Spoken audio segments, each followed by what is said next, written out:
Weekdays from 2 to 7 on WFAN, WFAN FM, WFAN FM HD1 New York, and Odyssey Sports Station.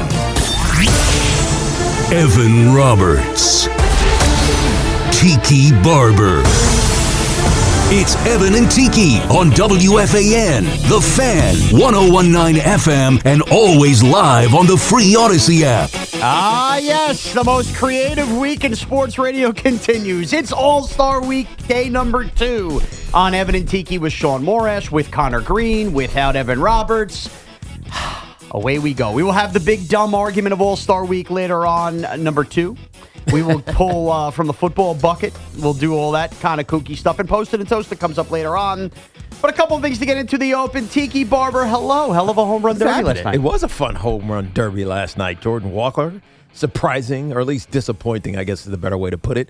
The hometown Philly fans, as he knocked out or bested Carl Schwarber. He was so chill. Oh, he was great. It was nice watching just no excess energy. Just save it for getting the ball over the fence. Yeah, it was sick. And he made himself, you were just saying before the show, more money by winning the home run derby than his base salary is. Yes, he made $799,000 or something like that. Yeah. And he made $1 million. And he has now name recognition. A star was born on, I think, what was a very successful night for Major League Baseball. And let's start there. I do want to get to Geno Smith in a couple of minutes well. Look, we played Jeff Passan yesterday on the air, and Jeff Passan, to his credit, by the end of last night, had kind of quote tweeted the caption where he had basically predicted that the home run derby would stink by saying, well, I guess, or this age like milk, like bad milk or something. The home run derby last night felt legitimized again. It felt fun again, and it felt like it was supposed to be. And I think it starts right there with the rules. Like we talked about this yesterday. When you sit down to watch a home run derby, it's meant to be goofy. It's meant to be kooky. It's meant to be a break, even for the fans. Right, like over the top. Over the top. Like, we sit there and watch these baseball games and, oh, this manager sucks. This bullpen sucks. It's meant to be baseball adjacent where you kind of just connect with some stars and watch some long balls. The problem with the clock in past years, in the last decade, and even some of the bracketed stuff they did, was that guys would just be ripping pitches for 2.5 minutes. You wouldn't be able to appreciate where they landed, what was going on, the nonsense of it. Yesterday when I sat down, Tiki, and I said, all right, well, let's see where this goes. I couldn't figure out. As I said, Taylor, my daughter, was sitting with me. Well, how many home runs do you think Ben Rice is going to hit? I'm like, I don't really know how this is going to work with 20 swings. And then the moment Wilson Contreras started this, and then Jordan Walker went second, they were hitting in the teens. I think they both hit 13 around. And I'm like, oh, boy. First of all, I didn't think Ben Rice was going to hit that. He didn't. Right, he didn't. He had 7, but I was almost surprised by how many home runs they hit based on swings, and I think it's because they allowed themselves to breathe a little bit. It's also batting practice, as opposed to how swinging a baseball bat seems and looks easy. Mm-hmm. But to hit a home run, now if you're Giancarlo Stanton, you can just kind of lazily get it in there because you're so strong. But to hit a home run, you have to swing that bat hard. Think about all the exit velo things that we see, all the metrics around swinging a bat that fast to hit a ball out of the ballpark. To do that in whatever it is, a minute and a half, if with a clock, is exhausting. It's exhausting. And so to be able to just chill and take a leisurely batting practice, you recover, you regroup. You can take balls if you don't like them and swing when you need to. That's exactly it. It's so much better this way. Yeah, it was eclectically pleasing. And Tiki, a guy who didn't make it to the next round, Jack Caglione, whose father pitched him from the Royals, he hit, and I know Wilson Contreras technically had the longest shot of the first round. He hit some majestic shots to like the upper deck in right field. And I sat there on my couch going, this is incredible. Wow. I said wow like 3 times. I haven't said wow during a home run derby in over a decade. And why? Because I wasn't so fixated on, let's get back. You have 2.5 minutes to pitch. Right. The whole point of a home run derby is to appreciate home runs. And I thought Major League Baseball went back to it. And for Jordan Walker, who maybe the average baseball fan had never even heard of before yesterday. He's had a great year, young St. Louis Cardinal star. Last night also legitimizes him because unlike the NBA where you can't get stars to participate in the dunk contest, there was Kyle Schwarber, who he rallied against late. There was Bryce Harper. People know Junior Caminero. People know Wilson Contreras, who's been in the news nonstop for 3 weeks. You had names that baseball fans knew and casuals knew, and he ends up prevailing, and that legitimizes it. It's not a G League star winning the dunk contest. So, look, I think last night's a win for Major League Baseball. Even Netflix, I thought, did a great job. I was hard on them for opening day, where it felt like they were focused on everything but the baseball. I think the Home Run Derby is a perfect avenue for Netflix to kind of have goofy stuff go on, but also have fun. So, overall, win last night for Major League Baseball. And a loss for Ben Rice, but that's okay. Yeah, no, look, and you're right about Jordan Walker, because most people don't know his name. I mean, hell, I barely had heard his name. And the only reason I knew it is because I look at the home run totals every now and then. And he's got 22 home runs already. But I had no idea what his season was like. Yeah. He's hitting almost 300. Yeah, he's been incredible. He's been fantastic. And now he wins the home run derby. He has this stoic, just kind of, I'm chill from Georgia look about him, which he is. He's from Georgia. But it made you want to like the guy. Yes. And so he became not a household name because he's got to be a great, obviously, Major League Baseball player, not just a home run derby winner, but he's going to, if he keeps playing like this, because this is his first year. This is second year, whatever it is. He could become a star. He could be. Just because he's so talented. And he's almost a cardboard cutout of what a classic 1980s like home run hitter. This is his fourth year already. Oh, fourth year. Okay, see, I was so way he came off. up early then. Yeah. So he was 21 when he came up. I knew about him last year. This year he's really taken off. So, yeah, okay. So, fourth year. But either way, he's a young star in Major League Baseball. Leading National League in RBIs as well. And the other part where I became extremely jealous last night, and this is hard for me to admit because you know my relationship with that city. I was jealous of the city of Philadelphia. Why? Because it looked fun for the first time ever? Not only did it look fun, the city of Philadelphia and that stadium and those fans became part of the story last night. Because... not for nothing, I'm not going to get all angry. I thought it was great that they booed everybody that wasn't a Philly. And even Ben Rice talked about, hey, they don't boo nobodies. I laughed my ass off. But that's Philly. That's Philly. It's almost like, what else would you have expected? I guess I just didn't think about it. Yeah. You know, but that added to it last night. It's not. It's they booed a kid that dropped a ball in the field. I thought that was hysterical. So in Philly, in the All-Star game, it's like we want to assume that people just travel from all over to come. Yeah. They don't.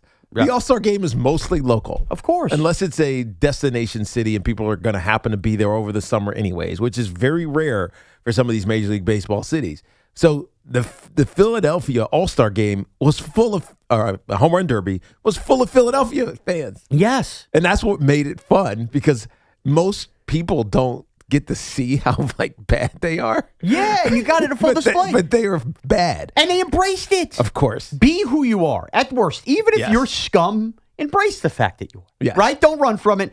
So that was part of it. So I enjoyed that. So, okay, if you like the home run derby, like the new format, thought it worked, or maybe you don't agree with us, 888-808-1019. But the home run derby cannot consume the whole open because Tiki and I off air yesterday, we were just kind of talking about football topics for the week. And I think we did bring this on air. Did we bring it up on air? I thought it was off air. Because we had a caller call and ask about the Jets quarterback situation. So maybe you're right. So we did bring this up on air, and it was kind of a toss-off, like, whatever. It's just maybe it's some old stuff, but maybe it's not. Yeah, Geno Smith.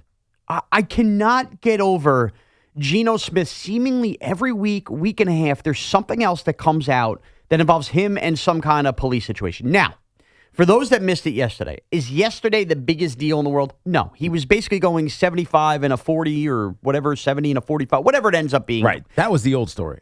Yes. That was yesterday's story. Yeah. Well, I think what's happening is it's getting retold. Oh, I thought this. Are you sure? Because there was one in New Jersey that was 75 and a 45. Yeah, this is Davie County. This was down in Florida. Yeah, but I think it was like a week ago. Yes, a week ago. But this wasn't in the news a week ago. The other stuff was. Okay, as long as we got so there. There's like my point is there's a delay. There's a delay. There's like a half a week or a week delay from us hearing about these Geno Smith issues. Yeah. One obviously was with his baby mama. Whatever that turned out to be. And some friend, and then the baby mama defended him weirdly. Yeah, but then the police opened an investigation. Yeah, it was weird. But where's it going? And you're like, all right, whatever. This is just stupid. There was nonsense. enough smoke there to think maybe something's there, but we're never going to know. It kind of went away. Yeah. Then he's in New Jersey because the Jets have their mini camp, and that ended 2 weeks ago. But you get a report a week or so later that he got cited for going 75 and a 45. You're like, God, come on, stop being an idiot. Maybe he's just not used to driving New Jersey roads anymore. Sure. Just whatever. It's a ticket. Then you get another one a week later. And it's like he can't stop being the distraction for this Jets team, and they haven't even started the season yet. Now, it's not a distraction because nobody's around. The players aren't around right now.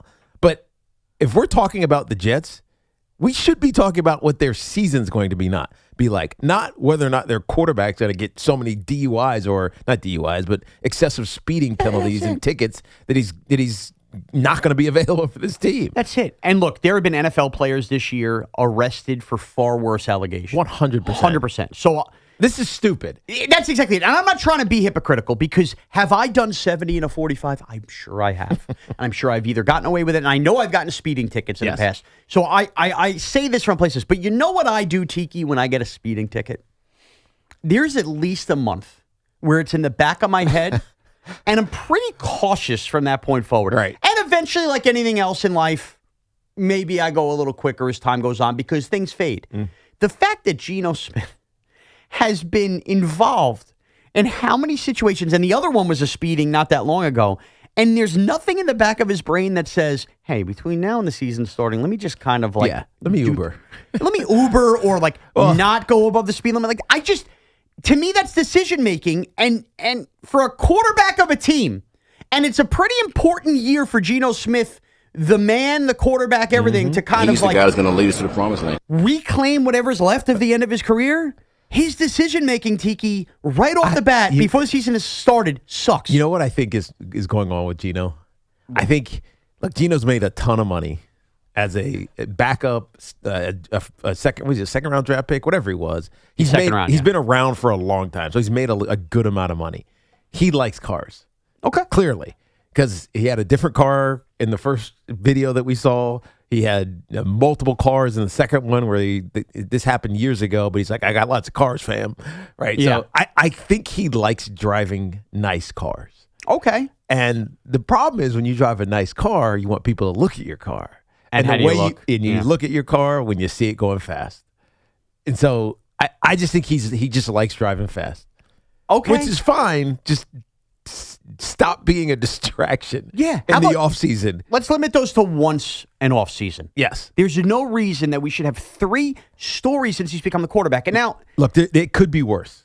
They could be DUIs. They're not. I totally get This is just speeding.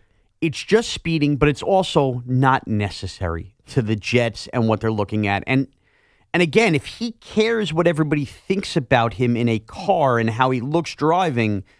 I don't know. That just kind of tells me you care about how you look and not how you act and how you play. This doesn't, in the end, have any effect on Geno Smith playing the position of quarterback. Probably not. But I do think it's fair to question just the between-the-ears decision-making, Tiki. Yeah. I'm sorry. There's no wiggle room here for a Jet team and Aaron Glenn and Geno Smith, where let's be honest, it's not real competition for him at the backup quarterback spot. He is aging, so he's 35 right now. Yeah. He'll be 36 in the middle of the season. And so you know who he is as a player. You know what his ceiling is. You know whatever. You know who he is. But what he needs to be for this team, and you heard it from the head coach, Aaron Glenn. He just said it. Geno needs to be the leader of this team. He's the guy that's going to lead us to the promised land. He's going to lead you to the promised land. That's not happening. Yeah, the courthouse for summons. If everybody is talking about Geno Smith and his speeding tickets. Again, this is not a big deal. Legally, this is not a big deal. No, it's something if you're being real, you're all guilty. You worry about what you just alluded to, Shaun. It's what kind of decisions are you making? They're not good. Right. They're not good. Nothing has deterred you from continuing to either speed or do whatever. And look, I go back to an argument when the Jets first signed Geno Smith, and Evan, being the diehard Jet fan that he was on the show, and I think you objectively as a player looking at the renaissance that Geno Smith had, yes. I know I sat there on that other side and said, and I said it to Evan on the air, this isn't going to last. This isn't a long-term answer. The Jets' future quarterback comes in 2027. Yeah. And I kind of just feel like I'm replanting the flag of that. Whoever was left, including Evan, I don't know if you stood in this, that thinks this is anything more than 1 year for the Jets and Geno Smith. I think this offseason and the breadcrumbs have told you the decision-making is not there. Well, I mean, the contract is only a year, right? Yes, but the end of can he play well enough to kind of so can he justify himself? I mean, I don't see him at 37 being the guy. I don't either. But even to buy time for 2-3 years, I don't either. This is a bite your tongue. Hope Geno Smith doesn't embarrass himself. Hope that he continues to, there's young receivers on this team and tight ends. He doesn't distract them or keep them from growing their game. Like, Geno Smith needs to be a stabilizer. But Tiki, man, I just read that story yesterday, and you're right. It's not a big deal, but I feel more passionate than ever. Geno Smith's not starting 17 games for the Jets. Clay Klubnik at some point is going to play this year. We're going to find out whether he is or isn't worth anything. There may or may not be a coaching change. We'll see about all of that. But the future Jets quarterback is, in a year, we're not going to care if Geno Smith is speeding. He's playing in college somewhere this year. That's it. And a year from now, if Geno Smith is speeding in Davie County, we are not going to care because it's not going to be an issue. But for now, it's just terrible decision-making. Yeah. And it's frustrating. Yeah. Because you don't want to be talking about the Jets in a negative light in the offseason. But you can't help it. You cannot. And if you are going to talk about them in a negative light, talk about how bad they've been. Exactly. But they can't even get positive momentum forward because every time there's a Jet story, it's Geno Smith pulled over again. Now, Connor, real quick, you had a tweet that made me laugh my ass off because it's the Jet fan. What did you say about Geno Smith? I said he was up for the Nobel Peace Prize in the 9 years away from the Jets, and now all of a sudden he can't stop speeding. Can Geno Smith just go the speed limit? Can he just drive the speed limit? All these years, did he get one speeding ticket in all those years in Seattle or in Vegas? For some reason, when you go to the... Maybe he did. Maybe he did and they weren't reported on? That's the other thing. There's no way, right? There's no way you're 3 for 3 on police-involved incidents, 2 of which are speeding, and you didn't have any for 9 years? And meanwhile, they had Aaron Rodgers, and he was flirting with becoming the vice president of the United States, and now Geno Smith can't go the speed limit. Just drive 45 on the 45. You're right. You're right. You're right. And in the Jets, when they reinvestigate in quarterback this year, I think character or what kind of person they are is almost just as important as talent. But Geno, just please stop speeding. All right, so a little Geno Smith on the table, a little home run derby on the table, and honestly, I'm not going to be transparent with you. It's All-Star Week. If there's something else you want to bring to the table, hell yeah, let's do it. It's Evan and Tiki with Shaun Morash, 888-808-1019. Plus, I will tell you the real reason Ben Rice lost the home run derby as well.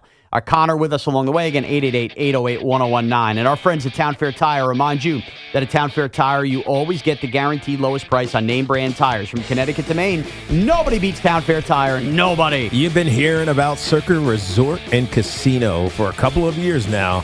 Well, this year, they're giving away $30 million in guaranteed prizes and Circa Million Circa Survivor. There's no rake for this contest. All the entries, all the guaranteed money gets handed out, and then all the extra money goes into the prize pool. Here's a caveat. You got to register in person at Circa Sportsbook in Nevada. Now, there are 3 ways to play and win. Circa Million 6. That's $6 million in guaranteed prizes. And there are 126 ways to win. The winner takes home $1 million. You pick 5 teams against the spread every single week, and the best team wins. By the way, there's also a consolation prize, or they call it a booby prize. You win $100,000 for the entry that does the worst. It's pretty cool. Then there's Circa Survivor. $20 million in guaranteed prizes. Last year, 5 people split $18.7 million. You pick one team straight up every week to win. If that team loses or ties, the entry is eliminated. You can only pick one team one team per season. So if you go 20-0, by the way, and the last person standing, you're going to win a ton of cash. It's $1,000 per entry with a maximum of 10 entries per person. And lastly, there is Circa Grandissimo. This is the ultimate high-stakes survivor game. $100,000 entry fee, $4 million guaranteed to the winner or winners. Last season, 6 people splitting $6.9 million in pool money.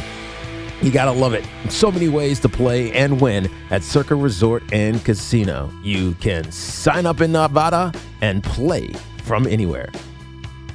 And this portion of the program is sponsored by the New Jersey Division of Highway Traffic Safety and also sponsored by Ray Cattina Mercedes-Benz of Edison.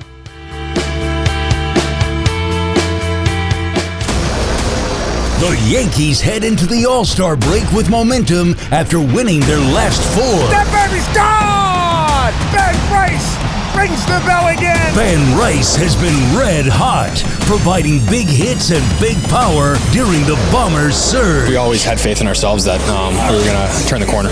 And now the focus shifts to the second half of the season. All our hopes and dreams are there for the taking. You know, we've at least put ourselves in a position to go realize our ultimate goal of playing and winning a championship. The chase continues after the break, and you can catch all the action here on your home for Yankees baseball. 101.9 FM WFAN, and always live on the free Odyssey app. Hi, this is New Jersey Attorney General Jen Davenport. Thinking about speeding? Think again. Don't let speeding be the reason that you or someone else doesn't make it home. Slow down and drive safely, New Jersey. Hey, it's Shaun Morash. I got to sit down with Will Ferrell and the cast of The Hawk. So how does Lonnie the Hawk Hawkins compare to other Will sports characters? I guess there's more Ricky Bobby in Lonnie, but I would say that Lonnie's the biggest narcissist I've ever played. It may be the greatest comeback story in golf history. Classic Will Ferrell in The Hawk. It debuts on Netflix Thursday, July 16th. Diving for that grounder got you grounded? Oof. We've got specialists for that. Layup, take you down? We've got specialists for that. With nearly 50 Castle Connolly top doctors, Orland & Cohen specialists are considered among the best in the nation by their peers, which can mean a better outcome for you. From Staten Island to Southampton, our network is open 7 days a week, so you can feel better, faster. Visit OrlandCohen.com. Orgavattazona? Is that a word? In the 2026 Kia Sportage Turbo Hybrid, it might as well be, because it can be one road trip. It's all about turbocharged power and hybrid efficiency working together, so you get the thrill of quick acceleration and the satisfaction of fuel efficiency. Book a test drive and keep the adventure going. Kia, movement that inspires. Call 800-3334-KIA for details. Always drive safely. T-Mobile unveiled Super Broadband, a revolutionary business internet solution that brings together the largest nationwide 5G advanced network and Starlink. Mo Kataba, T-Mobile EVP and Chief Business Marketing Officer, explains. Super Broadband isn't a new product. It is an entirely new category of broadband. It's about giving businesses the confidence that their connectivity can keep up, hold up, and help them operate wherever business happens, with ultimate redundancy, unmatched coverage, and unprecedented simplicity. Super Broadband delivers virtually unbreakable connectivity in remote and rural areas that are often underserved by legacy ISPs and is the first nationwide broadband solution to reach every zip code in the U.S. In fact, Super Broadband extends coverage to effectively every business location in America. Learn more about Super Broadband at www.t-mobile.com/business. Sponsored by T-Mobile. Sal Licata here for CertaPro Painters. You know, my home is a happy place, especially when my wife is satisfied. And that's not always an easy thing for me to achieve. But my friends at CertaPro Painters, they had no such problems. Big jobs or small, the good folks at CertaPro Painters are at your service. If you've been putting off a painting project, give them a call now at 1-800-GO-CERTA. That's CERTA with a C, and you'll see exactly what I mean. 1-800-GO-CERTA. Call CertaPro Painters today and get a no-nonsense free estimate on a professional job that you'll be happy with for years to come. Each CertaPro Painters business is independently owned and operated right here in our community. Schedule your free estimate online at CertaPro.com. If you're still using a sports book to bet on the soccer tournament, you're getting robbed. Delete that app and join the millions using Polymarket. Polymarket is a prediction market, not a sports book. Trade against other fans, not the house. Polymarket, your go-to prediction market for soccer's biggest stage. Available in all 50 states. Download the Polymarket app. Use promo code BLAZE to unlock $50 free for your first trade. That's promo code BLAZE. Trading not available in all jurisdictions. Check local regulations before trading. Restrictions and eligibility apply. This is the story of the one. As a maintenance engineer at a beverage manufacturing plant, he starts his day knowing every line is ready to run because Grainger delivers the industrial-grade products he needs to keep mixers, conveyors, and packaging equipment moving. With Grainger's vast selection of bearings, belts, and motors, he keeps operations running smoothly, so nothing grinds to a halt. Call 1-800-GRAINGER, click Grainger.com, or just stop by. Grainger, for the ones who get it done. If you own a business, you've heard it all. From fast funding to easy approvals, everyone says the same thing. LendSeek is different. We show you what you actually qualify for. LendSeek's AI-enabled platform matches you with funding options with no guesswork. Up to $5 million in as fast as 24 hours. If you've been in business over a year, doing at least $50,000 per month, apply for free with zero out-of-pocket costs and access to over 100 lenders. Start ready, stay ready. Lendseek.com. LendSeek.com. The world's game at BetMGM is here. Bet on the soccer showdowns with 2-up early payout so that if you're up 2, BetMGM will pay you. That's right. Place a pre-game straight match result bet on any tournament game. If at any point your team is up by 2 goals, you'll instantly win your bet. Then enjoy BetMGM's same-game parlays, daily promotions, player props, and so much more for the world's game. Don't miss your shot at an early win with 2-up early payout to get paid out if at any point your team is up by 2 goals, regardless of the final outcome of the match. Make it a tournament to remember with BetMGM. BetMGM and GameSense remind you to play responsibly. Gambling problem? Call 877-8-HOPE-NY or text HOPE-NY 467-369. See BetMGM.com for terms. 21 plus years of age to wager and physically present in New York only. New and existing customer offer. Subject to eligibility requirements. Additional terms and restrictions may apply. As the official bank of FIFA World Cup 2026, Bank of America knows how much hard work it takes to achieve a dream. So when it comes to owning a home, we're here to help. Get guidance and resources to buy a home you love, including up to $17,500 in select markets when combining down payment and closing cost grants. Visit BofA.com/home team. What would you like the power to do? Bank of America N.A. Equal Housing Lender. Credit and collateral is subject to approval. Restrictions apply. This is not a commitment to lend. Looking for the best value on new tires? Get to Town Fair Tire. We honor every valid manufacturer's and competitor rebates and give you the guaranteed lowest price. Nobody beats Town Fair Tire. Nobody. Town Fair Tire. The savings are here. The savings are here. Happy birthday, America. It's America's 250th birthday. We're celebrating all month long at Nielsen Dodge by giving you freedom of choice. Save up to $250 off service. Save up to $250 off accessories. with leases for $250 or under. You'll start feeling the vibes the minute you arrive. Fun is in the driver's seat. Lease a new 2026 Jeep Grand Cherokee Limited 4x4. Just $250 a month. Yes, just $250 a month. There's always zero down payment. The credit help you need. More savings with your trade-in. And of course, great deals. For leases $250 or under, hurry to Route 10 in East Hanover. Online at nielsendodge.com. At Nielsen Dodge. Fun is in the driver's seat. Make this the summer event. With approval, term 24 months, due at sign, 6343, add tax tag and DMV fees. See dealer for details.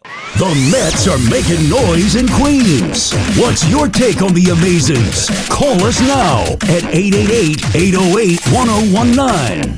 The WFAN phone line is powered by Paramount Plus. Paramount Plus presents the biggest summer in UFC history.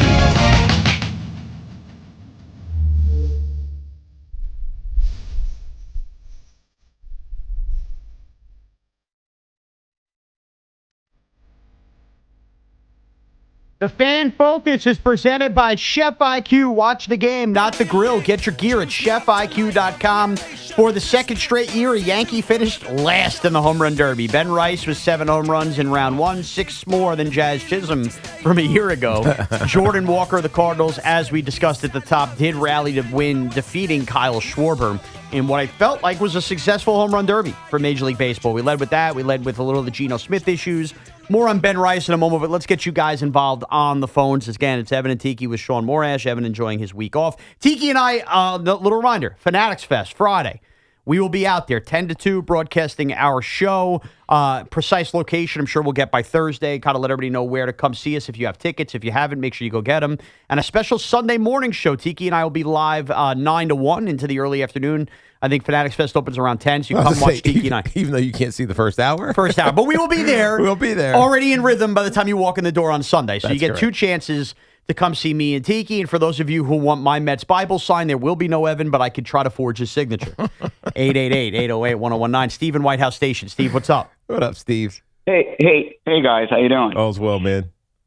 All right. So you've been talking about, protection for hitters and how much protection Aaron Judge provides and how to calculate a protection stat. Yeah, that was the story. That was the assignment I gave Evan on his vacation. Yeah. Calculate it. Yes. So I have a way to do it. We can't. Yeah, so we can't do it in that I don't have the data and the computing power, but statisticians do. So hear me out. Essentially, when one talks about protection, they're talking about how a pitcher pitches to a batter before they face Aaron Judge versus if Aaron Judge is not behind him, right? Yes. Yeah. And usually what happens is when there's a better batter behind, the batter in front will see A, more fastballs, and B, more strikes or more better pitches to hit, more solid in the strike zone. Okay, so these guys have stats on every single pitch location, pitch counts by type of pitch and everything else. If you calculate the percentage of fastballs that the two hitters before Aaron Judge get in an order versus what those hitters get when Judge is not behind them, and you do what's called a heat map. And a heat map would show the location of the pitches and whether those pitches are more consolidated in the center of the strike zone or versus the outer parts. You can come up with basically a stat, right, or a relative measure of how pitchers are pitching to batters when Aaron Judge is hitting behind them versus when Aaron Judge is not hitting behind them. Yeah, I mean that sounds simple, and I'm sure it's relatively easy to do. Once you have the data. And then all you have to do is create 4 random letters to label the data, and everybody will go crazy about it. It's DVOP? Yeah, who doesn't know about that? Divide and conquer protection stat? Yeah, it's been around for years. You know how that is, Tiki. Of course. Tom in Sparta. Tom, what's up? Hey, Tom. Hey, good morning. I just wanted to talk 2 things about the Netflix coverage of the Home Run Derby. First thing is the coverage was terrible. They were showing the pitcher pitching the ball to the batter, not even the batter. They're showing fans in the stands while the guy was hitting.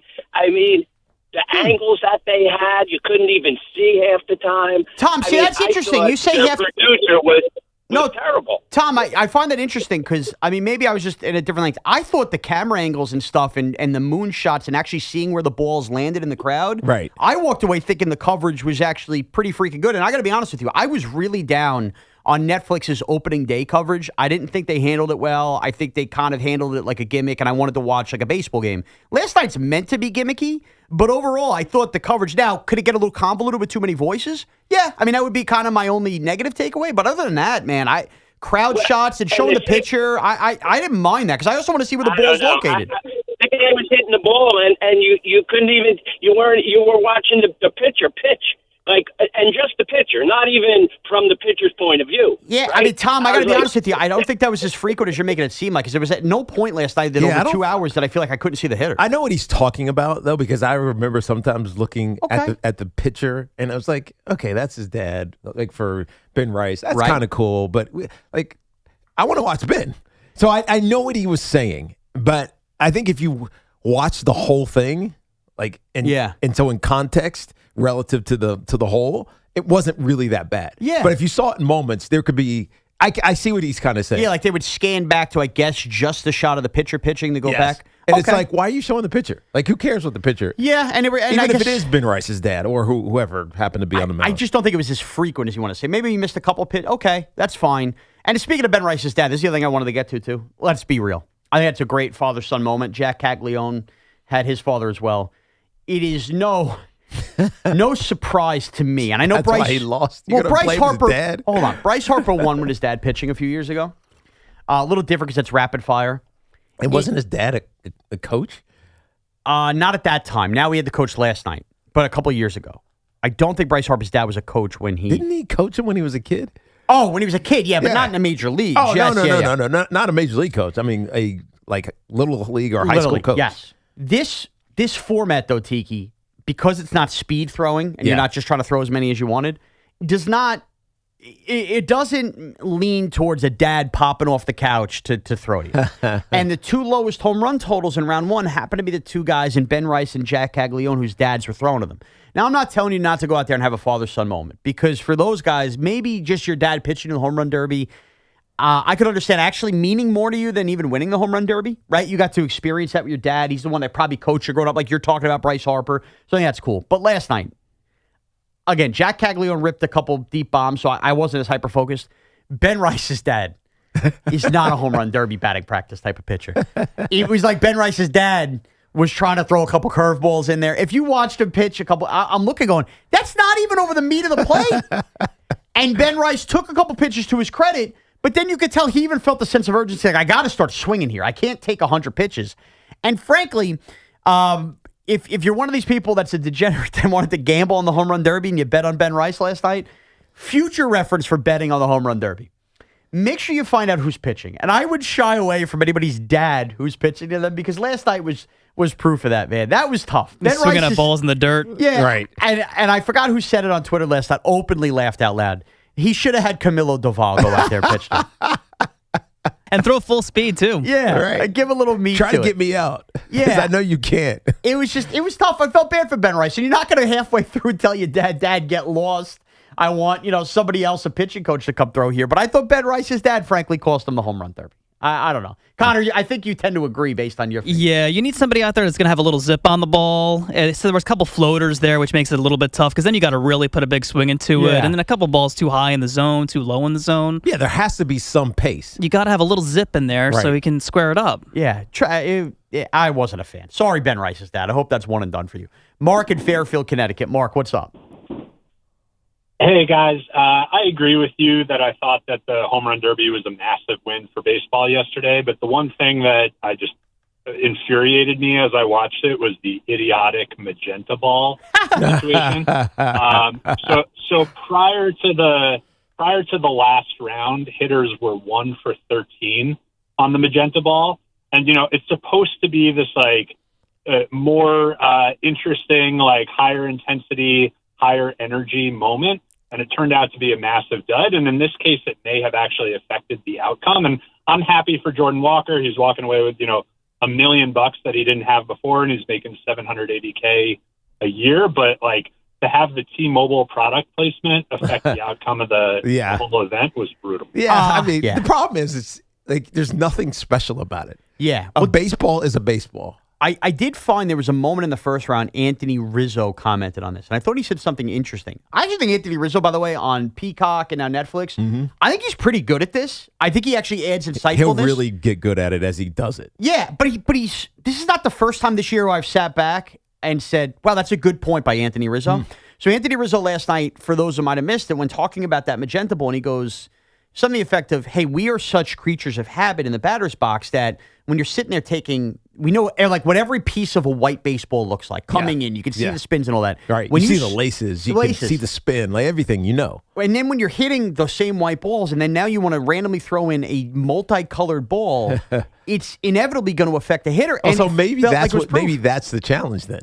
Maybe the challenge with the magenta ball is that it's not a regular baseball, and so it plays tricks on your mind. So I think that's it. You really got to be dialed in, even though it's just a baseball. It is. It pops off a bat just like a regular baseball does, but the mental side of it, or the perceptual side of it, is so different that it's actually harder. I would know. I never played baseball. I know. I kind of took his word for it, but it made sense. It does. It makes perfect sense. And after he said that, it played the rest of the time, and then it's no surprise. Basically, you get to the end in the last ball, and by the third round, Jordan Walker's used to hitting last balls or whatever, and he goes on a crazy run. But it made sense, and I thought Anthony Rizzo had a good point. Now, the other thing I wanted to bring up yesterday from the home run derby, and this will rub Met fans the wrong way. It's not meant to be. Juan Soto, I think, needs to consciously stop putting Met fans in a rough spot. All right? I don't know how it sounds. Go ahead. Dude, I get that he's friends with a lot of people in Major League Baseball, but the narrative around the Mets season has been terrible. Yeah. And Juan Soto, we cannot say that he's unaware about the narrative about him leaving the Yankees, right? We can all agree he's very self-aware. Yesterday, every time you looked up at TV or social media was Juan Soto with the Yankee players. And there's the picture of him with, I think it was Schlittler, Rice, and Bellinger, and he's got like the sign. It's basically, says New York Mets or whatever he's repping. He's smiling with that, and he's having fun with it. Yeah. But even every time he's caught on camera, it's like he's laughing with Cam Schlittler and Ben Rice. But in his defense, because I know what you're trying to allude to, that he misses those guys. And he didn't even play with Schlittler and Bellinger. That's part of it. That's true. But he misses the Yankees. He misses the Yankees. But I think what actually is happening here is that when Juan Soto is in season, focused on winning, being great for the Mets, he's like dead ass serious. But when it's the offseason, he's hanging out with his boys in the pool, or he's in the All-Star break, he's just chill. Like he's not as dialed in. Because he doesn't have to be serious. He doesn't have to. It's not about winning and losing. Which is mentally healthy, by the way. 100%. So he's disconnected, therefore he just looks like he's looser.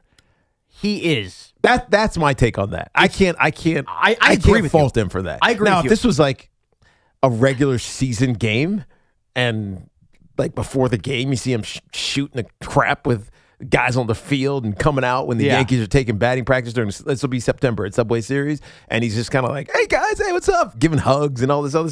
That's different. But this is the All-Star break. I think he's just relaxed. I think it's totally fair to be, but I think unfortunately for him, and unfortunately for this dumb war we have between fan bases in this town, everything is magnified when Juan Soto basically rubs his elbows with the Yankees. And look, Tiki, we could argue this till the cows come home. To me, as we sit here on July 14, 2026, I think there's enough evidence more than a year and a half into this decision that there's at least a part of Juan Soto that wishes he was a Yankee. Like, I know that sounded funny last March. Last March when they first started that first spring training with the Mets and we had this conversation, a lot of it felt tongue-in-cheek. But somehow this has evolved from tongue-in-cheek to, it kind of feels like a reality, man. I think if money was the object, which of course it is, it's a part of the reason he went there. Of course. If Scott Boras wasn't an object, of course he was his agent. I think all things being equal, if you ask Juan Soto True Serum, all the money being equal, Scott Boras is your agent, I think he'd tell you he'd rather be a Yankee. And I think his actions since have told you that. And basically, him and Lindor don't even like each other. He loved everybody in the Yankees. Steve Cohen admitted that basically himself. Yeah. Yeah, when you're a great player, the only reason I'll give that some credence is when you're a great player, and he is a great hitter. He's a great hitter. You want to be in position to win. There's nothing worse than being a great hitter or a great player, any sport, and being on a crappy team. Right, you're doing all you can, and the team stinks. Like he's A-Rod in Texas right now. The numbers are there. Right. The team stinks. It's terrible. And you're right. Maybe if the Mets were awesome this year, I think that's part of it. Yeah, he misses winning. So the only reason I could say that Juan Soto not wishes to, but like thinks about being a Yankee when he was there is because they won. Yeah, and he made a comment yesterday about, winning in Cleveland was one of the great moments of his career, too. He can't stop reminiscing. That was a magical year, right? But it's also because they won. They won, and he's not winning. And yes, I'm sure that's part of it. Had the Mets been winning the last year, I'd be miserable too if I was on the Mets, even if I was making $1 billion. You're right. losing. You're losing. It sucks. But this is where I actually feel bad for Mets fans. I feel bad for Mets fans because they don't deserve obnoxious Yankee fans going, see? Oh, I hear you. This guy wishes he was a Yankee because it's not the Mets fans' fault that Juan Soto inevitably wishes he was still a Yankee. It's not their fault that the one time they get a free agent and can celebrate, this immediately happens. And that sucks for Met fans. Well, maybe it's not he wishes they're a Yankee. That's what Yankee fans will say. I think he wishes he was on a winning team. Yeah. I think that's the And that was the last winning team he played on. Yes. For sure. Tim and Kearney. Tim, what's up? What's up, Tim? Tim. I hear your blinker. Hey, good morning, guys. What's up, dude? Tim? Tiki, first I got to say, I like to, late at night, watch old Giants games, and I just happened to be watching the 2000 Minnesota game, and it's fun to see you tearing it up at 2000, yeah. That was a fun season. But to piggyback off of one of the callers, Netflix was horrible yesterday. What about it didn't you like, Tim? I'm curious. Right. There was a lot of moments when they would just cut away during swings and during home runs, focusing on the pitcher. It wasn't even just a bat; it was just a bullpen pitcher, or just putting the camera into the crowd. So there was a lot of times when they would do that, and I found it to be actually very, very annoying. Interesting. Okay, now Tim, you've watched the past ones on ESPN, right? Like, I don't think they did anything outlandishly different that ESPN wouldn't have done. In fact, I thought this was enhanced, to be honest. And you know me, I'm anti-streamer with sports. It was a little bit more interrupted. Some of the camera angles they would show the replay of it were cool, like some of the moonshots and stuff like that were interesting. But a lot of the live stuff was really, really interrupted, and I find it to be a little annoying.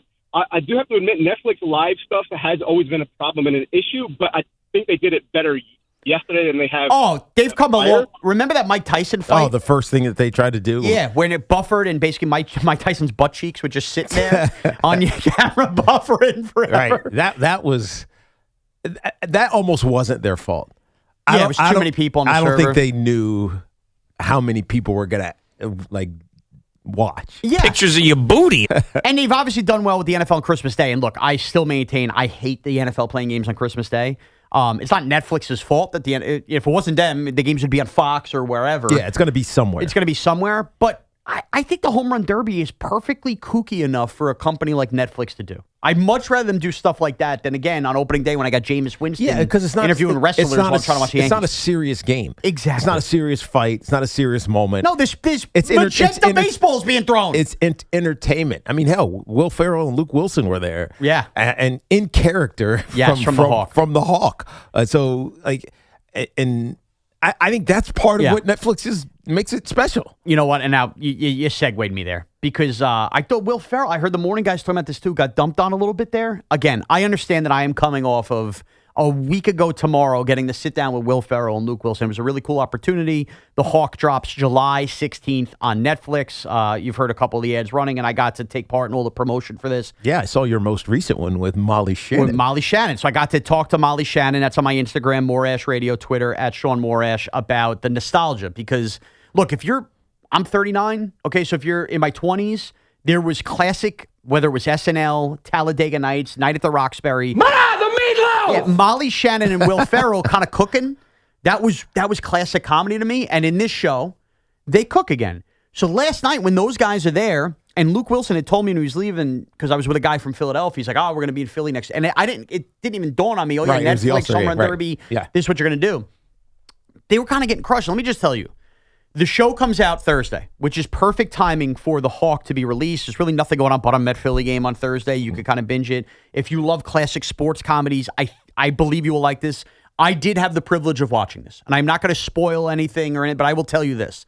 What you saw from Will Ferrell and Luke Wilson last night, the reason you may not have thought it was as funny is because they were playing character-esque what they play in the show. Right. And I realized last night that I was laughing my ass off at some of the things and the way they were saying things, but I was laughing while some of social media reacted negatively because I've seen the show. Right. And others haven't. Nobody else is seeing the show. And this isn't me like bragging or anything. That's actually bad timing then on their part.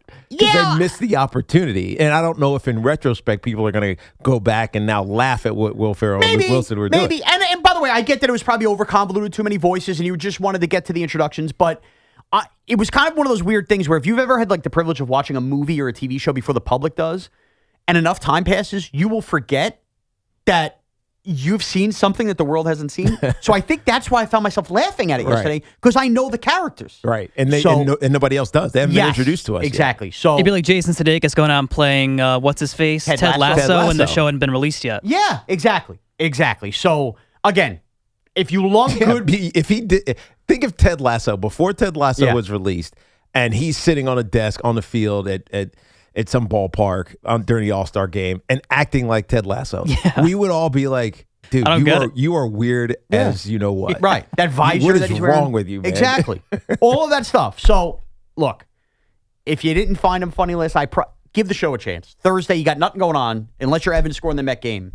You're going to love that show. And some of those characters, I believe there's a big comeback for Will Ferrell. That's just me personally. Joe on Long Island. Joe, what's up? Hey, what's going on, guys? All's well. All right. So, listen, Tiki, much respect for you. I'm a Steelers fan, but respected your career. Thank you, brother. Appreciate it. Shaun, big fan of yours as well. I appreciate it, Joe.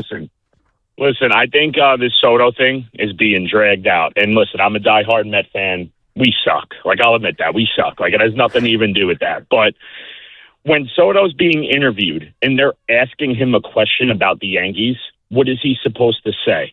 when Soto's on the sideline, hyping up Caminero, and Ben Rice says what's up, and they ask for a picture. Like, you want him to say no picture? I think, I think that question that was directed to him about his memories with the Yankees, you could have asked him about memories with the Nationals. You could have asked him if he missed with playing Bryce Harper. He would have said yes to all those things.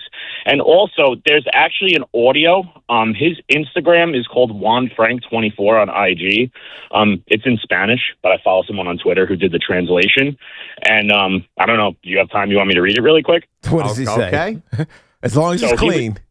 He was it's all clean. All right, he asked if he misses the Yankees, and his response was, "I'm good, thank God. I don't have any mindset of missing anything in the past. The past is the past. Of course, they're my friends. We stay in touch, we talk, but thank God I'm good where I'm at right now." Yeah. So Joe, here's what I think is Joe. going on. I think people look at Juan Soto and they look at maybe they overanalyze his demeanor as a Met. I think they do. And the reason is because the Mets stink. And like I said before, when you are a great player, it is painful to be on a crappy team.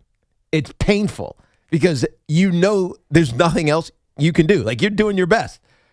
How many games have we seen? Juan Soto, first inning home run, or eighth inning home run. The Mets still find a way to blow it.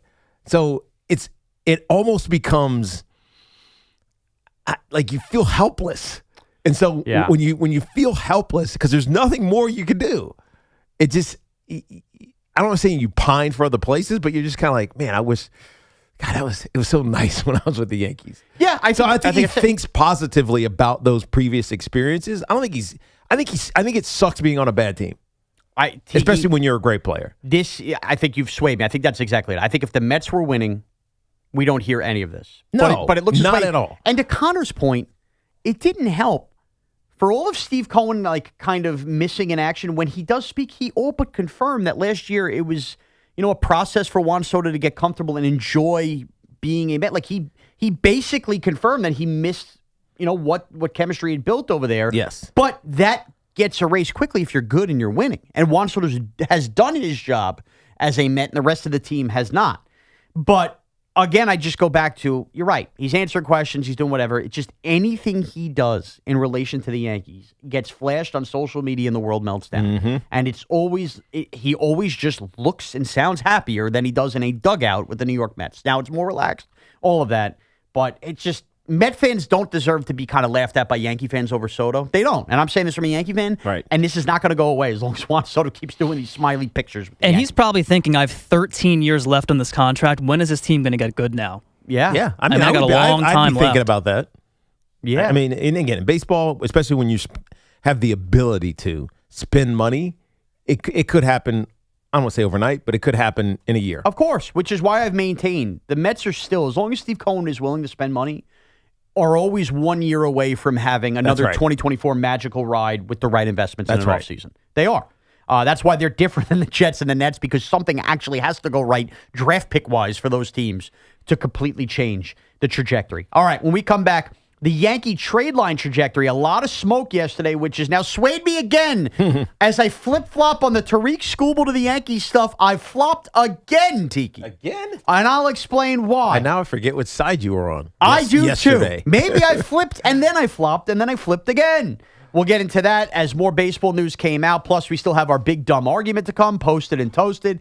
And reason number 2 to be excited for football season as the Mets season is over. Total Orthopedics and Sports Medicine is expanding across Long Island, New York City, and New Jersey, with new locations opening in Comac, Babylon, and West Orange. Expert care is closer than ever. Their top-rated doctors treat everything from everyday injuries to complex orthopedic conditions. Wherever you are on your journey, they are there to help you move forward. They are the experts at getting you back to being you. Visit TotalOrthoSportsMed.com to schedule your appointment today or call 855-321-ORTHO. I know all of you men out there, or you girls that dress your men, are looking to level up those wardrobes. How about you go check out Collars & Co.? They're familiar to you because Mark Cuban gave them a deal on Shark Tank. They're the team behind the dress collar polo that sold over 1 million shirts. Well, now they have this sweet new looking series of blazers called the Maverick Performance Blazer. It's legit, sharp, lightweight, and completely wrinkle resistant, making it perfect for travel. You can ball it up and fold it up and put it in your bag, and it comes out looking fresh. Plus, it has smart features like security zip pockets, a sunglasses loop, and an optional pocket square. They come in so many different styles as well. Hit up my friends over at collarsandco.com. Use code Tiki and get 20% off at collarsandco.com. Or you can go stop by their brand new boutique, which is located at 182 Columbus Avenue on the Upper West Side.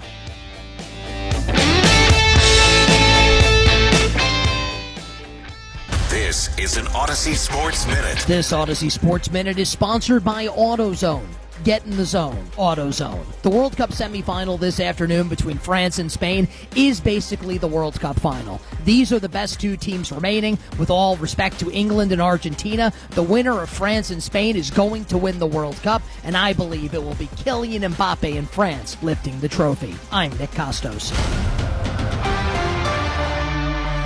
Onyx, I keep having stomach issues. Please make me a doctor's appointment. Okay, are you suffering from diarrhea, bloating, gas, or oily stools? If so, you may want to ask your doctor if it could actually be a problem with your pancreas, called exocrine pancreatic insufficiency, or EPI. My pancreas? How is EPI treated? A prescription medicine like Creon, pancrelipase, is used to treat people who can't digest food normally because their pancreas doesn't make enough enzymes. Creon is the #1 prescribed treatment for EPI. Creon may increase your chance of fibrosing colonopathy, a rare bowel disorder. Tell your doctor if you have a history of intestinal blockage or scarring or thickening of your bowel wall, if you are allergic to pork, or if you have gout, kidney problems, or worsening of painful swollen joints. Call your doctor if you have any unusual or severe gastrointestinal symptoms or allergic reactions. Take Creon as directed by your doctor, and always with food. Do not chew capsules, as this may cause mouth irritation. Other side effects may include blood sugar changes, gas, dizziness, sore throat, and cough. These are not all the side effects of Creon. You can learn more at 1-800-633-9110. Before your appointment, visit creoninfo.com. That's CREON info.com. Here's a World Soccer Championship recap. Brought to you by Lowe's. Members get more at Lowe's. And by the first ever Infiniti QX65. Fans got their money's worth in the heat and humidity at Miami Stadium when England and Norway went toe-to-toe for 120 minutes. Norway found the back of the net first before Jude Bellingham equalized at the end of the first half, then scored again in extra time to give the Three Lions a 2-1 victory. Bellingham's brace now makes him a contender for the Golden Boot. I'm Fernando Carlos. Listen to MLB Insider Calls on WFAN all season long. Presented by Grainger. For the ones who get it done, Grainger offers the professional-grade products you need, delivered when and where you need them. Call, click Grainger.com, or just stop by. Is reviewing life insurance on your to-do list? Now's the perfect time to add it. A friend recently told me that securing life insurance sooner rather than later can help you lock in lower rates for years to come. So, I bumped this up on my list and got it done. I called SelectQuote and couldn't believe how easy and affordable life insurance is. I'm 40 and got a $500,000 policy for $16 a month. My husband's also 40, and his $500,000 policy was only $18 a month. Plus, with SelectQuote's same-day coverage, there was no medical exam required, and we were covered by the time we hung up. Knowing I have this checked off my list feels amazing, but the peace of mind knowing my family is protected feels even better. Call SelectQuote at 1-800-329-1010. That's 1-800-329-1010. Or go to SelectQuote.com to get your free quote today. That's 1-800-329-1010. Details on example rate at SelectQuote.com. Make this your summer of unforgettable drives in a Mercedes-Benz from Mercedes-Benz of Edison. Their expert team makes shopping easy and stress-free. One reason they were named the 2026 Mercedes-Benz Dealer of the Year by Cars.com. Visit Mercedes-Benz of Edison for luxury driving all summer long. Today's Match Day preview is presented by Fanatics Sportsbook. Download the Fanatics Sportsbook app today. Winning hits different here. England and Argentina face off in Atlanta with a trip to the finals on the line. Both needed extra time to survive their matchups in the quarterfinals, but now they are one game away from the championship. England is the favorite in this matchup and are minus 130 to advance to the World Soccer Championship. Argentina is plus 100 to make it back to the title game. Expect this game to be a tight one. Markets are giving this matchup a 33% chance to end in a draw. All 3 knockout round games for Argentina have gone to extra time, and this one definitely could as well. The match is plus 175 to be a draw in regulation. This has been your official Odyssey Sports Match Day preview, brought to you by Fanatic Sportsbook. Winning hits different here. Listen in ahead of each match day for the latest betting insights from Fanatics all tournament long. Summer's heating up and pest season is officially here. Mosquitoes, ticks, ants, and wildlife are becoming more active across the greater New York area as summer temperatures rise. Enjoy your summer, not the pests. JP McHale Pest Management helps protect your home, family, pets, employees, and customers all summer long. With local offices around the tri-state area, their local experts are ready with seasonal residential savings and free commercial inspections. Visit nopests.com. That's NOPESTS.com. JP McHale Pest Management, not just good, guaranteed. Orgavada Zona? Is that a word? In the 2026 Kia Sportage Turbo Hybrid, it might as well be, because it can be one road trip. It's all about turbocharged power and hybrid efficiency working together, so you get the thrill of quick acceleration and the satisfaction of fuel efficiency. Book a test drive and keep the adventure going. Kia, movement that inspires. Call 800-3334-KIA for details. Always drive safely. 1-877 Cars for Kids. KARS Cars for Kids. Ready to get rid of that old car? Donate it to Cars for Kids. Call 877 Cars for Kids to reach a friendly live agent. Donation is super easy, and your car can be picked up as soon as tomorrow. Call us now or go to carsforkids.org. 1-877 Cars for Kids. Donate your car today. Did you know you can donate real estate too? Fire up the grill without burning through your budget with Wild Fork Foods. Turn your backyard cookout into a high-quality feast at unmatched prices. Check out the Burger and Buns Bundle. 4 juicy beef burgers and 4 brioche buns for only $15. Enjoy mouth-watering beef bone and back ribs just $5.98 per pound. Or sausages starting at just $3 a pound. Shop Wild Fork Food in Plainview, West Hempstead, Lake Grove, Paramus, and East Hanover locations, or visit wildforkfoods.com today. If you're still using a sports book to bet on the soccer tournament, you're getting robbed. Delete that app and join the millions using Polymarket. Polymarket is a prediction market, not a sports book. Trade against other fans, not the house. Polymarket, your go-to prediction market for soccer's biggest stage. Available in all 50 states. Download the Polymarket app. Use promo code BLAZE to unlock $50 free for your first trade. That's promo code BLAZE. Trading not available in all jurisdictions. Check local regulations before trading. Restrictions and eligibility apply. For adults with Crohn's disease or ulcerative colitis symptoms, every choice matters. Tremfya offers self-injection or intravenous infusion from the start.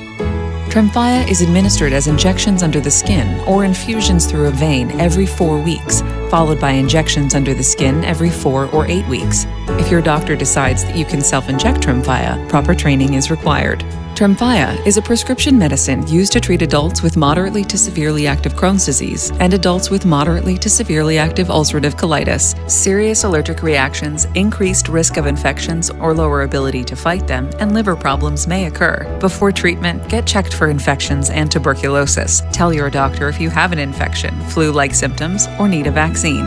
Explore what's possible. Ask your doctor about Tremfya today. Call 1-800-526-7736 to learn more or visit tremfyaradio.com. Talk sports with Craig Carton and Chris McMonagle on The Carton Show. Afternoons from 2 to 7 on WFAN, WFAN FM, WFAN FM HD1 New York, and Odyssey Sports Station.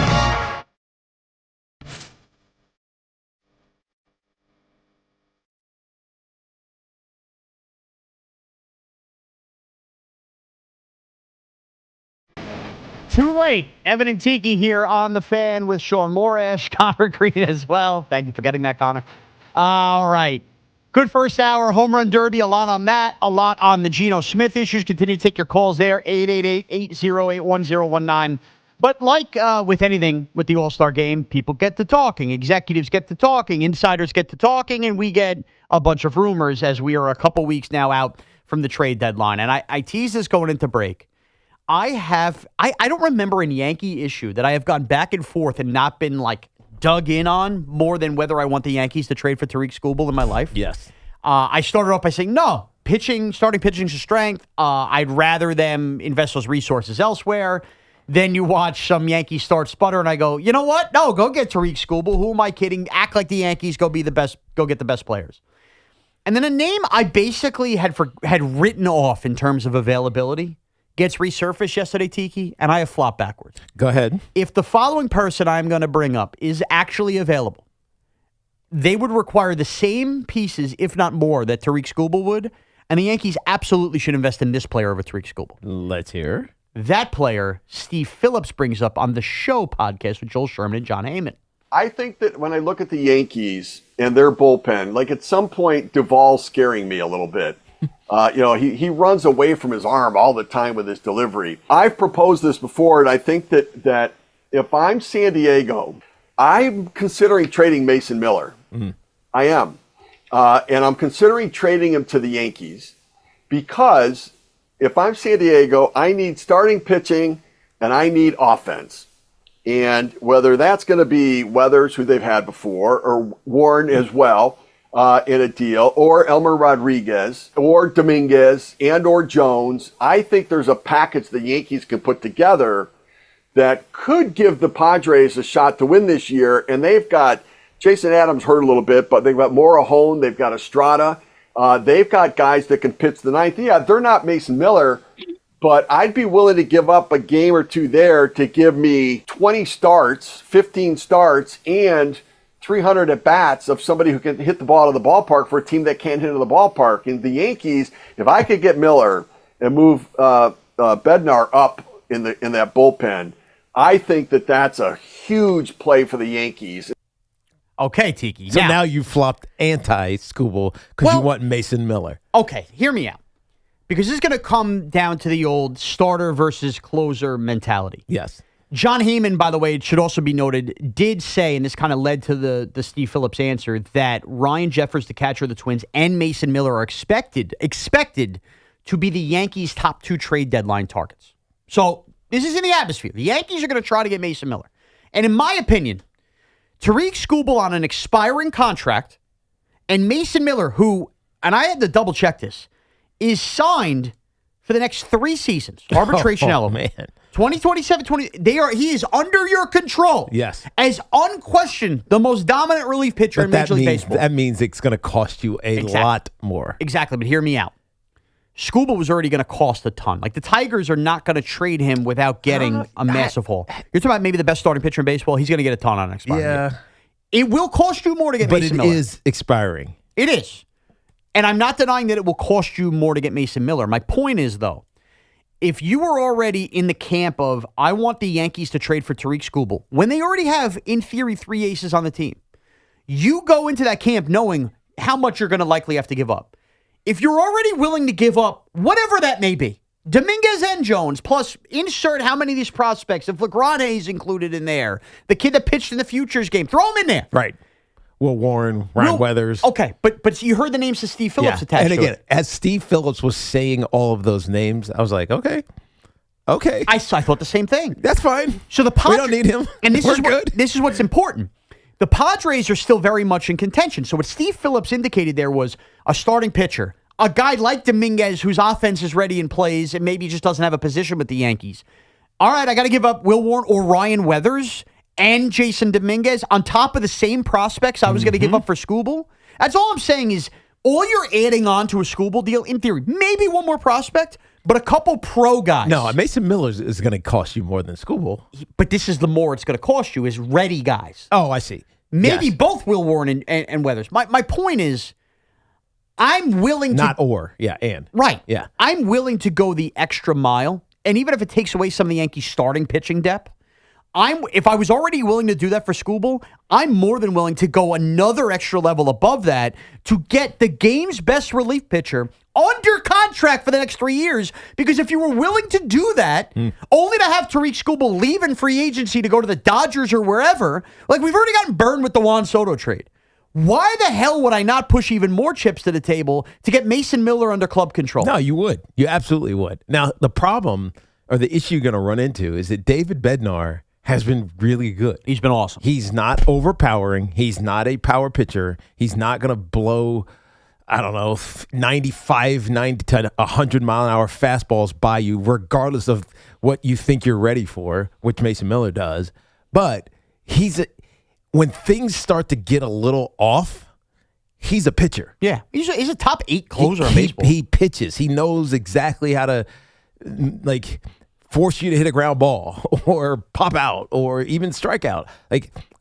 His variety is good. And it's interesting because I don't know if I see him as a setup guy. I know he can't. Technically he would have to be. If Mason Miller's on this team, he's a setup guy. It is what it is. That's one of those no doubt. Tiki, but it's just I don't see him as that. You're reading my mind. This is the other part of this, and I struggle with this. This is why you're the best. I thought the same thing. You see a guy like Duvall who can't really, unless he's closer, which you would never trust him in a million years. I do worry about the Bednar mentality when he's not. Like, Bednar is at his best. It almost feels like when he's tight-roping. Yes. When it's backs against the wall, and it's like he wants to end the game. He can turn into a pitcher. Like, I'm pitching. I'm not trying to do anything. Yep. I'm going to beat you. In this game of chess that we're playing, I'm going to beat you. I truly have fallen in love with David Bednar, and that part of it would worry me, right? Does he have the same mentality as a setup guy? But at the same time, it's still Mason freaking Miller. Yeah. And he's still under contract for the next 3 years. What am I, an idiot? No. I take that chance. It's almost a no-brainer. I take that chance. It is not even almost. It is a no-brainer. Yeah. So whatever that package may look like, it is going to be more than Tarik Skubal. My question is how much more? It's probably just more pro-ready people. I don't know how the Yankees don't do that. And if the Yankees added Mason Miller to this back end of the bullpen, I mean, guys, how many times do you call WFAN after a Yankee loss? 888-808-1019. And it's, how does Boone keep going to Duvall? Mm-hmm. Man, is Paul Blackburn really in the circle of trust? You eliminate. It's a sickness. Yeah. Coming out of the All-Star break, the answer is yes. Yes. You eliminate any and all questions about the Yankee bullpen with Mason Miller. Period. Point blank. Stop. That's the move for the Yankees if he's available. So you're now on the Mason Miller train and not the Tarik Skubal train. Yes. And let's be clear. Let's talk about that argument too. You're not getting both because you just simply wouldn't have the You don't have the resources to do it. If both are traded at the deadline, they are the two biggest returns that a team will get. So obviously they're not going to go to the same team. The value for the Yankees, I think, having Mason Miller available 3 out of every 5 days for even an inning each of those days is far greater than having Tarik Skubal just for the rest of this year to start every 5th day and be one of your 4 starters in the playoffs. For those that say, well, starting pitching is more important than bullpen arms, over 162, that's right. You're not trading for Skubal over 162. You're trading him for basically 2.5 months and then the playoffs of which, he'll start 4 games? Yeah. Right. I think there's more value there for Mason Miller, the closer, as opposed to Tarik Skubal, the starter, especially considering that Cam Schlittler, hopefully Max Fried's coming back and Garrett Cole are still here. I'm sorry. It's Mason Miller over Tarik Skubal. And frankly, I don't really see how you could argue against that. I just don't, Tiki. Yeah, no. Closers are what you ultimately will depend on when you're in the postseason, when games are tight, because they're going to be tight because teams are better, and you need someone who is guaranteed. Yeah. You need the Aroldis Chapman type who guaranteed to intimidate the opponent. I was going to go for Rivera. Chapman gives me anxiety, but I know I'm saying he's pitching now. He's pitching great. Yes, you're right. I mean, he's pitching now. Like, he's still in the league. Still in the league. So it's like you need that type of player. Yeah. But Aroldis Chapman's not coming here. No. And it would make you feel, as a Yankees fan, so much more comfortable if you had a guy you knew could dominate. Not have to pitch his way around like Bednar. Just shut it down. Who you love, because he can't get out of anything. But you want someone who's just going to dominate. And no doubt. And if look, from the player's point of view, Tiki, if you're in the opposing dugout, there was something to be said, and I know that nobody's Mariano Rivera, but the mental game of knowing, damn, we only have 7 innings to figure out a way to score because we're not scoring at the end of this game. Right. And Mason Miller is one of those guys that just, he presents that. Now, Connor, you're Mr. Yankee fan. Skubal or Miller, all things equal, and you have to trade the farm? I'd rather have Miller. He's under contract. And you kind of feel like the Yankees already have a rotation that's going to be really tough to beat in the playoffs, especially the top 3. It is putting a lot of faith that they're going to all get, they're all going to be right and healthy. Right. But you have to hope that's because if they're going to get hurt anyway, then your rotation still is going to be in a little bit of flux when the playoffs come. But with Miller, like your bullpen's probably their biggest need. Maybe you could say catcher or even third base, some people would say. But that makes it so you bump Bednar down so he doesn't have to pitch in the 9th. He can do the 7th or the 8th, so you have a little flexibility there. And a Miller's combination. unhittable. The two of them could cover 3 innings in the postseason, by the way. Yeah. You know, like you could have a starter go 6 and only use those guys. And that's not even counting the Cruzes of the world and whatever else the Yankees churn up. All right, let's get to your calls. 888-808-1019. Sam in Hackensack. Sam, what's up? Hey, Sam. Hey, guys. I love the show. Thank you, Okay. I'm San Diego's GM. Uh-huh. You bring up Dominguez. I'm going to be laughing and falling off my chair. Well, that wouldn't be the main piece, though, Sam. Like, this could include a George Lombard, Spencer I get Jones. that. But he's the Mariano Rivera of his generation. You got to dig deep for this guy. I want my choice of 2 prospects. I want Bednar back, and I want perhaps a starter and not the 5th starter. Well, Sam, I'm going to keep it on. You heard Steve Phillips. Why was I calling him Steve Miller? Because I'm Mason Miller. Steve Phillips there. Like the Padres bullpen and having other arms to get outs is not the issue. So I'm not denying you have those names. But my point is, this is in relation to Skubal. With what it was going to cost you for Skubal, like that wasn't going to cost you nothing. It was going to cost you a ton for the Tigers to unload him. So I'm just tacking on to that ton for even more for Mason Miller already. And you know he's what I mean? a rental. I don't like rentals. I hate that. I do too. It's like you're going to have to renegotiate next year, and I think the Yankees learned their lesson with Soto. Yeah, I agree with you. And that's why again I'm going to do this for Miller. So you're right. Yeah, they're going to ask for a lot, and if that's George Lombard too, we didn't even mention the name earlier. I'm probably considering that as well. I'm getting a known commodity. I'm sick of sitting here waiting for guys to come up only to be surprised that it's Ben Rice and not, Dominguez or somebody else who's a complete star. And I like Dominguez. I've waved the banner for him. Paul in Queens. Paul, what's up? How you doing? I want to ask you about the situation with the Mets about the trade deadline. Yes. What guys are they going to ship out, and what guys are they going to keep? Yeah. I mean, I think it's anybody's guess. I honestly have no idea. We had this conversation a bit yesterday with about Luke Weaver and how he probably has the most value of anybody that they're potentially looking to move. Not a rental, and that's why. One, he's not a rental, but 2, he's just been really consistent, especially over the last month and a half. But if I'm the Mets, I'm not moving Luke Weaver. I kind of think I need Luke Weaver for whatever you do next year, whether that's him as your closer or give him a chance to be the closer, or bring in another closer and him being in the same role that he's in now as a setup guy. Like he's valuable. You need a guy like him in your bullpen. I think the obvious answers are Freddie Peralta. Yep. He's almost guaranteed to be someplace else. And you'll get something for Freddie Peralta. I think so as well. He has enough of a track record in this league. I think Brett Beatty, who is not fully realized himself as a Met. There are moments, but not nearly enough of them. I think Vientos is in the same boat as well. And there are young players who have played enough that you kind of know who they are, but feel like even though they're young, they need a change of scenery. It's a weird contradiction that they're in. And if you're the Mets, it's like how many more opportunities are you giving them? And so those are the ones. I mean, obviously, you're not trading Luis Robert Jr. Nobody wants him. Yeah. You're not trading Polanco. Nobody wants him. You're not going to trade Lindor either. I know that was out there. No, it's not. You're not trading Lindor. I'm trying to think who else would. That's the problem, though. Tiki. Like nobody wants Kodai Senga. No, and enough because remember, it's not only does somebody want it, but the point of trading somebody is to make your team better in the future. Yeah. What are you getting for some of these guys? That's right. That is why I lean towards the camp of I would be interested in trading Luke Weaver. Because it sounds nice to sell. Because you're going to get something. Because you're going to get something. Probably something substantial. I agree. Just talked about Mason Miller. He's on the level of Mason Miller, but if Mason Miller gets moved, like Luke Weaver could be the second biggest name moved, especially when you consider the American League and how many teams are still in it. Mm-hmm. Like we talked about, remember Chapman? Cashman got to give me an apology. The Red Sox are back in it. Right. Like, who is getting moved that's a big bullpen arm in the American League? Luke Weaver could be really tantalizing to teams. The Mets are so far dead. They've dropped dead. It's not even funny. Al in Jersey. Al, what's up? Hey, Al. Hey, guys. How are you? Listen, I'm a Mets fan over here. I'm going to try to be an IBO.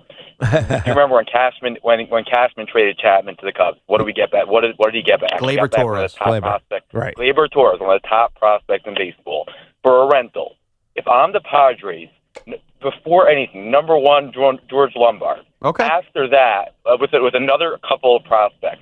After that, I want major league difference makers, not your trash, not the number 5 starter. I'm going to want major league ready difference makers, just like Mason Miller is a difference maker for me. Yeah, Ryan Weathers ain't cutting it. Yeah, but hold on. Let's not forget the beginning of the season, Al. Ryan Weathers actually was pitching really well. Yeah. And Will Warren is the same way. So they've had moments. They haven't fully put it together because they're not experienced, deep in their career pitchers. You're also not going to get an ace from Mason Miller, like a ready-made ace, because teams don't trade those guys. No, you're right. Why would you? You're going to need to fill out rotation depth and hope. You need that guy who's just below being a consistent starter. Which is why that's going to step into being a consistent starter. Right, which is why Weathers and Will Warren are still very young. Yes. And they've shown enough. I mean, both have 2 of the highest strikeout rates in Major League Baseball. Those are the kind of pitchers you take a chance on and go, we believe with our coach, we could get them to the next level. Yes. I mean, geez, look at what the Padres have had. Now, we all knew Michael King was good up and coming, but he was a setup man for the Yankees. We didn't know he was going to be reliever, starter. He started that last run when the Yankees stunk the last year. They didn't make the playoffs. They trade for him, and he's been one of the steady starters in the National League. That's the kind of, they already have a track record of doing that. He's been an above average pitcher. That's it. And you're telling me Will Warren can't be that? Why? The strikeout rate's good. I know he frustrates sometimes. He's still so young. He's been their most consistent pitcher. Right. Exactly. Michael King. Exactly. Michael King is steady as they come. So, yeah. I mean, I'm going to start with like a top line start. You're not getting that for Mason Miller. So then you're going to hold on to him. But that speaks to the problem. They need starting pitching depth. They need some ready-made bats. And Dominguez, like it or not, is that. His problem with the Yankees is they haven't got enough runway. Look up at the Yankee batting averages, on base, all that stuff. Jason Dominguez has been one of their steady bats for 2 months. Right. He just has. Just because he can't learn how to play the field. That's the only issue. Right. His fielding drives It's you almost nuts. like he's a DH. He just lost out there. Okay, so maybe San Diego finds a different home for him. Mateo, and Selden. Trade Mateo, Manny Machado, put him at third. Yeah, let's go. What's up, Mateo? What's happening, boys? How we doing? All's well. What's up, Mateo? So, Shaun, I was just going to kind of piggyback on your point to kind of emphasize why the reliever is the more important move. If you look at the postseason versus regular season and how they handle starting pitching, if you're in the 3rd inning and you're down 1-0 and you have a 2nd and 3rd 1-out situation, they're letting the starter work through that. If they get to the playoffs, they go right to the bullpen. It happens all the time. Yep. Right. You see it all the time. So it makes I'm not going to say the starters are worthless. That would be a little exaggeration, but they become less valuable. Right, Mateo, because if you have high leverage situations. If you have a good one, the starter is not going to get into that situation, but you also trust him to get out of it. Right. Like if you have a high-end, Cam Schlittler gets into that situation.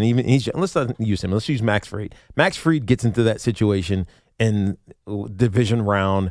It's game 4, whatever it is. He's 3 innings in. It's like, man, he's scuffling. You're not pulling him. You're believing he's gonna figure it out. 5th inning, you will. 5th inning, you will. I'm talking about. He said 3rd inning. Yeah, okay. But he's right. If you have a middling starting pitcher and he, for whatever reason, because you don't have anyone better, you got to start him in the 3rd game or the fourth game of a playoff series, and he gets 3 innings in, and he's at 60 pitches. You're pulling him. Yeah. You're not even giving him a chance to get the 5. And if you don't have a duo, because remember, it's not like, hey, just come in for the 9th in the regular season. We see this all the time. Closers come in the 8th in playoff games. There's only a month left to play with when you get there, or weeks left to play with. I mentioned the Bednar-Miller combining for 3 innings thing because the truth is if you have a dynamic duo in the back end of the bullpen, and we've lived it here in New York with both of these teams at times, those guys you're counting on for the 7th, 8th, and 9th. You will be more ready to go to a Fernando Cruz or a Hedrick in the 5th inning if a starter's struggling than you otherwise would be. Like if you have Mason Miller lurking back there, you're going to do that. You won't be afraid to do that, and that it just shortens games. So to me, it's a no-brainer. I'd rather shorten every game than have the value of Tarik Skubal every 4th game in the postseason. That's my philosophy. I think baseball's changed that way. I value the bullpen, and if he's available, I'm going all in. All right. Even for George Lombard? I would. I would. That's the one guy I would. That's the one that I'm like really kind of getting attached to. Well, we saw, Volpe had the same kind of hype, though, and this is what we've got. George Lombard just feels, I don't know, there's like a stoutness about him. There is, and the family's different, too. Yeah. You know what I mean? He's got his brother who was just drafted in the 1st round. His dad is a coach currently in Major League Baseball. There's a little pedigree. I think George Lombard's going to be really good, but I'm willing to roll the dice that's worth it for a Mason Miller. But that's the one guy I've said that for so far. All right, when we come back, we'll continue to take your calls on the Yankees, Mason Miller, whatever else is on your mind, 888-808-1019. Plus, it's our weekly game of Posted and Toasted. Not sure how Evan did finding the tweets last week, but he's tasked me every time I'm here to find them, so I found some. We'll have fun with that. It's Evan and Tiki with Shaun Morash / with Connor Green coming up after the break. Our friends at Town Fair Tire remind you that at Town Fair Tire, you always get the guaranteed lowest price on name brand tires from Connecticut to Maine. Nobody beats Town Fair Tire. Nobody. From the makers of Surfside, something new is hitting the shelves this summer. Introducing Super Light, the new Vodka Plus Aid canned cocktail inspired by classic sports drink flavors. Super Light comes in 4 of them: fruit punch, orange, lemon lime, and blue chill. With only 90 calories, 0 sugar, and 0 bubbles, Super Light delivers a refreshing taste that's perfect for summer. Whether you're hitting the green, shooting hoops with friends, or soaking up the sun, Super Light is here to fuel the moment. Look for Super Light variety packs and individual flavors at stores and bars near you. Must be 21 plus. Please drink responsibly. And this portion of the program is sponsored by Flag and Anthem, real clothes for real life. Flag and Anthem just launched their brand new corporate program.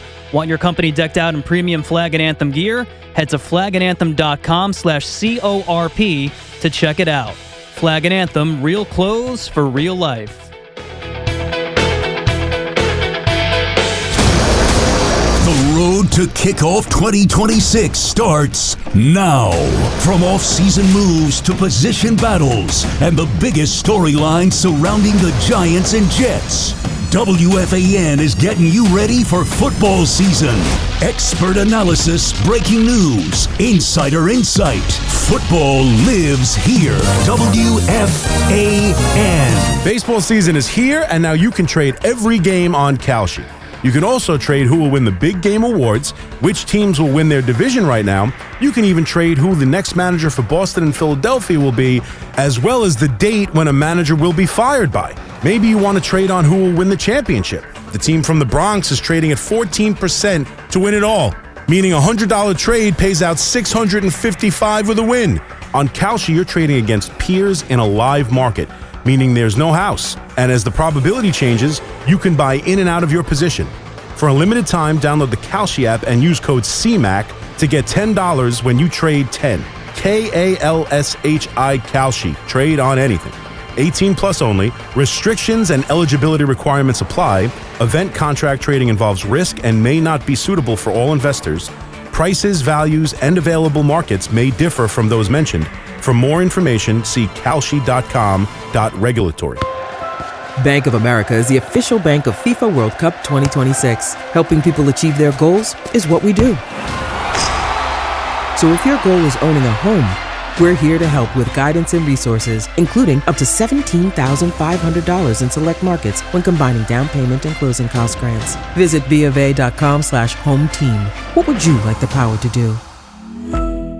Bank of America N.A. Equal Housing Lender. Credit and collateral is subject to approval. Restrictions apply. This is not a commitment to lend. Zona? Is that a word? In the 2026 Kia Sportage Turbo Hybrid, it might as well be, because it can be one road trip. It's all about turbocharged power and hybrid efficiency working together, so you get the thrill of quick acceleration and the satisfaction of fuel efficiency. Book a test drive and keep the adventure going. Kia, movement that inspires. Call 800-3334-KIA for details. Always drive safely. Sal Licata here for CertaPro Painters. You know, my home is a happy place, especially when my wife is satisfied. And that's not always an easy thing for me to achieve. But my friends at CertaPro Painters, they had no such problems. Big jobs or small, the good folks at CertaPro Painters are at your service. If you've been putting off a painting project, give them a call now at 1-800-GO-CERTA. That's CERTA with a C, and you'll see exactly what I mean. 1-800-GO-CERTA. Call CertaPro Painters today and get a no-nonsense free estimate on a professional job that you'll be happy with for years to come. Each CertaPro Painters business is independently owned and operated right here in our community. Schedule your free estimate online at CertaPro.com. Living in the city that never sleeps, you need a powerful home connection that keeps pace with your midnight grind. Keep your connection as legendary as the city itself. If you're a Verizon mobile customer, switch to Fios Home Internet and get reliable 100% fiber optic speed for just $20 a month. It's high-speed fiber dependability for less than a week of subway rides. Visit Verizon.com and switch today.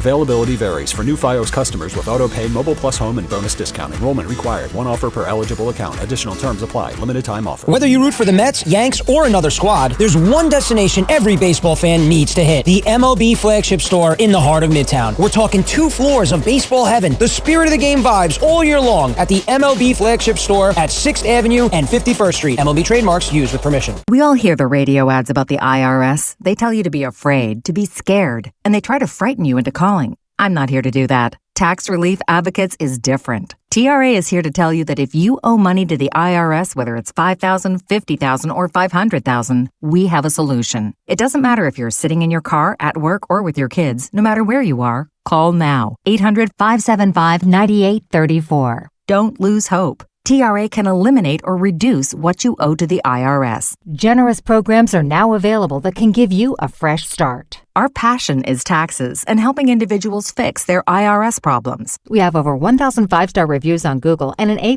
with the Better Business Bureau. You don't need to be afraid of the IRS any longer. End your tax nightmare today by visiting us online at TRA.com or call 800-575-9834. That's 800-575-9834. Tax Relief Advocates. Real solutions for real people. The summer is here and it is hot. If you think a new central air conditioning system is out of your budget, you got to think again. Sloman's is here to change the game with their super savings sale. They're offering cutting-edge 18-SEER 2026 refrigerant-compliant R454B systems, expertly installed by their certified technicians, all at the lowest prices of the year. That's right, you get started with 0 down, 0 payments, and 0 interest for 18 months. Plus, they're including a comprehensive 5-year service plan that includes annual system checks, filter replacement, and refrigerant to keep your AC running smoothly all summer long. Servicing all of Long Island and Queens, you can call the team at Sloman's today, 516-932-7000 for your free estimate. But you got to hurry, these cool savings aren't going to last. So don't miss out. Call 516-932-7000 or visit ac.slomans.com. That's ac.slomans.com. Terms and conditions do apply. Optimal Fibers in the house. Y'all know the number. 877-393-4448. Optimum Fiber, so fast, so fine. Got another provider leaving behind. Come on, everybody, let's get online. 30 a month, gonna blow your mind. 5 whole years, don't hesitate. Lock it in now before it's too late. 877-393-4448. Terms apply.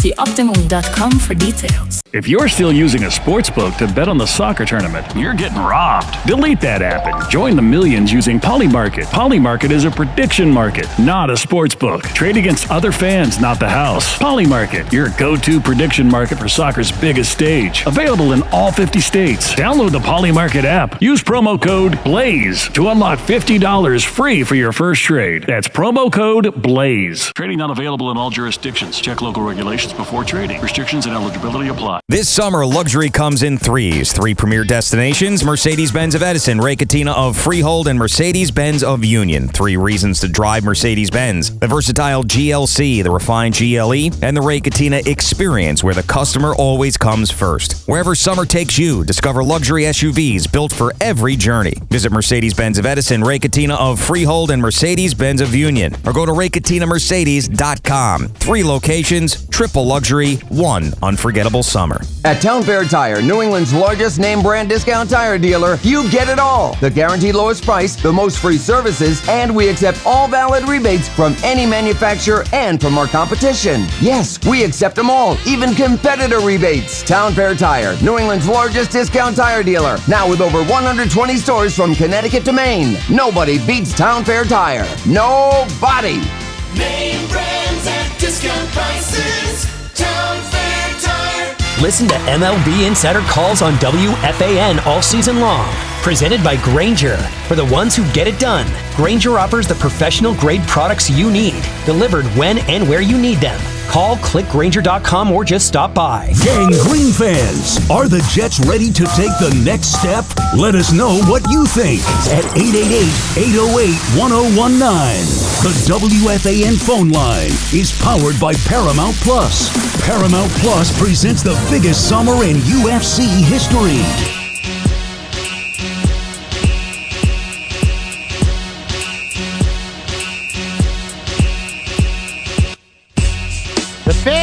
This is presented by Chef IQ. Watch the game, not the grill. Get your gear at chefiq.com. Paul Skeens is one of 8 player representatives at the negotiating table for labor as the MLB and MLBPA look to avoid a lockout. Skeens yesterday, addressing the media, did say players will not accept the salary cap. There are certain lines in the sand, paraphrasing. He did admit missing games or a season remains a possibility. This Fan Focus was sponsored by Town Fair Tire. Nobody beats Town Fair Tire. Nobody. I hear that. It's even more reason for me as a Yankee fan to feel like you need to be as all in as possible to try to make a run here in the 2026 season. We will have Posted and Toasted coming your way in a couple minutes, but let's continue your calls. 888-808-1019. Al in Manhattan. Al, what's up? Hi, how you doing, guys? All's good, Al. Who you on today, France or... France. All France. Let's go. Yeah, I agree with you, sir. Who are they going to face in the final? I think England. I think Argentina has been a little bit wonky. They've gotten away with some poor play and some late game heroics these last 2 matches. So I'm going to say England, France. Yeah, hopefully the 5th is not in for Argentina. I mean, they won last year. We don't need a repeat in the World Cup. No, I agree. All right, thanks, Al. I did want to bring that up. By the way, that game is today at 3 o'clock, so in about 3.5 hours. France versus Spain will kick off down in Arlington. At the, what do they don't call it, whatever they call it. Arlington Stadium? No, they call it Texas Stadium. Texas Stadium? Texas Stadium, like they call New York, New Jersey Stadium. Yeah, whatever that's going on there. I don't know. I forget where tomorrow's game is. Is it Houston? Is it L.A.? Whatever it is. Tomorrow's 3 o'clock too. But this clicked with me, Tiki, because Team USA, of course, got eliminated. They didn't make it to this point. Yes. But I thought about this as I was going through the schedule this week. I don't mind a World Cup game at 3 o'clock for our work hours and knowing that the All-Star game's tonight. Like, it kind of plays in fine. I'll get off work. I can check in on it and then watch the All-Star game tonight. But if Team USA had made the semifinals, you want to explain to me why these games are not at 8 o'clock at night? Why it's not prime time? Prime time? Like, look.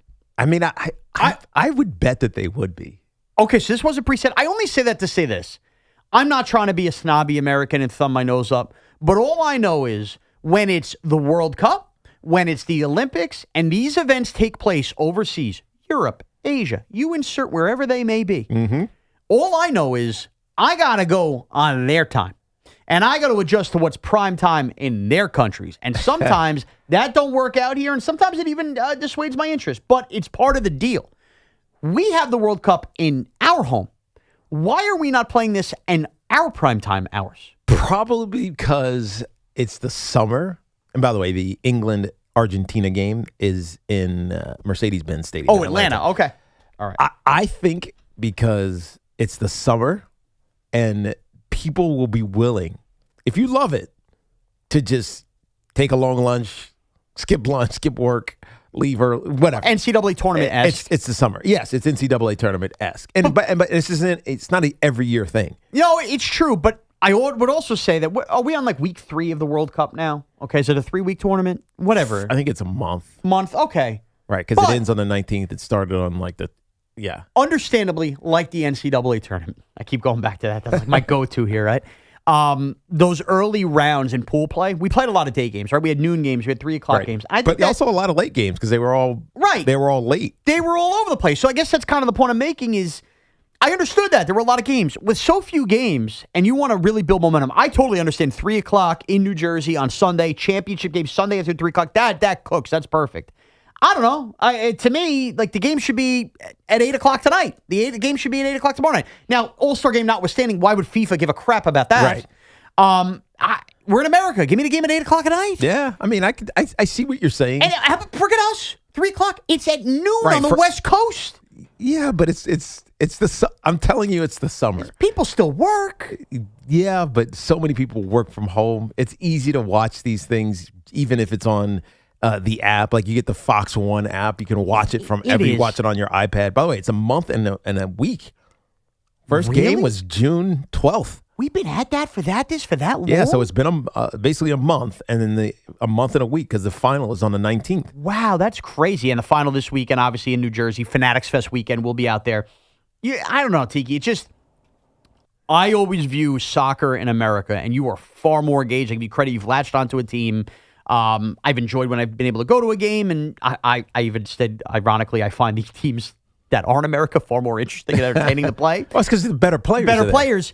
I always found when the World Cup was coming here to North America, I thought, and maybe I was wrong with this, one of the main objectives when we got this was, let's continue to grow the game here. I don't know what playing the game at 3 o'clock. I don't think that helps grow the game. No, look, in some regards, you're right. But growing the game here it's the same way that you grow any sport. It has to start at the younger ages. And you've heard, if you care, so much of the commentary around how bastardized it is or a money grab it is. And it's all, these travel leagues. And if you're not of the chosen in this travel league and the dad is the coach, then your kid just misses out.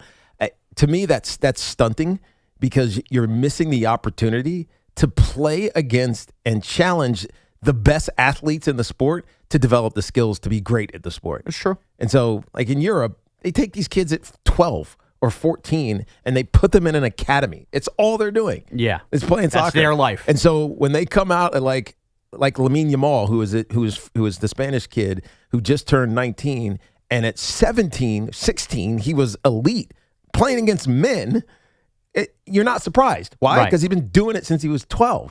So it's not going to become the thing in the United States because I don't know if the United States will ever have one of the top 10 players in the sport. It's probably right. I tweeted about this, and the blokes across the pond were very upset. They got very nasty. About what? About the fact that I wanted the start time to be at 8 p.m.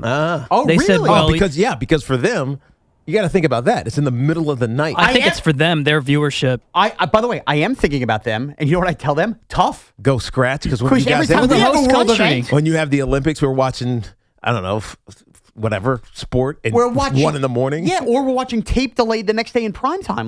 Sorry. Well, the blokes they got real nasty about it. They say, well, if your country ever got there, then you can have a say, but right now you don't. And it's like, and then they said, you Americans are so selfish. I'm saying, I want it to be at 8 p.m. It's not, though, so we're actually being accommodating in the situation. Americans are selfish. We now play football games at 9 o'clock in the morning East Coast time, in 6 Dublin o'clock. and in all over the place. To fit your time zones. We always bend the knee as the country. We always do. Phil in Mayapack. Phil, what's up? Go ahead. What's up, Phil? What's going on, guys? I'll answer that question for you in a second. Go ahead. Just to echo, so it is being played at 8 o'clock. It's just being played at 8 o'clock in Europe. if you factor in the time change. And by the way, that's who's playing, right, Phil? That's who's playing. Europe is playing, not America. FIFA foresaw that it was going to be European teams in this cup, and they opted for 3 o'clock because they knew it would go on at 8. Yeah, I don't know the times. I don't know the time zone in Argentina, South America. That's closer to us. It is, but it's weird. Like, hold on, I feel like part of South America is ahead of us. They're an hour ahead of us. It looks like. Yeah, so they're an hour ahead of us. Yeah, it's 12:40 because we look at a map and we always look at it flat, which bastardizes the actual shape of the map, like the longitudinal lines of the map. And so South America is actually east of us. So it's even though it feels like it's southwest of us. That's the time zone Bermuda is in. If you ever travel to Bermuda, they're 1 hour ahead of New York. Right. Kind of bugs me out because you're not used to that. Just 1 hour ahead. It's Exactly. weird. It's like, where is that? It's weird. You in the middle of the Atlantic? And the answer is yes, they are in the middle of the Atlantic. 4 o'clock's better than 3 o'clock. Because now you start talking about really getting out of work and hitting happy hour for the bars for the game. Yes. So Argentina, enjoy your happy hour. So the answer to the question, Shaun, why are all these games on European time? Because that's where the money is. Yeah, okay. And they knew that we had no chance of making it to the semifinals, probably. Yeah. But you guys would admit, if the U.S. was playing, I know people would duck out of work, we'd have watch parties. There would be 3 o'clock, really? Middle of the week? Everybody was just off for the 4th of July week? Definitely. Yeah, so. Definitely, they would. I think companies would have had watch parties. Oh, I'm sure they would have. And there would have been different ways around it. But you know what I mean. We're pigs here. And we want our sports when we like our sports. A lot of people would have gotten all of a sudden sick out of nowhere. Yeah, called out. If you cared. Yeah, definitely. Exactly. Eating bad lettuce. Seth in Manhattan. Seth, what's up? Seth? Oh, Seth, we lost you. All right, we'll get back to your Yankee calls in just a second, the World Cup calls in just a second. But, of course, I'm getting hungry now. We're just talking about time zones. They're already eating in Argentina. Let's eat now. No, you're wrong one. This is Posted and Toasted. Yeah, I was a little confused there. I was like, what are we doing? Posted and Toasted. Let's go. It's time for Posted and Toasted. Posted and Toasted. 1, 2, 3. Posted and Toasted. Where Evan finds the treats. Posted and Toasted. Will Tiki guess them right? It's Posted and Toasted time. Yeah, Posted and Toasted is brought to you by the Rothenberg Law Firm. Injured? Visit injurylawyer.com. And Princeton Longevity Center. Experience the power of personalized medicine. You're right, it's not Cinco. I'm an idiot. We're going to do that in an hour, Connor. So it's Posted and Toasted. You know the game every Tuesday, 11:30 or thereabout. We read tweets of some of our WFAN coworkers and guess who they are. Now, Tiki, when I last played this game with just you wanted no... Yeah, I don't need it anymore. Is that how you did it last week? Yeah, that's how I did it with Evan last week. Okay. All right. I mean, you would know if you were here, but you'd take time off. Yes, I do. I do. So does Evan. And I'm damn proud of it. Tiki's never off somehow. Doesn't end. All right. Here we go. July 13th, 2010. 16 years ago yesterday, this tweet was sent. Maybe because... I was in my 30s. So think about that. Maybe because I'm still young, but I love the All-Star game. Maybe because I'm still young, I love the All-Star game. That's it? That's it. Maybe because I'm still young and what? But I love the All-Star game. Basically saying I love the baseball All-Star game. Maybe it's just because I'm still young. That's it. That's the only part of the tweet. That's it. It's a very simple tweet. That's a stupid tweet. So I'm going to say that's Evan. You're right. Ding, ding, ding. Suck, suck, suck. There you go. All right. That's tweet number one. I thought that was interesting. And I don't even get it. The main reason I brought it up is 16 years ago, Evan considering himself young. Now he can't walk. He's got back injuries. That's right. He's got to stand. He's got to stand to do a show. What was he, 27 then? Yeah. So now, full disclosure, a little background on how I did this. I searched All-Star Game and Home Run Derby. You're on coworkers. Yeah, so you wanted to be relevant. I wanted to be relevant.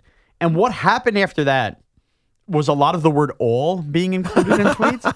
So now, and then I started to find fun ones that are going to be relevant soon. So that might be your only All-Star Game related one. All right, here we go. We're going back to 2017 here, Tiki. January 8th, 2017. When you practice all week catching with one hand, using two in a game doesn't work. Hashtag Odell. So with Odell back, I wanted to bring this out. When you practice all week catching with one hand, using two in a game doesn't work. And now if I do the math, January 8th, 2017, I'm assuming this is right after that Packers playoff loss for the Giants. So this is someone who was pissed off. Yeah. Because Odell can't catch. Yep. I'm going to say that was Tommy. No. You're wrong. Was that you? Nope. You're wrong. Sorry. Trying to get used to these buttons. Boomer. You're wrong. All right, I give it. Who was it? Al Dukes. Al Dukes. Al Dukes with an insightful football That is tweet. an insightful football tweet. That's why I threw it off. It's not a typical Al Dukes He's tweet. usually deeper than that. Yeah. He's usually much deeper. Yeah, not much. So that's why I threw that in there. I'm like, wow, Al, giving you a real hot football take there. All right. Tweet number 3. Again, I don't know how we got here in my searches. Also from 2017, May 6th. They should have a giant tarp for Churchill Downs so the Kentucky Derby doesn't have to be run in mud. What? I'm guessing Kentucky Derby, I'm assuming it was very rainy. They should have a giant tarp for Churchill Downs so the Kentucky Derby doesn't have to be run in mud. I'm going to say that's also Al Dukes. You got it. You got it. Because Your team is very good. That one's thoughtful. I think he's right. You have tarps on baseball fields for the dirt. Why wouldn't you put a tarp down on horse tracks? Because there's too many races being run. Put them down in between each race. It's like a half an hour. No, it is about 20 minutes, 30 minutes in between each race, but there's too many. Okay. All right. I thought about that. I said, he's right, because then we always got to hear the mutter's a mutter, the whole thing. Yeah. All right. Last but not least, again, this came up by searching Home Run Derby. Tiki, you ready? Mm-hmm. This is from April 27th, 2023. Giants draft Deontay Banks. I would have preferred Porter, but a home run need and value pick for the Giants. And knowing how Deontay Banks has turned out, a very funny tweet to look back on. By Tommy Lugauer. Are you stupid? You're wrong. That was by Shaun. Whoa. Suck, suck, suck. It is by Shaun. It was me. Look at me trying to be all draft insightful. A value need pick. I did say I would have preferred Porter. Look, he was good for Wink. He was. I think I got it right, though, because Porter's been the better player. No, definitely. So there you have it. That's Posted and Toasted. Evan, eat your heart out every single Tuesday right here on Evan and Tiki. All right, let's get to Chris and Bayshore. Chris, what's up? Hey, Chris. Hey, guys. How we doing? All's well. Hey, listen, I know you're talking soccer and all, but I got a guy, I think that, and I don't know if he's been mentioned today, but I did read it somewhere. For the Yanks, don't you think that Arise would be perfect? I mean, he's hitting .330. He's a guy he's versatile, puts the bat on the ball, great table setter. I mean, I think he'd be perfect somewhere. Somebody brought this up yesterday, Chris. I don't deny that. I think Luis Arise for what he does. Now, a lot of people will say, well, all he does is bat on ball. He just kind of hits for average. And I would say, well, that's very welcome to the Yankees lineup and approach. How about we suck for like 3 innings and then someone gets a base hit? Right, to start a rally. So, yeah, I understand that he doesn't do a lot of other things well, but I think he would fit perfect. Here's the issue. He would fit perfect offensively.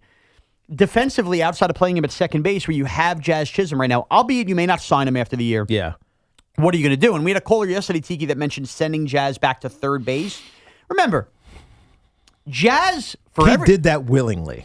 Exactly. Now to ask him to go back and jockey him back and forth, is that right? No, the problem was he did it willingly, and the only reason he had to do it is because Gleyber Torres was unwilling to do it. Right. Gleyber wasn't willing to do it, and DJ LeMahieu didn't want to play third. Yeah, and his arm was regressing. He was just shot physically because he'd gotten older, and so Jazz was like, I'll go play third. But what we saw was that you had guys out of position and weren't optimizing themselves defensively. Yeah. And so he struggled. So he ultimately had to go back to second base, and that's why they ended up DFAing DJ LeMahieu, which sucked. It does suck. But it was necessary. I don't want to put Jazz in that position again to play third base when he's okay at it, but he's not naturally a third baseman. Right. And again, he did it. I thought he was the ultimate team guy for doing it. But wouldn't that also go against everything you did last year when you added Ryan McMahon? And this isn't an indictment on playing Ryan McMahon, who actually has been fine for the last month. It's just, man, you're really going to downgrade third base that much defensively to get the bat with Luis Arise? Yeah. And, some of these not even an impact bat. It's just a consistent on-base bat. Exactly. I don't think it fits the Yankees' current roster. And maybe if you really want to surprise and trade Jazz for whatever reason to do it, okay. But then you're weakening your offense and your power as it is when you don't even know when Stanton and Judge are coming back. Again, they need a player like Arise. It just feels like the wrong year to trade for an Arise. Right. Brian in Northport. Brian, what's up? Hey, guys, what's happening? So I know you were talking about the start time, and Shaun, I get it. But I have a brother-in-law who is from Spain, little tiny town in northwest Galicia. Okay. They eat dinner at 9, 10 o'clock at night. They still have siestas. And every single household in that country at 10 o'clock tonight is going to be watching this game. I mean, the United States, the Super Bowl, how many households are watching it? 35%, something like that, maybe? Yeah, that's right. Every single home in France and Spain is watching this tonight. After dinner, every bar is going to be packed. That's why they do it this way.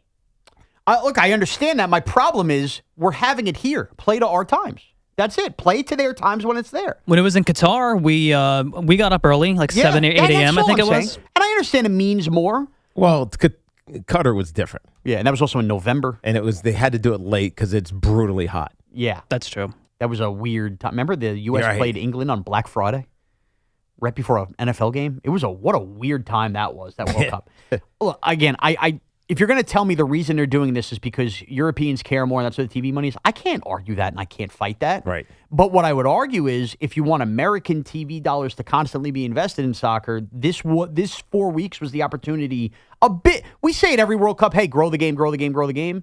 If the team itself is not going to fully grow the game, the event being here helps grow the game. We know the stadiums. We know the locations. You're getting way less of an audience at 3 o'clock today in America. Now, look, I'm sorry. The reality is, and I said this about the money, like this is a question about money. And these numbers blow people away because they don't believe them. But when you watch the Super Bowl, it was 125 or so million? Yeah. 125 million.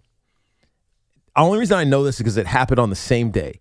That morning, Liverpool played Manchester City. On Super Bowl Sunday morning. On Super Bowl Sunday morning, It was Liverpool versus Man City. Man City is Erling Haaland. There's a bunch of great players on that squad. They usually win the Champions League and the Arsenal or the EPL. But Arsenal won it this year. That game, it was like a match day 28. Okay. Out of 38, whatever middle of the season kind of deal. Right.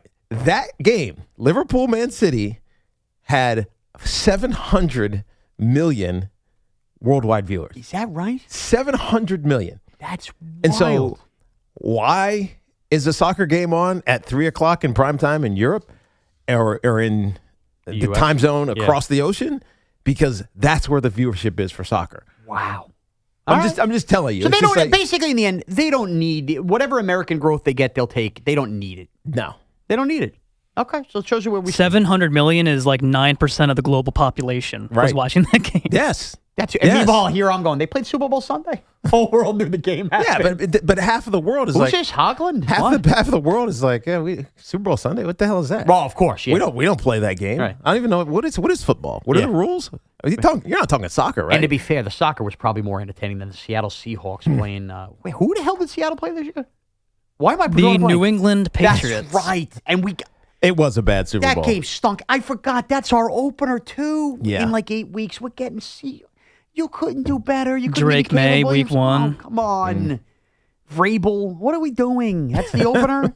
Speaking of football, we're going to get to some of that, plus all your calls on the Yankee deadline. Geno Smith, why soccer doesn't care about Americans. Everything's on the table. We will dip into the bucket of the reasons this week on All-Star Week we should be excited for football, plus some more with that. It's Evan and Tiki with Shaun Morash on The Fan. And man, it's hot out there. And the secret trick to beating the heat is Flag and Anthem. So many Flag and Anthem shirts and shorts are packed with performance features designed to keep you cool, dry, and most importantly, completely hide sweat. Flag and Anthem just launched their brand new corporate program. If you've ever wanted your company decked out in premium Flag and Anthem gear with your business logo right on the chest, head to flagandanthem.com/CORP to check it out. Flag and Anthem, real clothes for real life. Use code WFAN25 for 25% off your order today at flagandanthem.com.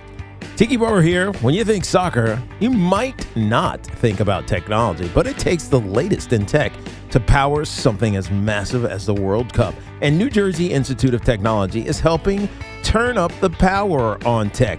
NJIT's Martin Tuckman School of Management has developed a digital dashboard for tracking fan sentiment and offering info on all things World Cup. They even have a fan chatbot that you can talk to about the World Cup if you need to find out anything you want to. What cities are the loudest right now? I'm sure it will be MetLife, or let's call it New York, New Jersey Stadium, in about a half a week, because that's when the semifinal and the finals will be played there. But you can join in and add to the energy as well by checking it all out at njit-worldcup.com. That's njit-worldcup.com. This is an Odyssey Sports Minute. This Odyssey Sports Minute is sponsored by AutoZone. Get in the zone. AutoZone. I don't think the Los Angeles Lakers will be in much of a winning zone this year. Yes, the Lakers could win 50 games. Yes, the Lakers will go to the playoffs. But this new core of Luka Doncic and Austin Reeves and Walker Kessler, I think is a middle-of-the-pack team in the West, and I don't think we'll win a championship anytime soon. I'm Nick Costos.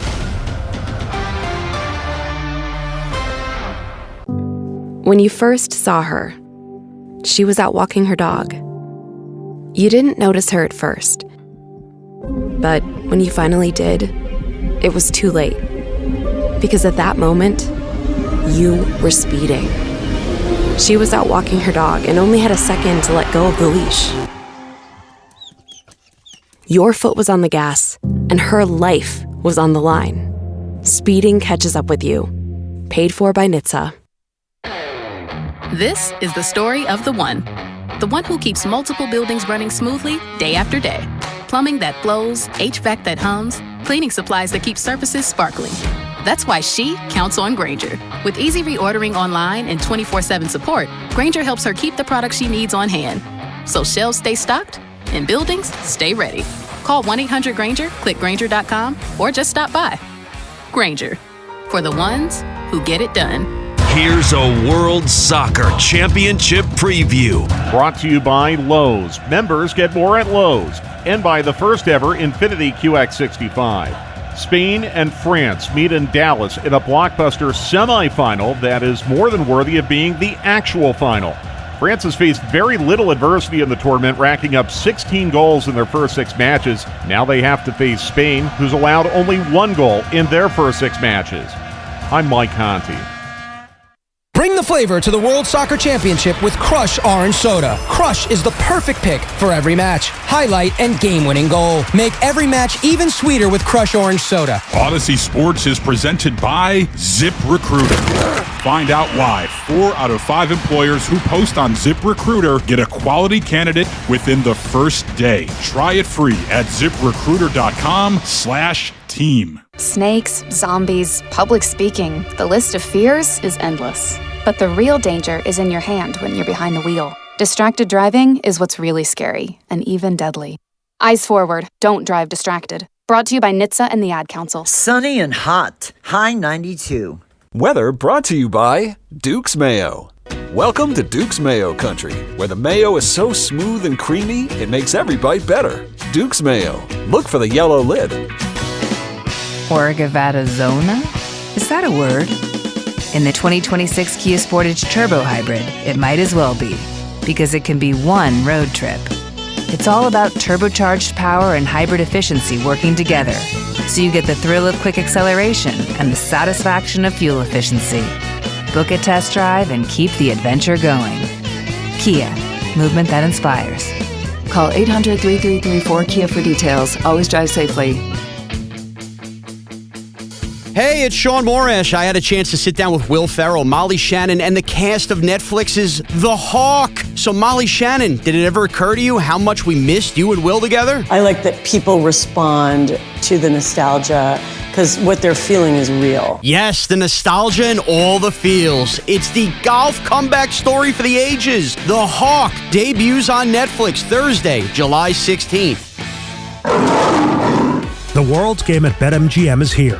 Bet on the soccer showdowns with 2-up early payout so that if you're up 2, BetMGM will pay you. That's right. Place a pre-game straight match result bet on any tournament game. If at any point your team is up by 2 goals, you'll instantly win your bet. Then enjoy BetMGM's same-game parlays, daily promotions, player props, and so much more for the World's Game.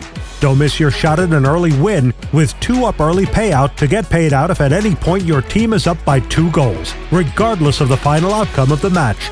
Make it a tournament to remember with BetMGM. BetMGM and GameSense remind you to play responsibly. Gambling problem? Call 877-8-HOPE-NY or text HOPE-NY 467-369. See BetMGM.com for terms. 21 plus years of age to wager and physically present in New York only. New and existing customer offer. Subject to eligibility requirements. Additional terms and restrictions may apply. Hi, I'm Patty, founder of Awesome Tex. I started with a big idea to give old clothes a new life by turning them into recycled fibers and threads. Everyone told me that this was going to be impossible. But Chase for Business believed in me. They gave me a lot of guidance from the beginning. Get financial guidance from bankers in the New York community and convenient digital tools all in one place. Learn more at chaseforbusiness.com. Make more of what's yours. Real customers compensated. JP Morgan Chase Bank, N.A. member FDIC. This summer, cool down with Dunkin' Refreshers. Sip on black cherry or try the all-new pink pineapple. Or try one of their flavorful fan favorites like mango pineapple and strawberry dragon fruit. All of them are ice cold and refreshing. Dunkin' Refreshers are the perfect afternoon pick-me-up. A whole lot of flavor and very refreshing. It's a sip of summer, only at Dunkin'.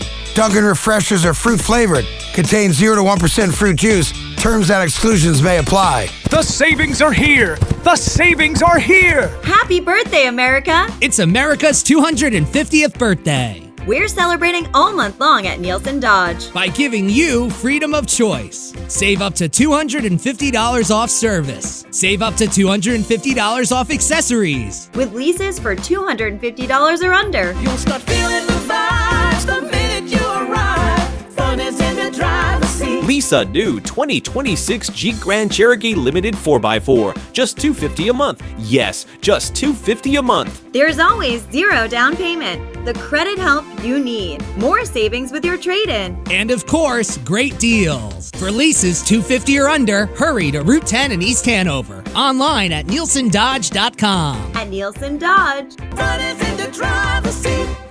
Make this the summer event. With approval, term 24 months, due at sign, 6343, and tax tag and DMV fees. See dealer for details. Attention. Have you racked up $10,000 or more in credit card debt? Are you barely getting by making minimum payments? With credit card debt reaching all-time highs, National Debt Relief is notifying consumers about significant debt relief options currently being made available to help those with overwhelming credit card debt. These options may reduce a large portion of credit card debt for those who qualify. You don't need to declare bankruptcy or take out a consolidation loan, and you may only have to pay back a fraction of what you owe, even if you have bad credit. National Debt Relief has already reduced the credit card debt for more than 550,000 consumers. So don't wait. If you owe $10,000, $20,000, or even $100,000 in credit card debt, you can now take advantage of this financial debt relief as the cost of living continues to skyrocket. To check what debt reduction you may qualify for, call 800-358-6868. That's 800-358-6868. Again, 800-358-6868. Talk sports after hours with Tommy Lugauer, 7 to midnight. WFAN, WFAN FM, WFAN FM HD1 New York, and Odyssey Sports Station.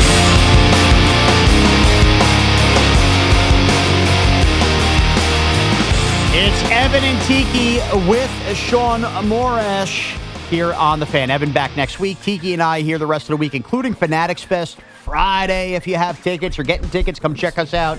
10 to 2 will be broadcasting live, and you'll get a special Sunday version of myself and Tiki and myself from when you can see the show 10 to 1. We will be on 9 to 1 on The Fan. Your phone calls are lined up, a million things on the table today, as it typically is an all-star week. I do want to kind of clear the board and get to some of those calls. I promise we're going to get to the reasons to be excited for football in just a second. But let's get back to some of the things we were talking about here. Alex in Westport. Alex, what's up? Hey, guys. So one benefit of a 3 p.m. starting time in terms of growing the game is that kids are going to be able to see it from front to end. Alex, that's the answer. Let's be honest. The kids can watch it. Think about if you're a U.S. broadcaster. Right now it's Fox, and they're going to be bidding on the next World Cup soon. But if you're Fox and you want to grow an audience, you want that early, like 10 to 14-year-old kid who's playing soccer right now to be able to watch, and it's summer and they're not doing anything. And they're usually tired by 9 o'clock at night. Yeah. By if it was at 8, 9 o'clock start, they're likely not going to see it. You're right. I'd be a hypocrite if I didn't say that. If it is about the kids, and look, Eastern time, kids are usually home from camp or whatever other crap they're doing. 3 o'clock, that doesn't make sense. Right. West Coast time, it's a little bit different, but it is also, it's still the summer. Exactly. Lucas in New Jersey. Lucas, what's up? Hey, how's it going? All's good, Luke. Well, just to go off of what you guys were just saying, why couldn't they start at like 5 o'clock then? I agree. You know, it's still 2 it's just o'clock on the West Coast. It's just a and all weird that. time, though. You never hear anything starting at 5, right? So I think it's just a weird time. Yeah.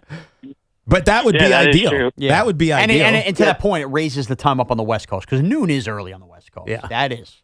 I was watching the Egypt-Argentina game last week in LA. I'm like, what time is it? Hey, we do it every other Sunday, starting week, 4, when they have international games. That's true.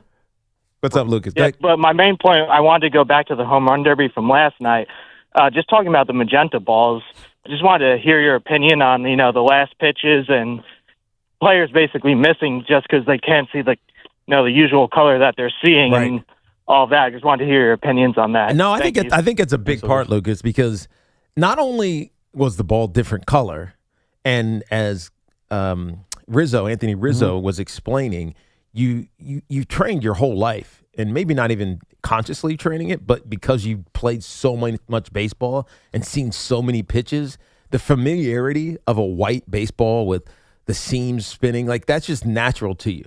The magenta ball, while it's kind of cool, it's dark.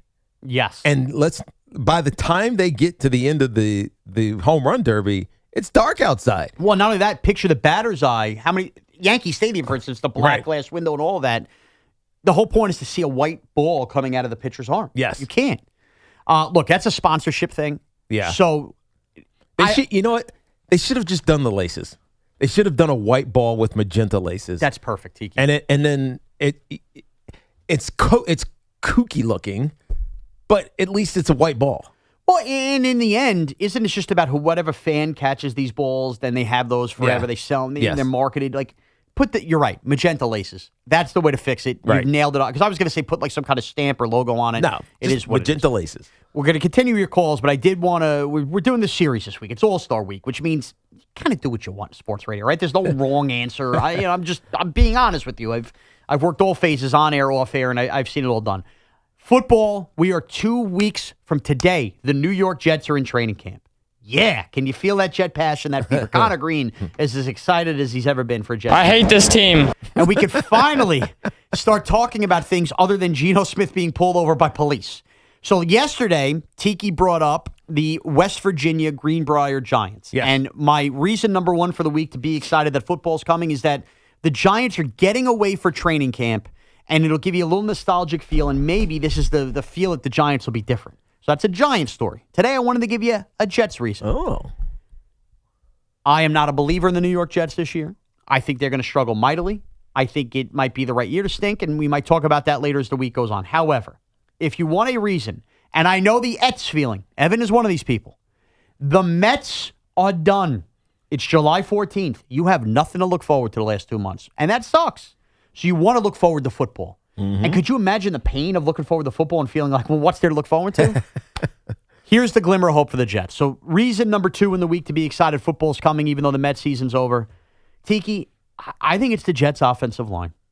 Because if we're looking at it from a negative light, how many times have we seen seasons, even with the other team in town, the New York Giants, that get ruined because you might have pieces in the right places, but the offensive line gives you no hope? Yep. This year is where you see the first-round pick investments in an Olu Fashanu and an Armand Membu pay the fruition. Yeah. They are not going to have, in theory, turnstiles at tackles. They should have really good tackle play. Now, you want to talk about the interior? I like Josh Myers. I think Tippmann. Transition over to guard. They're not going to overpower you and overwhelm you. No. But the bookend, he's smaller as a guard. Right. I mean, he was small as a center. He's a little bit smaller as a guard too. But he's actually he's going to grow into his size. He's going to grow. Didn't they extend him? I believe they did this offseason. I believe they did extend Joe Tippmann. I think it was very under the radar at one point. Right. And so you're 100% right. When you have a good offensive line that can protect your quarterback and allows you to just have a guy not be scared to death, then good things can happen if you have good skill position players. And on paper, they do. Breece Hall, who got an extension, he is fantastic. And that's the other part of it. Eliminated that distraction about is he going to get paid 100%. Or not? He gets underrated. I think probably just because how bad the Jets have been. But Breece Hall is one of the best running backs in the NFL. I don't know what Kenyon Sadiq is going to look like as a pro, but he was a stud in college. He was. He was their first-round pick at tight end. And you took Omar Cooper late in the first round as well. That's right. Omar Cooper is there as well. So, and that's on top of having Garrett Wilson and A.D. Mitchell. Yep. So, their skill position and offensive line, if you look at and I'm talking tight ends as well, it's like, man, they actually have a good offense. There are not only names that I know, but I think players that have been good already in the NFL. Breece Hall, Garrett Wilson, A.D. Mitchell, etc. So this team has the makings of being something interesting on offense. Yes, and I'm trying to balance the thing you have to worry about. Well, defense and the quarterback. Yeah. Well, and that's exactly it. Look, I'm not going to pretend to be a believer in Geno Smith. I'm more negative. I think I'm probably, of the three of us, the most negative on him coming into the season. Yeah. Because, look, I saw what happened last year with the Raiders, and that's going to tie into why I'm positive, though. He also fell apart that last year with Seattle in that second half. He got off to a good start. He ended up turning the ball over a lot. Go back and look at those stats. But the thing that you could point to last year when he was turning the ball over, the Raiders' offensive line was abysmal. That was garbage. Abysmal. And Geno Smith, having degenerately bet plenty of Raider games, was taking a beating back there. Yep. And so when he does that, he's just going to throw the ball. He's going to throw the ball all over the place. If he has confidence, and you have Breece Hall who knows, hey, I got paid. I'm happy to be a New York Jet. They want me to be here. And then you start thinking about Armand Membu, Olu Fashanu, Then we talk about the skill positions. Omar Cooper, Kenyon Sadiq, Garrett Wilson. What do those 5 starters have in common? Don't forget Mason Taylor is a good player, too. Right, but those 5 are all first-round picks, Oh, Tiki. right. They have 5 first-round picks out of their starting 11 guys on the offense. Right. That's a lot of investment into offensive football. And then 3 others are second-round picks. Yes, including Breece Hall, of course, and Mason Taylor. Like, I'm not telling you to be excited about the Jets. And there are going to be a lot of shows in August where I probably throw cold water and I don't have high expectations. But if you're going to talk yourself into this Mets season is over, what do I have to look forward to? Is there a glass half full approach in training camp starting in 2 weeks? I will tell you, starting with the Jets offensive line and mainly those bookend tackles, the Jets have the potential to be a pretty potent, fun offense. Right. Even if that involves running the ball a million times. Again, Geno Smith is going to be that pendulum swing. If he's bad, none of this is going to matter. But he's at least got the pieces that he sure as hell didn't have with the Raiders' offensive line last year that would give you hope. And Geno seemingly likes going fast, as we've learned in cars. So maybe these receivers will allow the offense to go fast. Look, if Geno is up to snuff, and just be average. It doesn't have to be great. You be average. Then this, and again, it's a different offensive scheme, obviously with Frank Reich as the offensive coordinator. Then this offensively, they could be pretty good. Yes, I believe that. So they felt inept at points last year.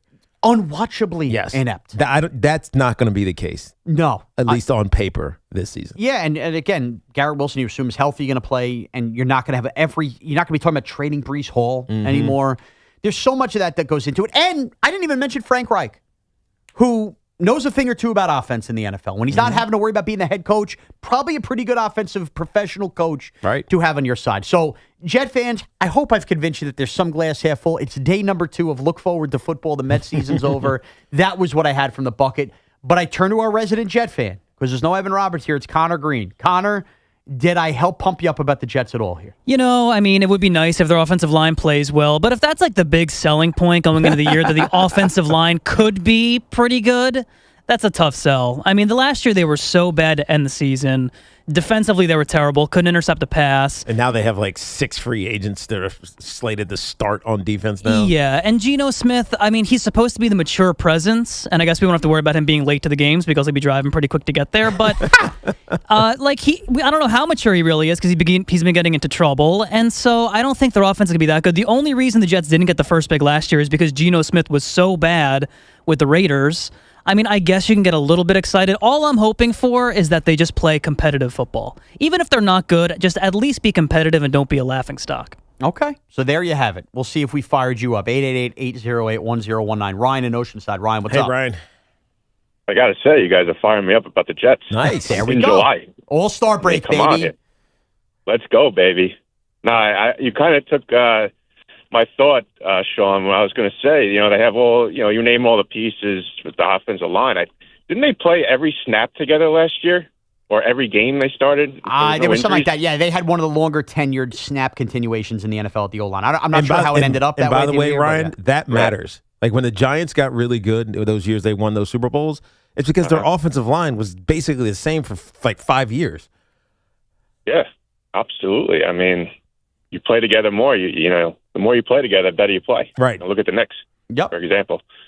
But yeah, I think I think the Jets. Are they gonna make the playoffs? Who knows? But I think they should give us something to be proud of this year. Yeah, and they may not be the worst and team by in the way, division. that's what Aaron Glenn wants. He wants the fans to be proud, which means I want fans to actually come. Yeah, and if you're proud, that means I keep my job. Probably. Exactly. Let's go to Jeff in Hamilton. Jeff, what's up? Jeff. Hello. What's happening? What's up, Jeff? Hey, how are you? We're good, man. I'm good. How are you, Tiki? I'm a year older than you, and I heard you the other day talking about Albany. I'm actually heading there on Saturday. Oh, nice. Yeah. So I have an interesting perspective. When I was in college, I studied abroad. I studied in London. Oh, that's cool. Where were you studying? And I was at the University of Delaware. So I did a program over in London. Oh, got it. And so I don't know, they're 5 hour difference, but France and main Europe is 6 hours. Yes. So the game's actually 9 o'clock tonight. Yes. So it's later. But I would have to watch. It's later. It's an hour later. The UK is 5 hours. Ireland's 5 hours. But I remember like living there, and I'm a big Giants fan. I'd have watched the Giant games. Yeah, the Giant games. If you're on at 4 o'clock, there, home, it's a 9 o'clock p.m. start. So it's just kind of wild, the way the time difference works. But while I agree this is probably for the kids, the reality of the situation is this is for the Europeans. I mean, Americans, we get, for the most part, we get excited about the World Cup. I've been watching it. But for the next 3 and how many years, I'm not going to watch any soccer. Right. Nobody's going to watch the CONCACAF. Sure. Right. Nobody's watching any of the Nations League stuff. Nobody's watching that. No. And as far as like today, like, so I'm a teacher, so I'm off. So I have I can do what I want to do as far as the game. My son's going to be with me. But I do, most people I know, all my corporate friends, these guys all work remotely now. I don't think it matters anymore. I think my one friend sits by the pool and does his work on his computer, on his laptop. Right. People are going to watch regardless. No, I think you're right. You're going to find, if you want to watch it, you're going to find a way to watch it. If you care enough about it, you're going to find a way to dial in. Yeah. I mean, the beer drinking construction worker can't, but. True, but he might not care. That's true, too. Right. He's just lighting a cigarette waiting for the NFL. He could pull the phone out and stream it maybe on his phone. Yeah, on the job site. Honestly, it depends on their nationality because a lot of people are connected to these teams for one way or another. That's true. I'm in. Mbappe's my guy. I'll tell you. Far better French star than I put you on the right bandwagon. Yes, you need it. By the way, I did read we're going to Fanatics Fest on Friday. Yeah. We are Friday and Sunday. I think it's a day we're not there. Victor Wembanyama is going to be at Fanatics Fest. Really? Now, does he get booed walking in by New Yorkers? Definitely. Because you can't miss Victor Wembanyama when he walks in. Not even a question. I don't know, though. People get a little different when they see them in person in that way. Then all of a sudden, I'm a huge fan. It depends on if he's able to be accessed. So if there's no access to him and you're just like seeing him walk, then he might get booed. But if you have access to him, they won't boo him. Do you think? Now I got to look at this thing because you have to pay once you get in. You could pay for meet and greets. And you pre-register with certain athletes. Do you think there's any Knick fan out there that ponied up money for a meet and greet to get the autograph of Victor Wembanyama just to tell him he sucks? Just to troll him?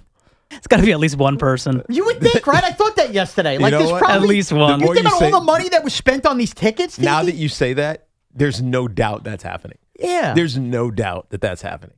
It just could be Tommy Lugauer. I just feel bad for Wemby because I don't think he realized what was happening. I agree with you. I agree with you. I mean, I don't think he's a bad person. I don't either, but I don't think he knew that he was turning into the villain, that he was turning into a despised character as the New York Knicks became the iconic team to win a championship after 53 years of waiting. It was the story that everybody wanted to happen, and every protagonist needs an antagonist, and that antagonist individually, it wasn't the team, it wasn't the Spurs as a team. That antagonist individually was Victor Wembanyama. And you could tell when C.J. McCollum in round one became the antagonist, you could hear him embracing it post-game, of course. talking about it. Victor Wembanyama never embraced it. It was more like I don't think he was aware of it. He wasn't aware. Like, he just had weird answers that I think were a cultural difference. Yeah, I don't think he was aware. So in retrospect, I feel bad that we crushed him. But I mean, he came off as a petulant little whiny baby. I'm going to feel bad for him if this lingers for him. Yeah, I hope I don't think it will because I think he's going to be great. He'll figure it out. He'll grow up. He'll be more mature. The influences around him will be a little bit different, more Americanized, et cetera, et cetera, et cetera. But I feel bad. Listen, if the city of Philadelphia can boo a kid that drops a ball in the home run derby last night, I think you could find 20 New Yorkers to boo Victor Wembanyama walking into Fanatics Fest. Oh, yeah. Philly threw batteries at Santa Claus, too. Yeah. They don't like talking about that, though. That was a long time ago. They hate bringing up the six. Plus, it will actually be time to eat. I'll actually know the bit I'm throwing to. All of you guys on the phones, 888-808-1019. We see you there. We will get to you. It's Evan and Tiki with Shaun Morash on The Fan. And this portion of the program is sponsored by Surfside Iced Tea and Lemonades Plus Vodka. It's not Cocky ass Wemby, Tiki said it first. Cocky ass Wemby, Tiki said it first. Cocky ass Wemby, Tiki said it first. Cocky ass Wemby, Tiki said it first. Cocky ass Wemby, Tiki said it first. Talking real slick, acting real brash. Every interview sounding like a victory bash. Got the talent, got the reach, got the skill to lash. But nobody got a bigger cocky ass. Cocky ass Wemby. Tiki said it first. Cocky ass Wemby. Made it 10 times worse. Pointing at his head, trying to make a splash. That's the exact reason Tiki said. Cocky ass Wemby. We talking fast. Cocky ass Wemby. French toast, cocky ass. Wemby said, I'm in the Knicks heads, man. Like you was Napoleon with a master plan. Standing in the garden trying to talk all grand, like he just conquered New York with one hand. But the Knicks weren't worried, they were chasing the ring. Trying to win a title, trying to finish the thing. Wemby kept yapping, talking all that jazz. Tiki kept repeating, cocky ass. Cocky ass. From Paris to Texas, everybody heard that. One little quote and the city ran with that. Now every time Wemby starts talking in the press, Knicks fans just laugh and finish the sentence. Wemby got one nickname, Wemby got another. Different countries, different mothers. One got called a bitch, one got called a cocky ass. Tiki don't discriminate, everybody can catch that. Wemby got confidence, nobody disputes, but he talks like he's already got 10 rings in the Louvre. Every block's a masterpiece, every dunk's high art, every quote sounds like he's reading from his memoir. Tiki wasn't buying what Wemby was selling, saw the head point celebration and started yelling, kid can't play, but let me state this fact, that Frenchman's a cocky ass. Cocky ass Wemby. Pointing at his brain, cocky ass Wemby. Talking championship game, cocky ass Wemby. Thought the Knicks were trapped, and Tiki hit the mic and attached the label fast. From Paris to the Garden, everybody laughs. Wemby's a cocky ass. MB, still a bitch. And Tiki said both with his old chest.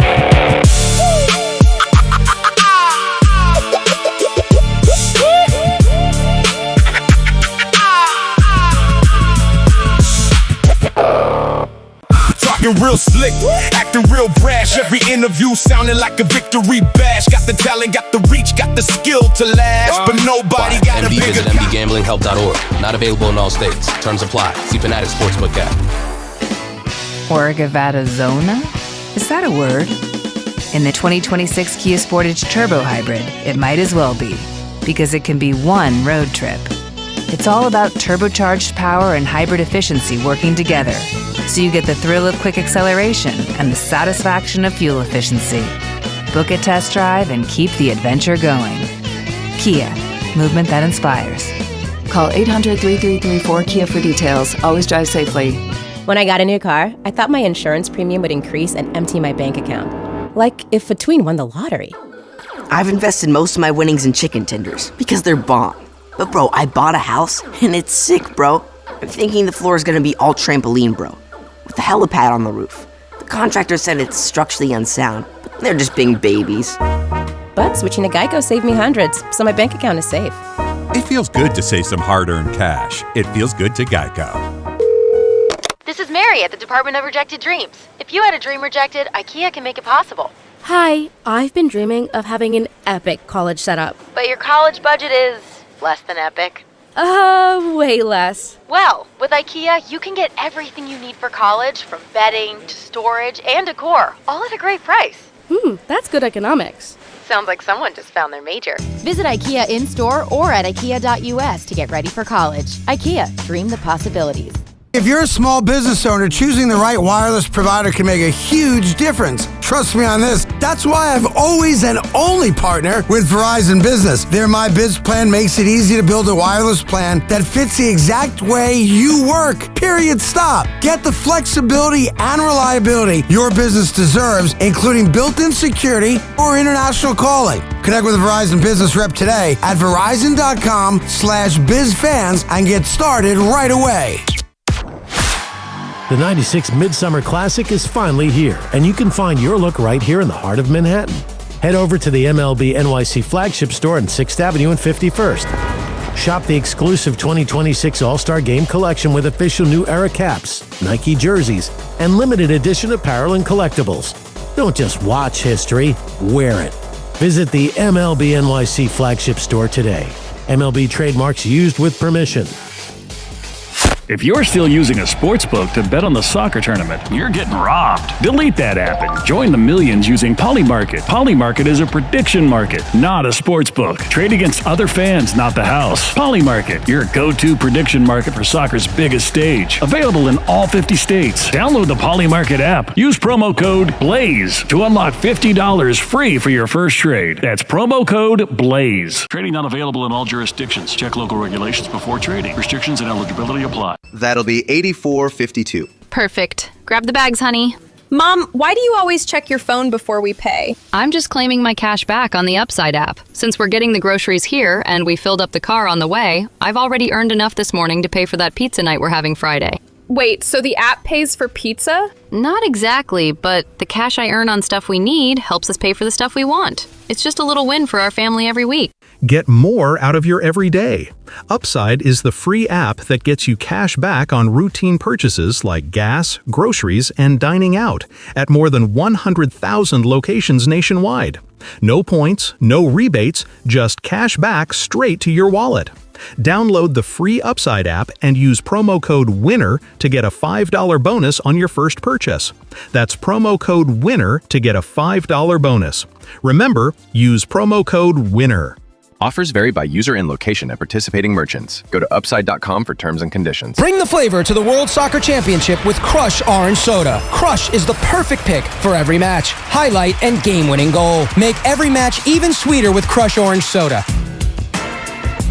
Hey, Boomer Esiason here. You know, in the game, you always need a backup plan, and your phone is no different. A second line from Red Pocket Mobile is perfect for side gigs, keeping your work and personal numbers separate, and just staying connected without the big carrier price tag. Starting at just $10 a month, you get your choice of 3 major 5G networks with no contracts or credit checks. Red Pocket Mobile, your new ultimate cell carrier. It's the summer sales event with the Ford crew. Anna, what says summer to you? Sunshine, road trips, camping. And? Ford being #1 in new vehicle quality among mainstream brands according to J.D. Power. And? And low APR offers with Ford credit financing on a select lineup of Ford trucks and SUVs. My kind of summer.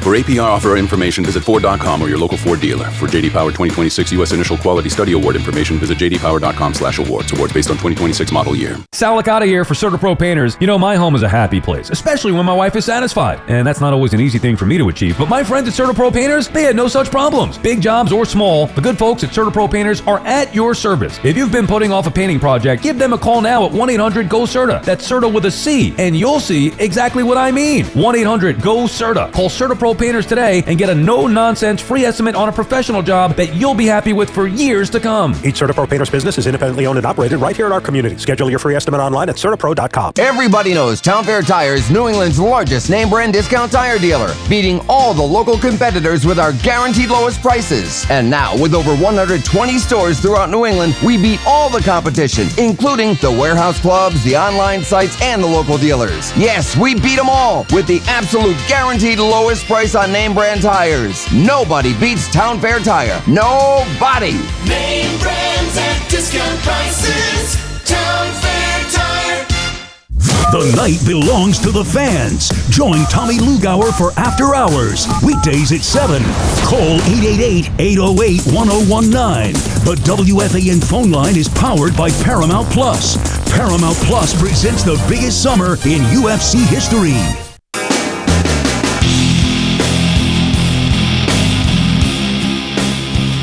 The Fan Focus is presented by Chef IQ. Watch the game, not the grill. Get your gear at chefiq.com. Down in Jerry World later this afternoon, it's France and Spain in the first of the Men's World Cup semifinals. 3 p.m. Eastern, as we've been talking about, or 9 p.m. in France. The winner advances to the World Cup final at the Meadowlands on Sunday. Tomorrow, of course, being the other semi-final game. We'll get to your Cinco in just a moment. We'll continue on your calls, 888-808-1019. Joe in Cranford. Joe, what's up? John, you probably won't remember this. Tiki, you might. Argentina versus England tomorrow is the semifinal. Yeah. In 1986, the World Cup final was Argentina versus England. Are you familiar with the Diego Maradona hand of God goal that won the game. Yeah.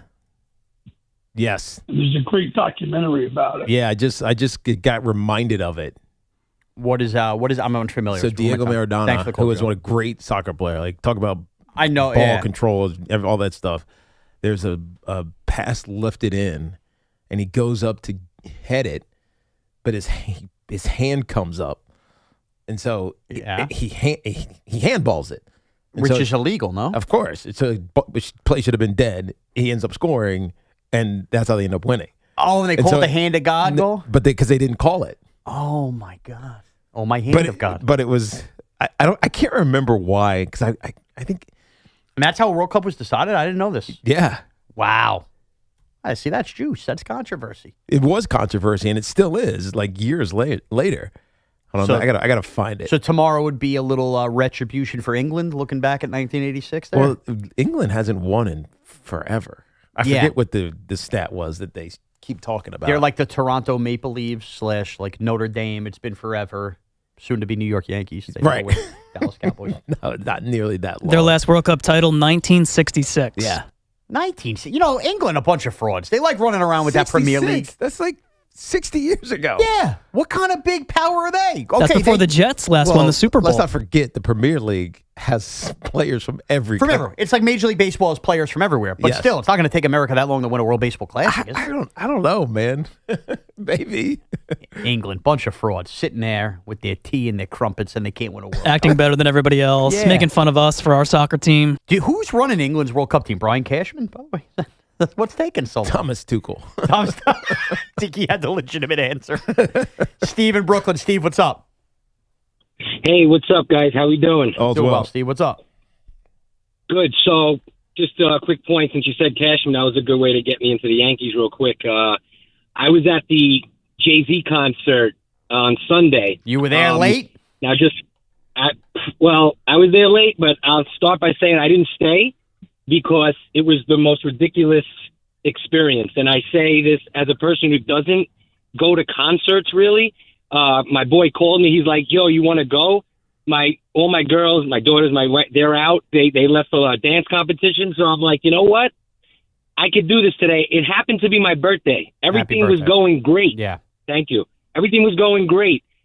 We even stumbled on a place to eat. It happened to work out. It was great. I get to the stadium. I go through the pathway by the baseball fields. And mind you, I've been to a million Yankee games, playoff games where the crowd was insane. This looked like something else. And I'm like, all right, it's supposed to be. I get it. I'm there 3 hours online. I see a woman faint. I got another woman walking off the line because she must have had heat stroke. It was disgusting. Oh, that's bad. And we ended up leaving at 10:30. I had work early in the morning, and it turns out he went on at 12:30 in the morning. So I just wanted, my main point was Yankee Stadium messed up. They messed up. To not control that is terrible. So, Steve, just for the background of the audience who didn't know what happened or didn't see this was big on social media, Jay-Z obviously played 3 straight shows, Yankee Stadium, and Sunday night, as the gates were beginning to open, people jumped the gates to get in for free, which is just unacceptable, out of control. I understand tickets are expensive, can't do that. Who takes blame here? Yankee Stadium's taking some blame because they're saying they should have had sharper security. There seemingly was no problem on Friday or Saturday, so it's hard for me to completely fault. I will credit Jay-Z for this. A lot of people, and I read on TMZ too, that sources said that he was aware people flew in from out of town that just simply wouldn't have been able to go to a rescheduled date. I think it's awesome that he still put on the show at 12:30. He honored the commitment. The problem is, though, somebody like me who goes to that show, like if I didn't take off of work, I can't go to a concert from 12:30 at night to 3:30. No. So that is just like, to me, there still needs to be some kind of like deal or retribution back. And you feel bad for that guy, whatever. But it seems like it was last minute. He didn't pour his heart and soul. The whole situation was just ugly. It just was. Finger pointing, I don't know who to blame. But at least the concert did happen. But I've seen a lot of people going like, oh, what a great New York moment. Fireworks at 3:30, the concert. Like, how about a good New York moment is not having a negative story attached to an event at New York City where people aren't jumping the gates? How about that? Right. How about that? That would be nice, but unlikely. Unlikely. Like, I don't view that as a good New York moment. I view it as kind of like an ugly moment that Jay-Z actually made better. Credit to him. Mark in Huntington. Mark, what's up? Hey, guys. How's it going? All's well. Good. I just had some thoughts on soccer and why it's kind of a challenge for the American sensibility. Yeah, go ahead. I was doing a little research, and it turns out that 69% of the games, the first team that scores wins. Yes. And on top of that, another 18%, the first team that scores ties. So between those two things, you're at 87% chance of winning or tying if you score first. Right. They always reference that in soccer matches. Like, the team that scores first is likely going to win. That's why the first goal is always the most important one. Okay. Yeah. And the most common score is, not surprisingly, 1-0. Right. Second most common score, 1-1. Yeah. I mean, because what happens is that you score, and then the team that scores just settles into this like defensive block. They play like a trap, so to speak. It's just you just can't get into the box. There's so many. I think they call it parking the bus. Right, they park the bus. Right, there's 10 guys back in the box. I mean, Dang. obviously the goalie on the other, but it's like it gets really hard to find space to take shots. Now the box is 20 yards out, so imagine trying to score from 20 plus yards out in soccer. It's just it's just hard. It and is. So once you get a lead, it turns into a grudge match. I think because his point was on the challenge of the U.S., and I think this has been a struggle for me as well, and I don't know that I've ever really thought about like the deep-rooted reason why. I didn't know any of those official numbers, but to me, I like action, and soccer has the action, but action usually in our country is correlated with scoring, right? Right. So obviously in the NBA, there's a lot of scoring. In baseball, you could appreciate it. There's offense. Football, we love the offense. Let me counter the. Why do you like hockey? Okay, hockey. Because it's the same mechanism of like how things work and how scoring works. You're absolutely right. I think the reason that people don't like hockey, I think it's twofold. I think a lot of people just can't pronounce European names and don't know the stars. I think that's number one. And hockey. Yes. And number two, I think the low scoring does hurt it. I think it's hard for people to follow the puck. The reason I like hockey, what separates it from soccer for me, Tiki, number one, instead of the flopping business or the diving, I get legitimate like physicality into the boards and stuff like that. And number two, you get a lot of pretty brilliant goalie saves in hockey. The soccer saves, when I see them, are pretty incredible, but they're few and far between. Yeah, some of them are just routine. Yeah. The guy takes a shot, hits him right in the chest. And you're right. When it's from 20, when we're watching on TV, 20 feet out doesn't look like far out, but it or yards, I'm sorry, but it is far out. Right. When you see a big net on TV and a small man covering a big net and then see a score of 1-0, 1-1, the American brain doesn't compute that. It looks at it and goes, what the hell is wrong with this sport? How hard is it to score a big-ass net? When it is hard, we don't realize how big the field is. Right. You know, just again, that's why when I went to that Red Bulls game and I had such more of an appreciation, soccer in person, I will say this, as somebody that wasn't the biggest soccer fan, is a completely different animal. Right. I think it plays well in person. Right. Soccer on TV, you're bird's eye view, you're seeing a big net, it blows your mind, it bothers you. Right. It's too many lulls. But that's the difference between how we've grown up and how Europeans have grown up. And why 700 million people are watching a game on Super Bowl Sunday and we're like, can Sam Darnold throw a pick here? In hockey, the team that scores first wins 68% of the time. So pretty often. It's just similar. Still pretty similar. Yeah. But I do, don't you think in hockey, Connor, the physicality of hockey tricks a lot of people into thinking the game's more exciting than it is? Yeah, it's more fast-paced too. Yeah. Soccer, there's a lot of passing it back and forth, clearing it back out, the long goal kicks, stuff like that. Right, soccer's trying to pull some sucker out of position. That's exactly We it. pulled this guy out of position because we flipped the ball back and forth, back to the goalie 3 times, and now he's frustrated and he runs out of position. Now we have you we can go forward on the front foot and try to score because now you're not there. Yeah, I agree. And you know what? There's always room for a big guy in hockey. There's always room for a really tall person in basketball. You could be fat and play baseball. Soccer, man, not relatable. You got to be super in shape. Well, you can be small, though. He's fat! Best player in the world's 5'6", 5'7". Yeah, I guess that's true. Messi. Not too many of those guys in the NFL. Yeah, not like Evan Neal, who's what, Tiki? 6'7". That's right. On that bad joke, we eat now, Connor. Shaun Morash in the booth, somebody hide the castle. Optics flying, phones ringing, Evans yelling, no! Tiki's laughing, chaos cracking, nobody's in control. It's Cinco de Roncho. Bam! Crunch! Let's go! Let's go! Cinco de Luncho is brought to you by Helix Wireless, connecting everything, everywhere. Connor Green is with us. Hide the queso. Connor, what do we have for Cinco de lunch? So in honor of the home run derby last night, we have the top 5 derbies. Oh, I love this. Top 5 derbies here. We go. I got it. Yeah, I got it. Number 5. Number 5, we have the Kentucky Derby. You got horses, people in the crowd wearing top hats and monocles. Everybody at the Kentucky Derby, for some reason, looks like the Monopoly Man. Monocles. Not 100% sure what that's all about. You know, it's so funny, Connor, because one thing that always cracks me up is I like, for some reason, the fashion at Kentucky Derby. Tiki, I know you've been, I haven't, but dressing up for horse racing always makes me laugh because the whole place just smells like horse crap. Right. It's just mud and dirt, and yet people are in fancy suits. Right. And you got your slacks on, and they're going to be in the mud sometimes. It is a contradiction that plays very well. It does. And there's lots of alcohol, so who cares? I agree completely. It's a great event. Sometimes the horses can be a little bit rude, have an ego, though. You ask them for an autograph, you know what they say? Nay. That's too good. Forget my line. Go ahead. Connor, here we go. Number 4. Number 4, roller derby. It's like football combined with hockey, combined with roller skates. And roller disco was a big thing back in the day. That's how most people over the age of 70 met their spouse. They went to Woodstock, then went to roller disco. Yeah. People loved it. Nothing more romantic than a pair of roller skates. Yes. Although roller derby is more physical. People are elbowing each other. You get like points for passing. I remember like my It seems like handball. Wasn't there a sort league? of? There was a league. And I vividly remember being on the couch as a kid and it being on like Channel 11 or Channel 9 on a Sunday, probably after football season, right? Dead of winter. And my dad trying to like get me to watch it and explain why it was awesome when he was younger. And it was like the fading whatever was left of whatever league. What channel was it on? I think it was like Channel 11, Channel 9. I'm going back like 30 years, dude. And I'm trying to picture like what my dad would watch on the couch. I remember sitting there going, I like baseball. I don't like this. Yeah. I actually remember liking it because it was somewhat physical, but it almost felt like professional wrestling. Yes. I didn't. You know what, Tiki, that's right.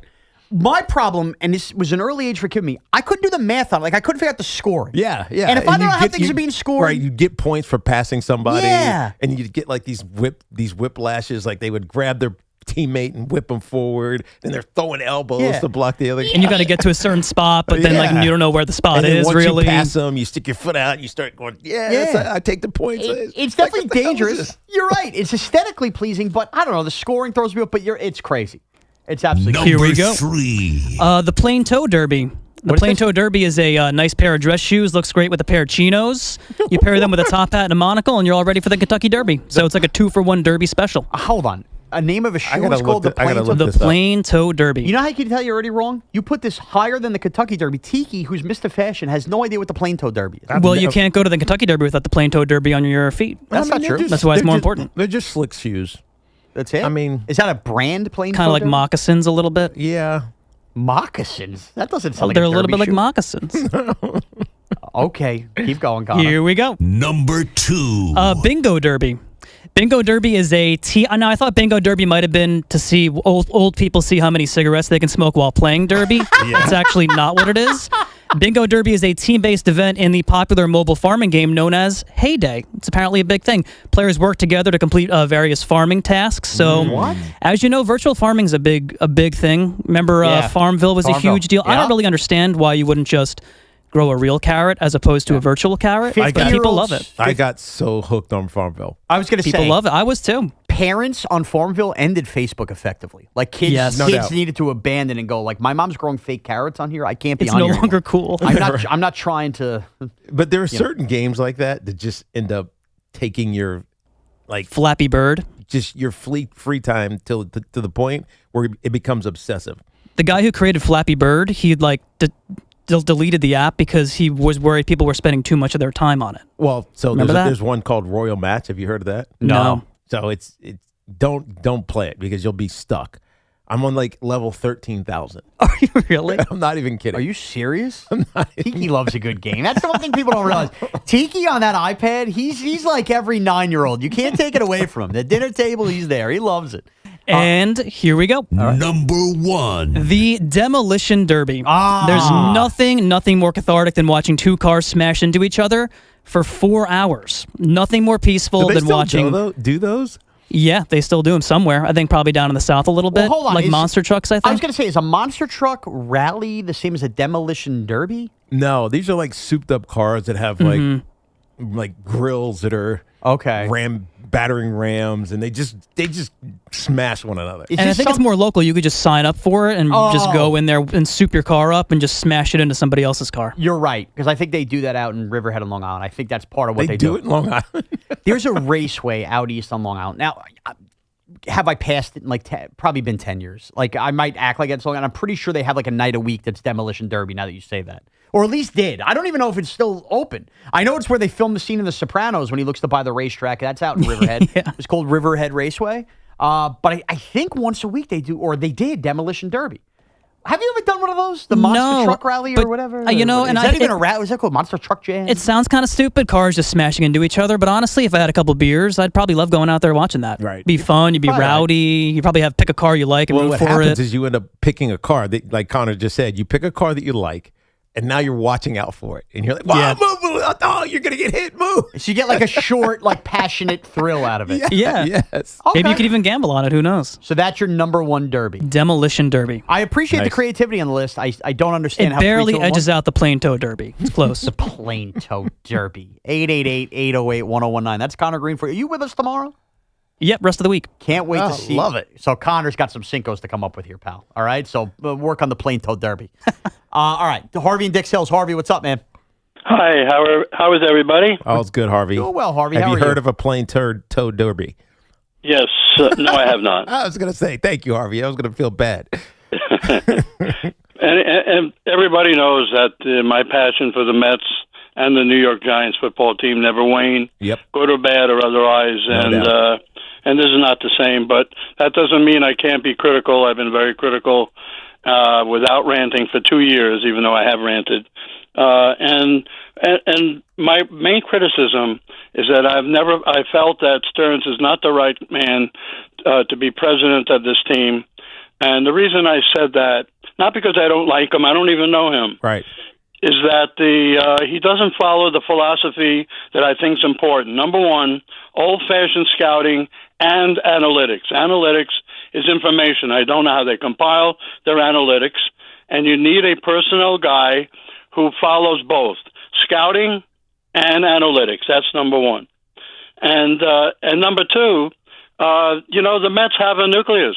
I've come up with my own nucleus. I'll save that for another call. They didn't need to break up the core in the first place. Yep. They had the starting pitch. They just needed starting pitching and a bullpen that lasted. Okay, but they decided to do that. Yeah. Right? Harvey, the reason what you're saying is interesting is because the Mets have spent so much money, right? And it's been the last few years they've spent money, and stripping it down while still spending money doesn't make any sense. No. Right? So if you're just going to keep spending the money, just fix what the problem is, which was, as you just said, Harvey, the starting pitching. But you need somebody who's smart. I hate to use this as an example. Leon Rose took a team from the doldrums and won a championship because he's smart. And that's I don't know. Look, Cohen says he wants him to live out his contract. I wouldn't rehire him. He wouldn't be running my team this year. But can I ask you a question? Go ahead. So I look at the Met draft, and I said, who are the Mets going to draft?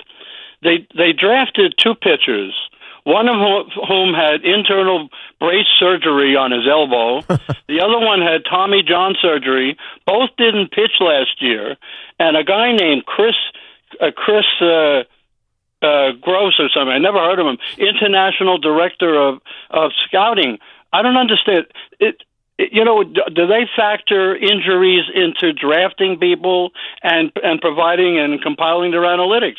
Those I don't know. I think injuries are very important. Well, I think in so terms as well. of analyzing picks. I appreciate you, Harvey. Especially kids. When kids are hurt, and this was a cliche in the NFL.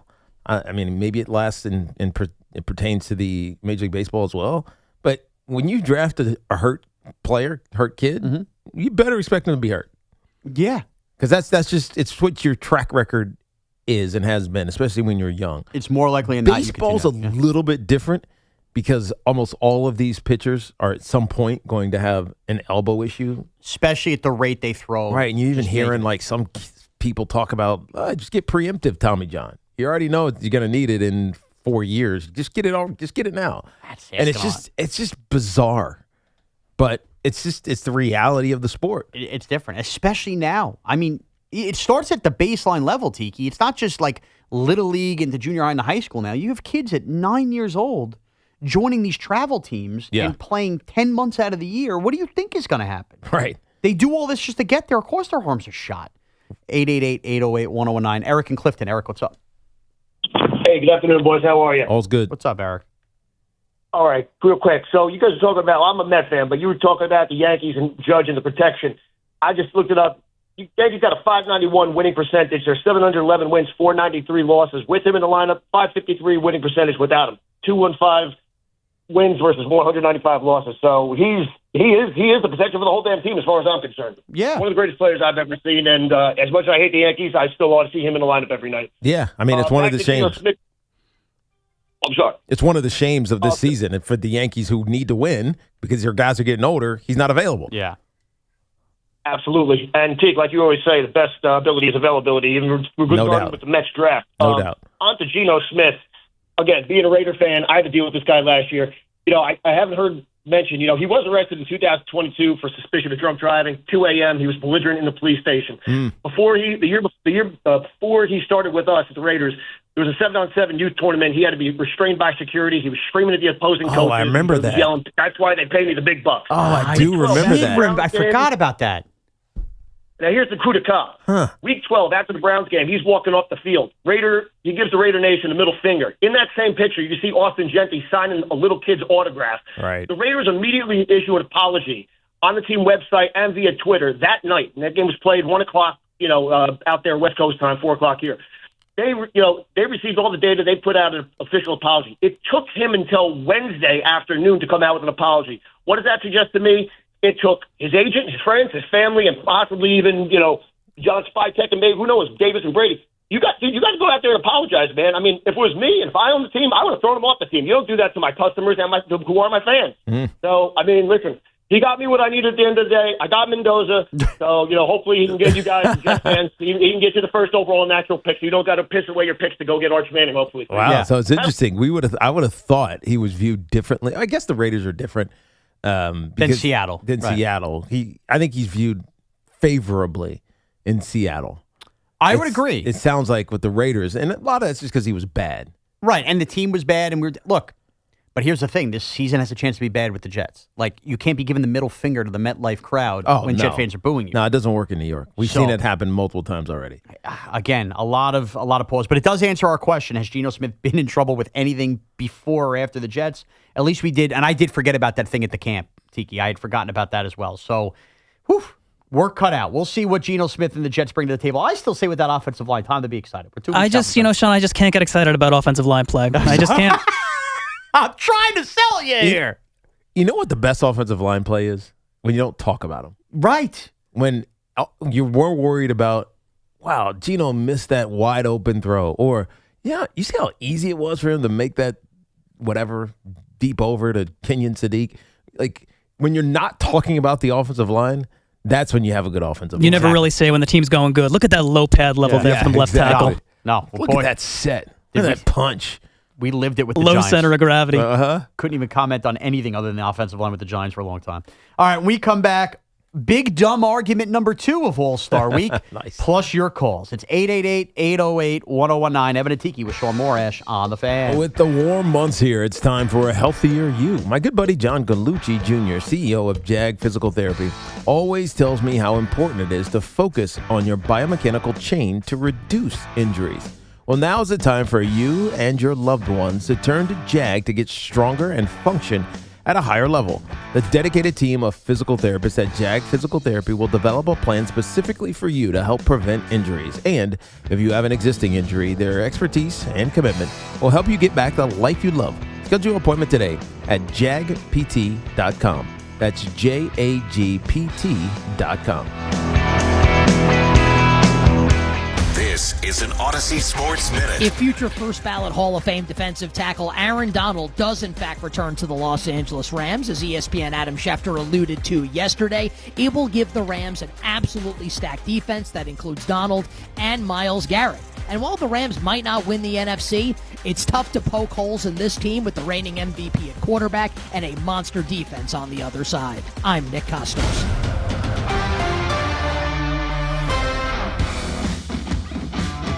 When you've got real work to do, Metal Supermarkets will help you get it done fast. We've got a huge variety of metals in stock, and we cut to size fast. Bottom line, we get it done fast, so you get it done fast. Doesn't get easier than that. Metal Supermarkets, the convenience stores for metal. Find a store or buy online at metalsupermarkets.com. I'm David Ortiz. When I lost my mom, she was only 46, and I lost my dad to cancer. It was the worst pain I ever felt. It made me think, what will happen with the people I love when my time is up? That's why I have life insurance. Ethos makes it easy. It's all online, take about 10 minutes, and you can get up to $3 million in coverage. Get your free quote at ethos.com/game. That's ethos.com/game. Paid testimonial. Time spent on application may vary. Online health questions required. The World's Game at BetMGM is here. Bet on the soccer showdowns with 2-up early payout so that if you're up 2, BetMGM will pay you. That's right. Place a pre-game straight match result bet on any tournament game. If at any point your team is up by 2 goals, you'll instantly win your bet. Then enjoy BetMGM's same-game parlays, daily promotions, player props, and so much more for the World's Game. Don't miss your shot at an early win with 2-up early payout to get paid out if at any point your team is up by 2 goals, regardless of the final outcome of the match. Make it a tournament to remember with BetMGM. BetMGM and GameSense remind you to play responsibly. Gambling problem? Call 877-8-HOPE-NY or text HOPE-NY 467-369. See BetMGM.com for terms. 21 plus years of age to wager and physically present in New York only. New and existing customer offer. Subject to eligibility requirements. Additional terms and restrictions may apply. This is the story of the one. The one who keeps multiple buildings running smoothly day after day. Plumbing that flows, HVAC that hums, cleaning supplies that keep surfaces sparkling. That's why she counts on Grainger. With easy reordering online and 24/7 support, Grainger helps her keep the products she needs on hand. So shelves stay stocked and buildings stay ready.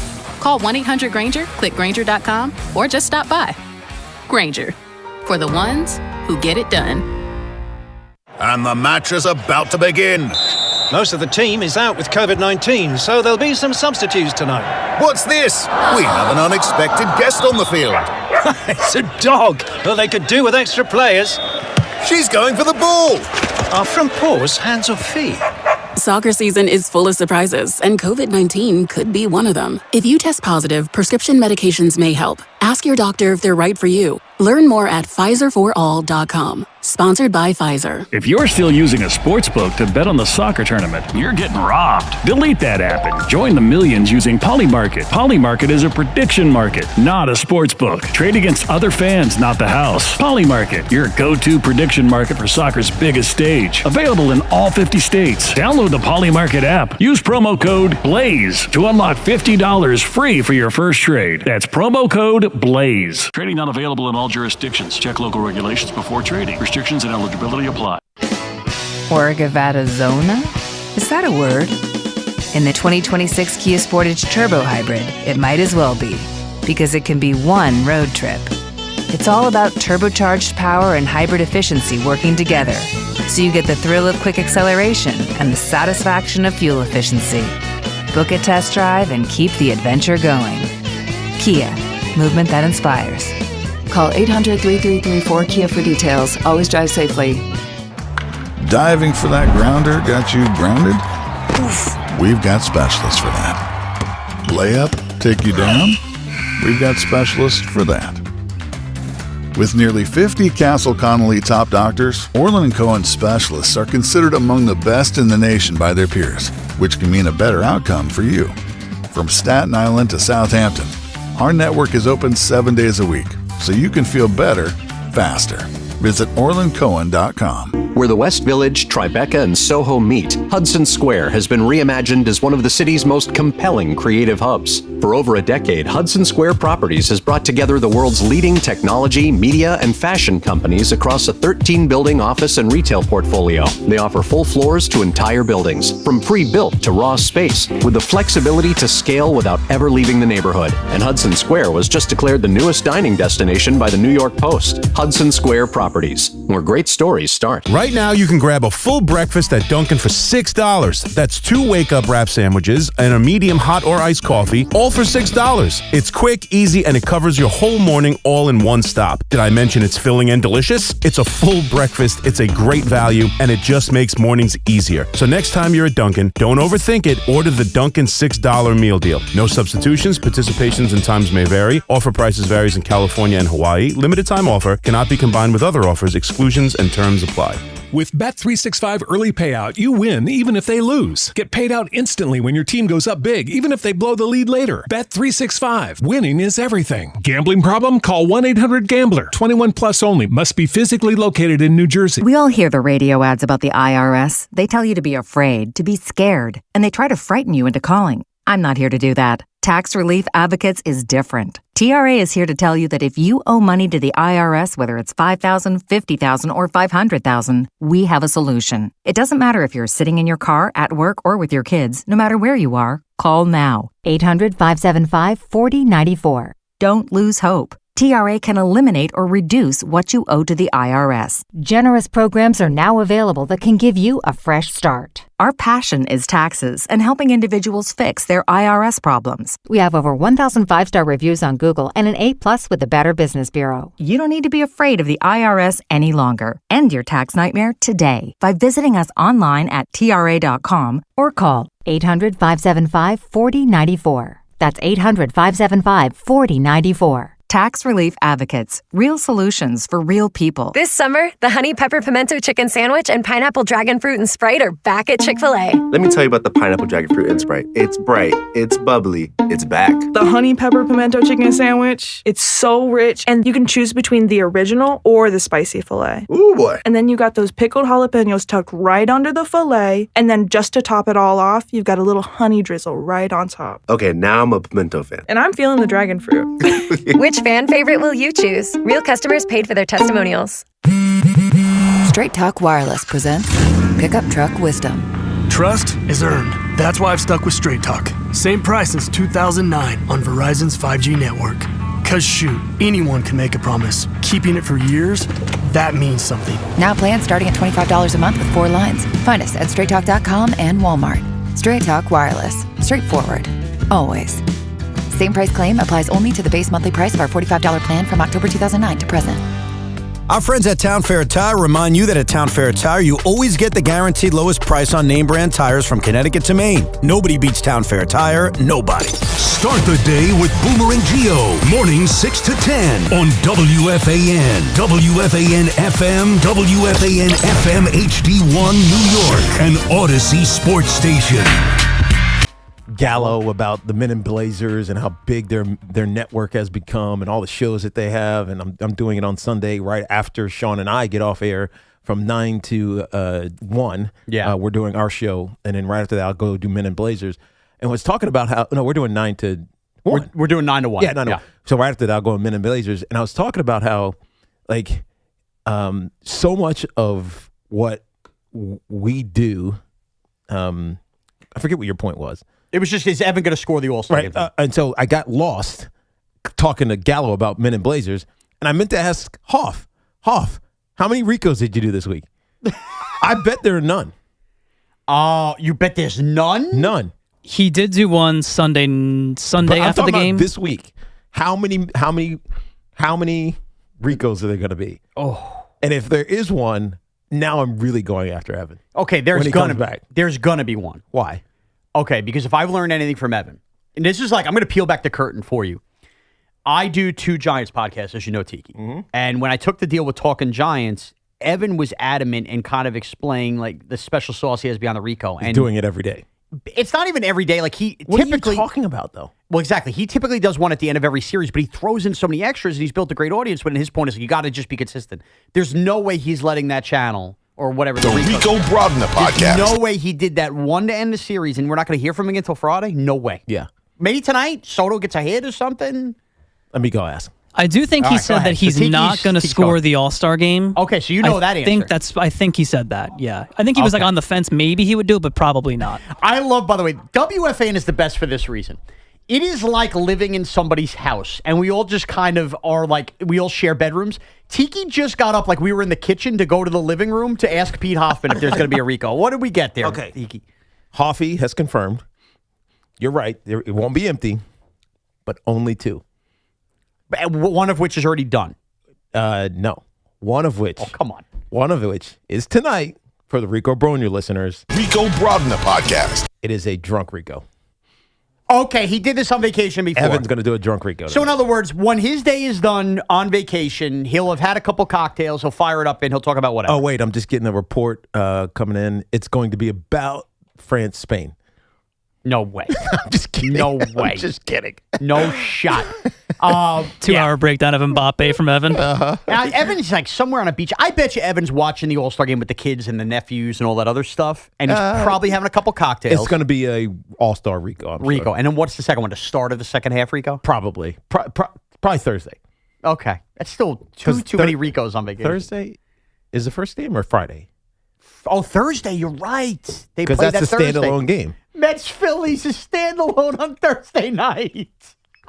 Yeah, it'll definitely be Thursday. Okay, there you have it. So, Evan, who can't just do that. You know what happened last week when I was off? You didn't hear me on Talking Giants or One Giant Step. I let my co-host just do it. That's what you do. Yeah. How about Pete Hoffman does it? You know why, Shaun? Why? Because you were on vacation. That's exactly right. Even though you weren't really on vacation. Because you went to L.A. and did the Hawk. Yeah, I was being paid for 2 days of my vacation. You became to do best friends with Molly Shannon. Yeah, that's my girl. Got Will Ferrell's number. The meatloaf! Go check out my Instagram. My Instagram, by the way, I asked Molly Shannon about the nostalgia of her and Will Ferrell. Yes. But yeah, either way, you're right. You're right. By the way, another clip with Luke Wilson coming later in the week as well. I love it. I've done my work. 888-808-1019. Are you ready before we get back to the calls to my big dumb argument? Oh, yes. I forgot about these.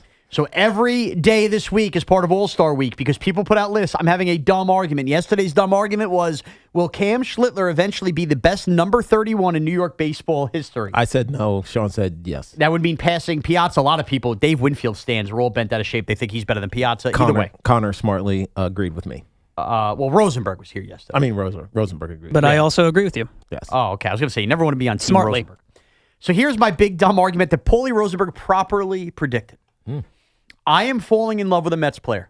It is very rare for me to admit as a Yankee fan jealousy of a certain player. Ooh, can I guess? Yeah. I think he's the goods, man.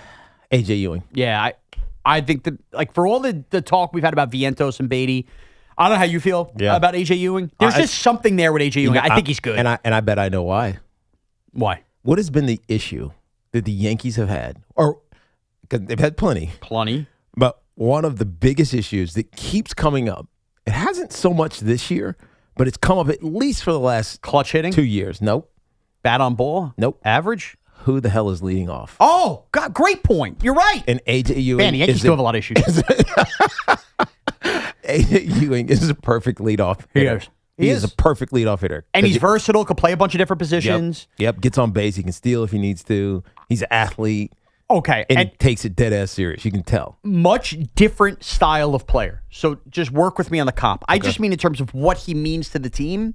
I believe he's the Mets version of Ben Rice in terms of we heard about all these other prospects. Oh, right. Yes.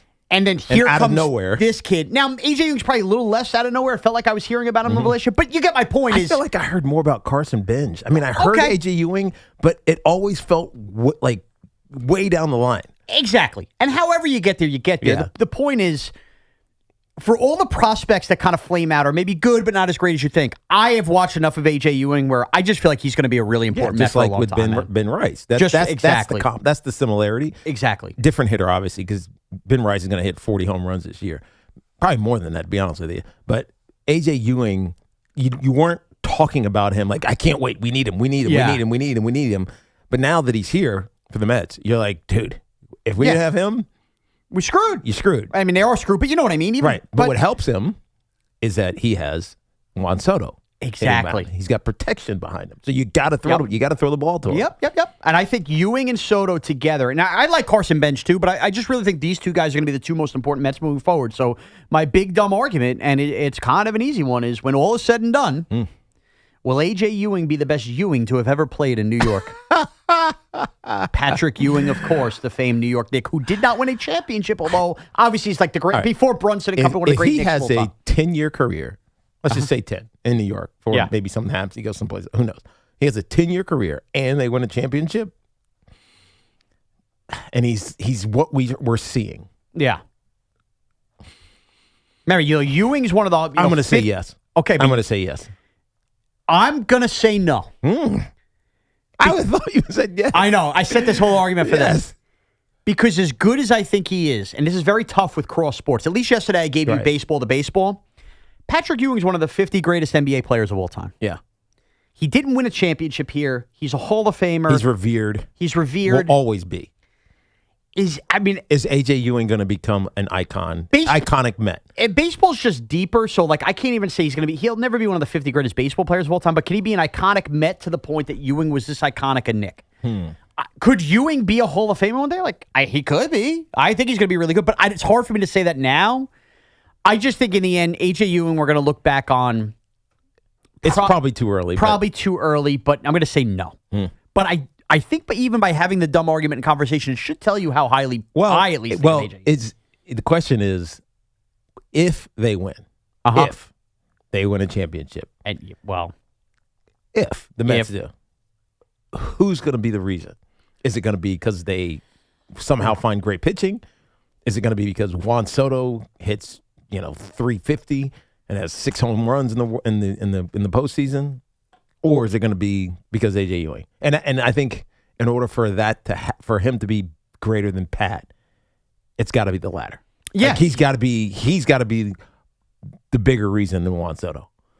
Yeah, which is hard to imagine the Mets in the next 13 years. First of all, winning a World Series, but as I said, anything could happen any given year, and Juan Soto not being the reason. So yeah, I will still lean Patrick Ewing, but the Mets have introduced the Ewing to the conversation that I think is going to be pretty special here for a long time. I'm going to say yes for Met fans. Okay, and I say I'm wishing great things for you, Met fans. I can't wait till Evan reads the chapters later and sees A.J. Ewing versus Patrick Ewing and his brain absolutely combusts. By the way, there's your Rico topic, Evan. I know you're listening on Rewind here on the Odyssey app. 888-808-1019. Ronnie in Montville. Ronnie, what's up? Hey, Ronnie. Hey, guys, what's up? That was good. Big fan, first-time caller. Tiki, I wasn't able to watch you. I was too young, but my dad always talks about your games, especially the Wellington-Mara game, and I appreciate you. And I appreciate John, that, man. Love talking Giants. Thank you, man. Appreciate it, Ronnie. 05 was my great season for a reason. All right, so I just want to get into the Soto stuff. It's getting, it's enough, guys. You got yesterday reporters, they must have some 10 questions to the point where it's he basically told the reporter to shut up without telling him to shut up, and then... Well, you know what it is, Ronnie. And Thanks, Ronnie. The problem, not the problem. The issue is that we in New York have done it. We've had the Juan Soto conversation for 2 years now, a year and a half. It's exhausting, actually. And it's exhausting. And so we're all right, whatever. Who cares? I don't care. But when the national media gets a chance to talk to Juan Soto, and the Mets stink right now. It's just what is on their mind. Of course. It's hey, man, we saw you at the Yankees. You went to a World Series. And the last year and a half, the Yankees are constantly in the postseason and headed that way. You're on a bad team. Do you miss it? Yeah. And it's notable because he's the only all-star from the Mets, clearly. Yep. So, you're sitting there wearing the uniform. There's nobody else good on the team. No. I mean, A.J. Ewing is good. You know what I mean? Yeah, I know what you're saying. No, there's no all-star on the team exactly. right now. Exactly. So... it is exhausting, but I guess that is right. The national media, this is their chance to do this. Yeah. Pat and Freehold. Pat, what's up? Hey, Pat. Hey, how you guys doing? All's good, man. Good afternoon. Okay. Tiki, I have a soccer-related, and that's going to bridge to the NCAA football, and I think you'll be able to figure it out. Okay, go ahead. First of all, with soccer, regards to Tommy, even for the English fans, it's boring. A lot of those 1-0 games, 1-1 games, they're boring. The one thing that makes it exciting for them, and Tiki, you would know this, just London and the greater boroughs supports 40 professional teams. That's right. Now, they're not all in the Premier, as you know. Right. But every point you get, every point you lose, you have that fear of relegation. That's right. Not making the FA Cup. 100%. That's where the excitement comes from, because there's literal financial reckoning. Right. There's a consequence. Plus Fear-based. and minus. Yeah. Exactly. So to that point, it's not necessarily exciting. It's exciting and mortifying for two different reasons. You can drop and never be seen again. Tiki, if you look through the the lower leagues, you see teams. Hey, they were in the Premier League at one point. 100%. Never to be seen again. That would be like the Pirates getting relegated and the Toledo Mudhens coming up and playing. Yes. And the reason why there's no excitement for soccer, it's similar to baseball. Every year, all the fans of the teams they support are going to be in the pro league every year. Yes. There's no fear of dropping. Yes. So I think that's where the excitement factor comes from. Now, it becomes actually more interesting sometimes as the season gets we talked about this a couple of days or last week maybe, as the Premier League championship gets kind of determined with 3 matches to go. You start looking at the bottom. Right. Instead of looking at the top, you look at the bottom. And you don't do that. You don't do that in America sports. You're kind of like, who cares about the bottom? You guys stink. That's it. That would be like being the Mets or Chicago White Sox fans every year, knowing that pretty much by the time the fourth inning rolls around, I'm out doing my yard work. Right. So my jump to the NCAA for the football is, and I will relate this to where the Big Ten used to be. Like when you said the word Big Ten, woo, that's a magical conference. That's right. Now that it's expanded to teams from the West, no one cares. It's just a name. What I'm saying is, can the NCAA basically provide, instead of doing the beginning of the year where the press, the reporters say, they give the top 25 teams. Right. Could they do relegation and promotion? I mean, the TV ratings would be insane for the relegation. Can you imagine Florida or Alabama just having an off year and being down at the bottom and then being relegated? And conversely, I'm just gonna throw out some obscure names: Prairie View, Presbyterian, Hugh Cookman. I mean, you can make your way up the leagues if you win, or you win the league outright, or you win your playoff outright. The only difference is like to make the Premier, your stadium has to support X amount of fans. Right. So that's my question. Is that something Could they do it? Look at? It's interesting. You know what, Pat? I think they would have to do it based on how many not national, but big TV games you have. So if you get relegated, you're not going to be on television. Yeah. That would be the way that you would. And did the TV partners even want a relegated Alabama not on TV? I don't even think the TV partners would love that. And remember, college football's not struggling for ratings right now. No, it's not at all. Yeah. But it is. You're starting to hear some inklings that they've restructured a ton already. He just mentioned him about the Big Ten and how you have all these other teams. I mean, Stanford is in the ACC. Great. It's like, what? Yeah. Right? You got to go out to California? You ever see the commercial for the Big Ten where they're showing all the cities pop up? It's insane that it starts out in and LA and we end up back. The reason you do that is because it helps recruiting. You become more of a national conference if you're the Big Ten and you're on the East Coast and the West Coast. So it becomes a countrywide issue. I think the other thing that he didn't mention is that when you look at the English Premier League, it's the travel is easy.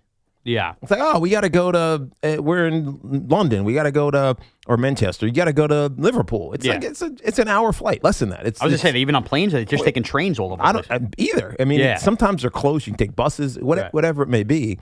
I think in the United States, the travel is so prohibitive that it gets daunting. Yeah, especially with the relegation to go to these smaller places. Right. And so I think the challenge of the size of our country is what makes it hard to do something like that. Either way, interesting. You know what you realize, Tiki? Because you've been on this for a couple of years. I'm so anti-relegation in any American sport, but it's like every other week we seemingly get a call and somebody mentions relegation. There might be more people in America interested in that aspect of it. I think we want a consequence for your team stinking. Yeah. And there isn't one. And we are the only ones as fans that pay the consequence. It would really hurt the teams to understand the consequence of just stinking. Right. Right? Right. And so in EPL, if you get relegated, nothing changes. Like, you're still in your hometown. Right. Like, nothing changes other than the fact that you're not getting the income from the league. So it's just it's different, but it's interesting when you think your team is not going to make it into the top tier. It is. I'd love to see the Rangers playing in the AHL this year after the season they had last year. What a relegation! I'd love The that Jets season. playing in the Big Ten. Exactly, the CFL. John in Morristown. John, what's up? John. Hi, Morash. Can you hear me? Oh, I can hear you, baby. What's up, man? Oh, all right. I'm calling you Morash because I don't know your first name. So Shaun, that's okay. Usually people call me Tommy Lugauer, so I'll take just the last name. Well, Shaun, I almost drove off the road because I thought I heard you comparing New York Met to Patrick Ewing. John, the label was the big amount of games they played. Yeah, John, I don't want to freak you out because you might have tuned in mid-segment. I understand the argument's ridiculous. It's called the big dog. Okay, go ahead, kill me. Go ahead.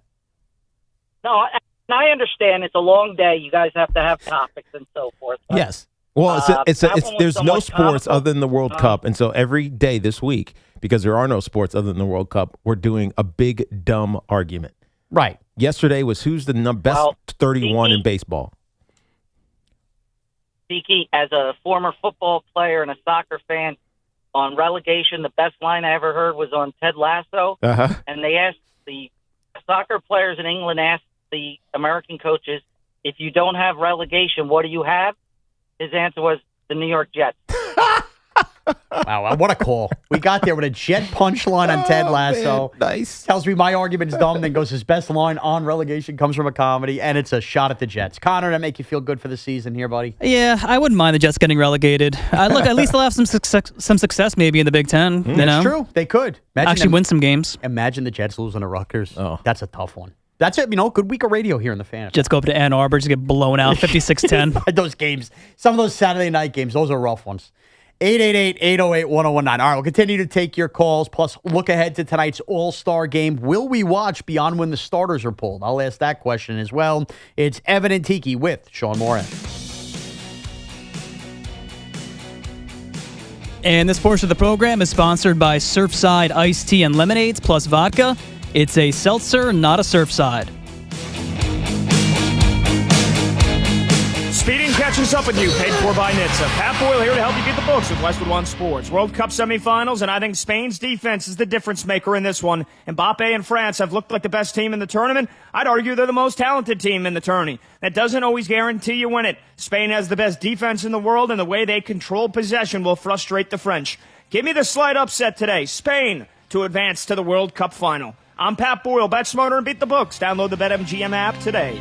My name is Whitney Allen, and I'm a widow. My husband, Ryan, died. We never thought we'd ever have to use life insurance, but the unexpected happened. With Ethos, signing up was fast and 100% online. You can get a quote in seconds, apply in minutes, and get same-day coverage. No medical exams, and you can get up to $3 million worth of coverage. I'm grateful we were prepared. Get your free quote at ethos.com/play. That's ethos.com/play. Paid spokesperson. Time spent on application may vary. Online health questions required. Summer's newest drink is here. Meet Super Light, a refreshing vodka plus aid canned cocktail with only 90 calories, 0 sugar, and 0 bubbles. Whether you're hitting the green or kicking back with friends, Super Light is here to fuel the moment. Grab a variety pack or your favorite flavor at stores and bars near you. Must be 21 and over. Please drink responsibly. On the biggest stage in the world, FanDuel is changing the game because sometimes your player gets subbed off and your bet goes with them. Not anymore. With FanDuel's Super Sub, if your player is subbed out, your bet stays in. That's right. If your player leaves the match, your bet continues with the substitute. So you're still in it until the final whistle. Visit FanDuel.com/New York to get started today. Let there be goals this summer on FanDuel. Just visit FanDuel.com/New York, and with FanDuel's Super Sub, if your player is subbed out, your bet stays in. That's right. If your player leaves the match, your bet continues on with the substitute. So you're still in it until the final whistle. We all love the app around here. It is safe and secure, has all the betting markets you could possibly want. And when you win, you get paid instantly. FanDuel Sportsbook is the official sportsbook of WFAN. 21 and older, physically present in New York. For help with a gambling problem, please call 877-8-HOPE-NY or text HOPE-NY. That's 467-369. Hey Yankees fans, gather a group of 10 or more and take advantage of our 2026 Yankees group ticket specials. Whether you're getting together with family and friends, organizing a fundraiser, or entertaining clients, your group will love bonding over the Bronx Bombers. Start planning your 2026 group outings today. Log on to Yankees.com/groups. Call 212-YANKEES or email us at groups@Yankees.com. That's 2026 group tickets. Call 212-YANKEES or visit Yankees.com/groups today. This summer, cool down with Dunkin' Refreshers. Sip on black cherry or try the all-new pink pineapple. Or try one of their flavorful fan favorites like mango pineapple or strawberry dragon fruit. All of them are ice cold and refreshing. Dunkin' Refreshers are the perfect afternoon pick-me-up, a whole lot of flavor and very refreshing. It's a sip of summer, only at Dunkin'. Dunkin' Refreshers are fruit-flavored, contain 0 to 1% fruit juice. Terms and exclusions may apply. This is the story of the one who keeps multiple buildings running smoothly day after day. Plumbing that flows, HVAC that hums, cleaning supplies that keep surfaces sparkling.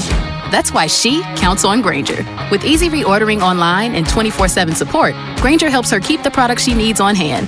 So shelves stay stocked and buildings stay ready. Call 1-800-GRAINGER, click Grainger.com, or just stop by. Grainger, for the ones who get it done. Zona? Is that a word? In the 2026 Kia Sportage Turbo Hybrid, it might as well be, because it can be one road trip. It's all about turbocharged power and hybrid efficiency working together, so you get the thrill of quick acceleration and the satisfaction of fuel efficiency. Book a test drive and keep the adventure going. Kia, movement that inspires. Call 800-3334-KIA for details. Always drive safely.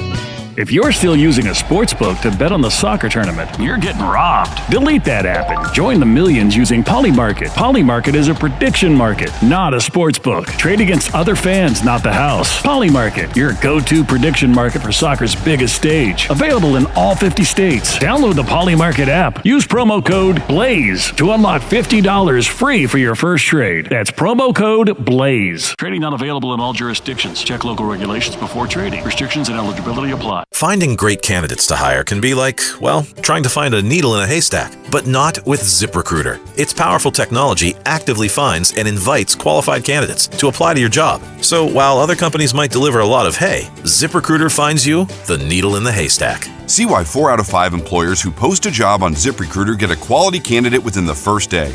Try ZipRecruiter for free at ZipRecruiter.com/team. That's ZipRecruiter.com/team. ZipRecruiter.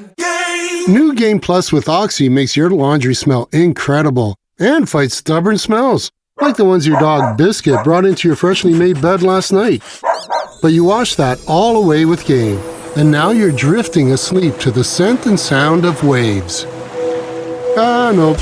That's the dog licking your ear. Biscuit. It just might be our greatest scent ever. Now with odor-fighting power. New Game Plus with Oxy. Baseball season is here, and now you can trade every game on Kalshi.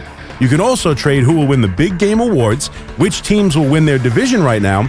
You can even trade who the next manager for Boston and Philadelphia will be, as well as the date when a manager will be fired by. Maybe you want to trade on who will win the championship. The team from the Bronx is trading at 14% to win it all, meaning a $100 trade pays out $655 with a win. On Kalshi, you're trading against peers in a live market, meaning there's no house. And as the probability changes, you can buy in and out of your position. For a limited time, download the Kalshi app and use code CMAC to get $10 when you trade 10. Kalshi, Kalshi. Trade on anything. 18 plus only. Restrictions and eligibility requirements apply. Event contract trading involves risk and may not be suitable for all investors. Prices, values, and available markets may differ from those mentioned. For more information, see kalshi.com.regulatory. What an atmosphere tonight. The stands are packed. Down here, 2 fans side by side, both holding a Heineken. Promising start. The chant begins. Listen to that. Perfect sync. Corner coming in. They lean forward together and goal! Arms up. They cheers. Wait, that's a hug. That's a hug. Let's check the replay. Yes, 2 strangers at kickoff. Friends by full time. Fans have more friends.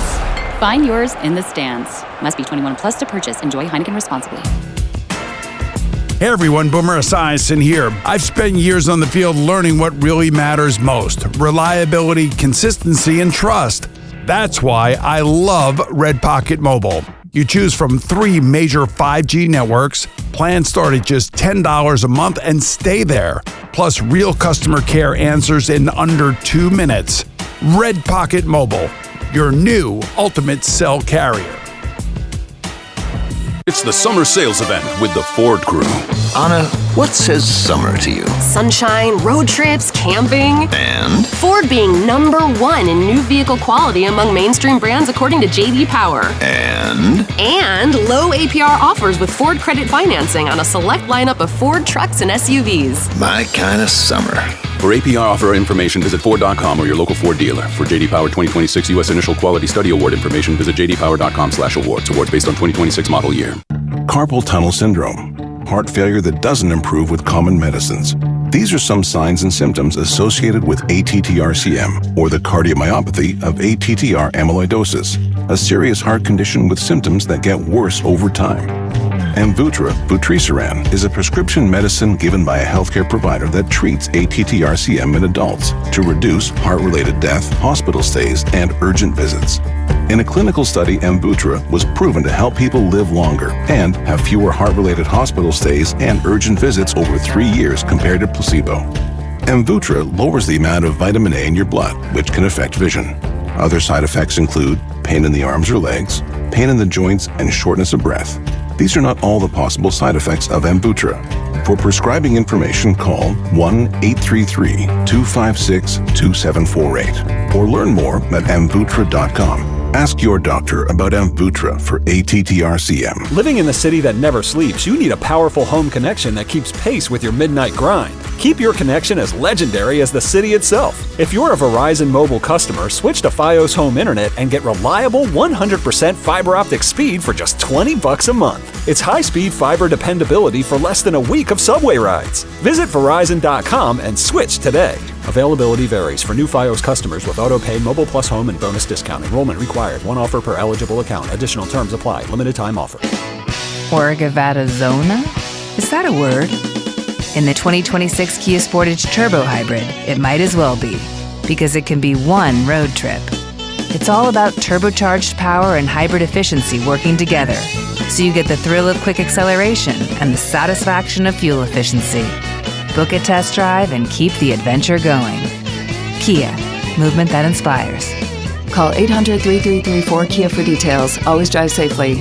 For 100 years, London Jewelers has been part of life's most meaningful moments, from engagements and anniversaries to milestones, big and small. We've helped mark the moments that matter the most to our customers. Generations of families have trusted London Jewelers for exceptional craftsmanship, timeless design, and service that lasts a lifetime. As we celebrate a century of excellence, we thank you for being part of our story, and we look forward to the moments still to come. We invite you to visit London Jewelers at any one of their 6 locations. London Jewelers, celebrating 100 years of brilliance. Looking for the lowest price on name brand tires? Get to Town Fair Tire and get the guaranteed lowest price on any name brand tire.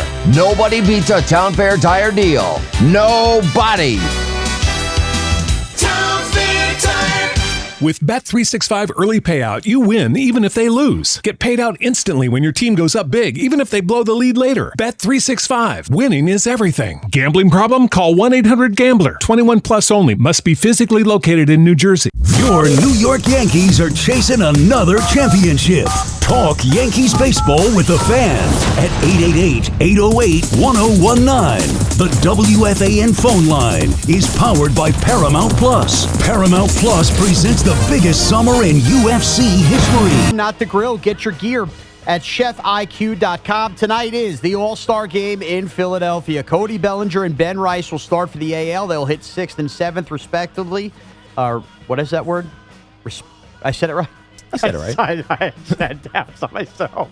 Juan Soto will hit 2nd for the National League. Once the starters are out, no more New York players will enter the game, with Cam Schlittler declining to pitch. And according to Vince Mercogliano, for those who have been asking the last couple days, Rangers captain JT Miller is switching back to number 10, which was his original jersey number when he was with the Rangers way back when. That number had belonged to Artemi Panarin, who's since been traded. So JT Miller, the captain of the Rangers, switching numbers back to number 10. Right before we get back to your calls, let me just also say today's window seat is brought to you by Windorama. Save up to 40% on new windows and doors with Windorama. And I'm putting Juan Soto in the window seat. Why, Tiki?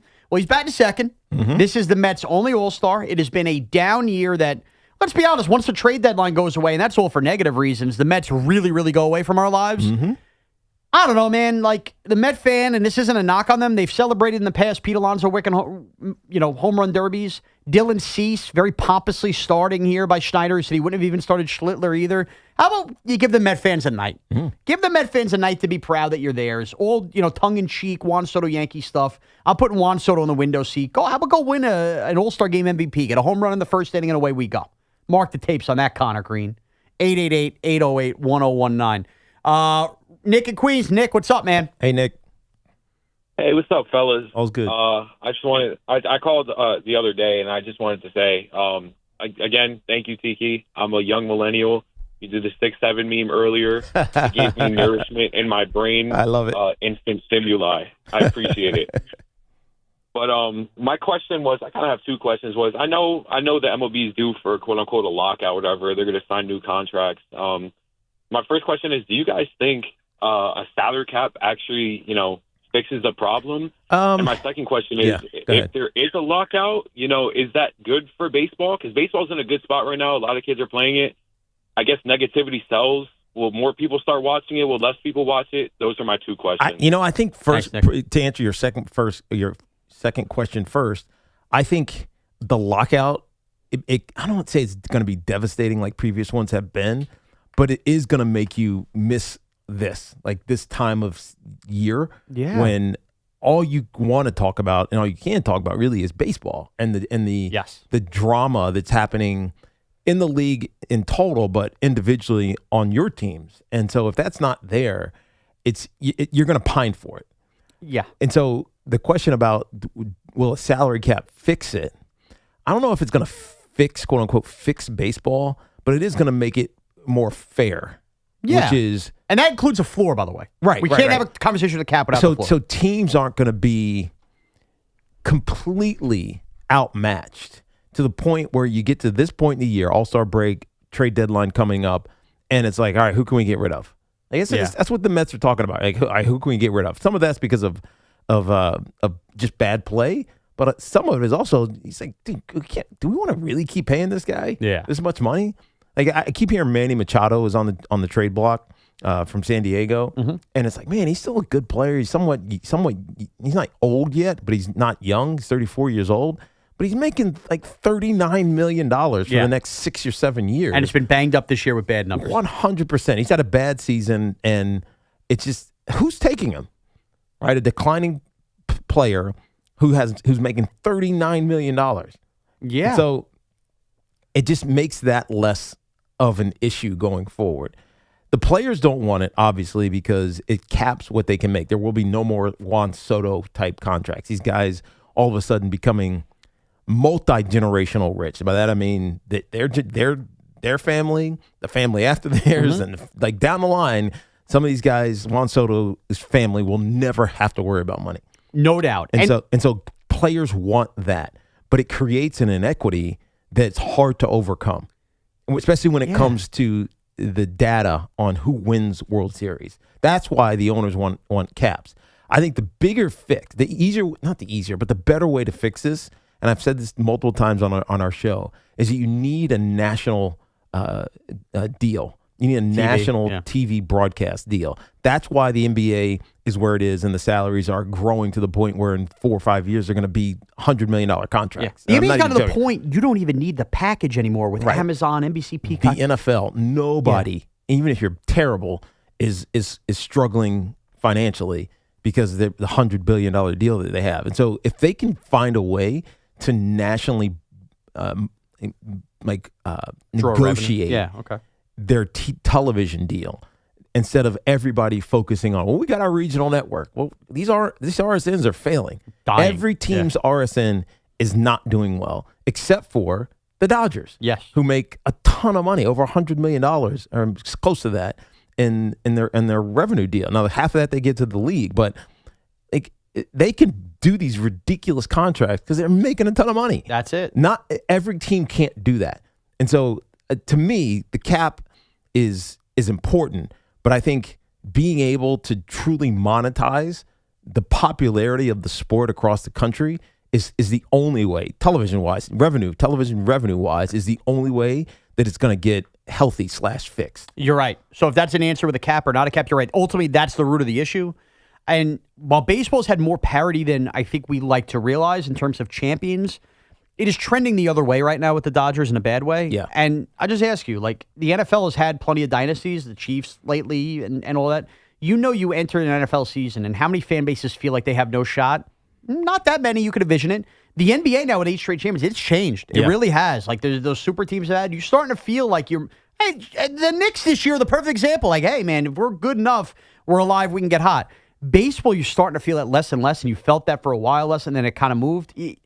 Imagine we live in New York, and the Mets stink, I get it, but you know that Steve Cohen could try to buy his way out, and the Yankees are at least relevant.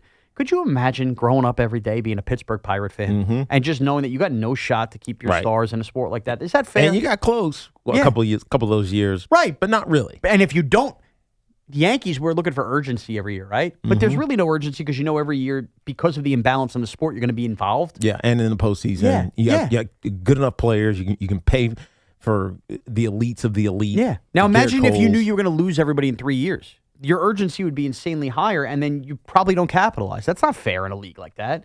So I don't know what the answer is, but if that means salary cap, salary floor, you're not going to hear me screaming and yelling, even though that would probably hurt the Yankees in the end. I'd be in favor of it. I also think it fixed hockey as well, the salary cap. 888-808-1019. Jerry on Long Island. Jerry, what's up?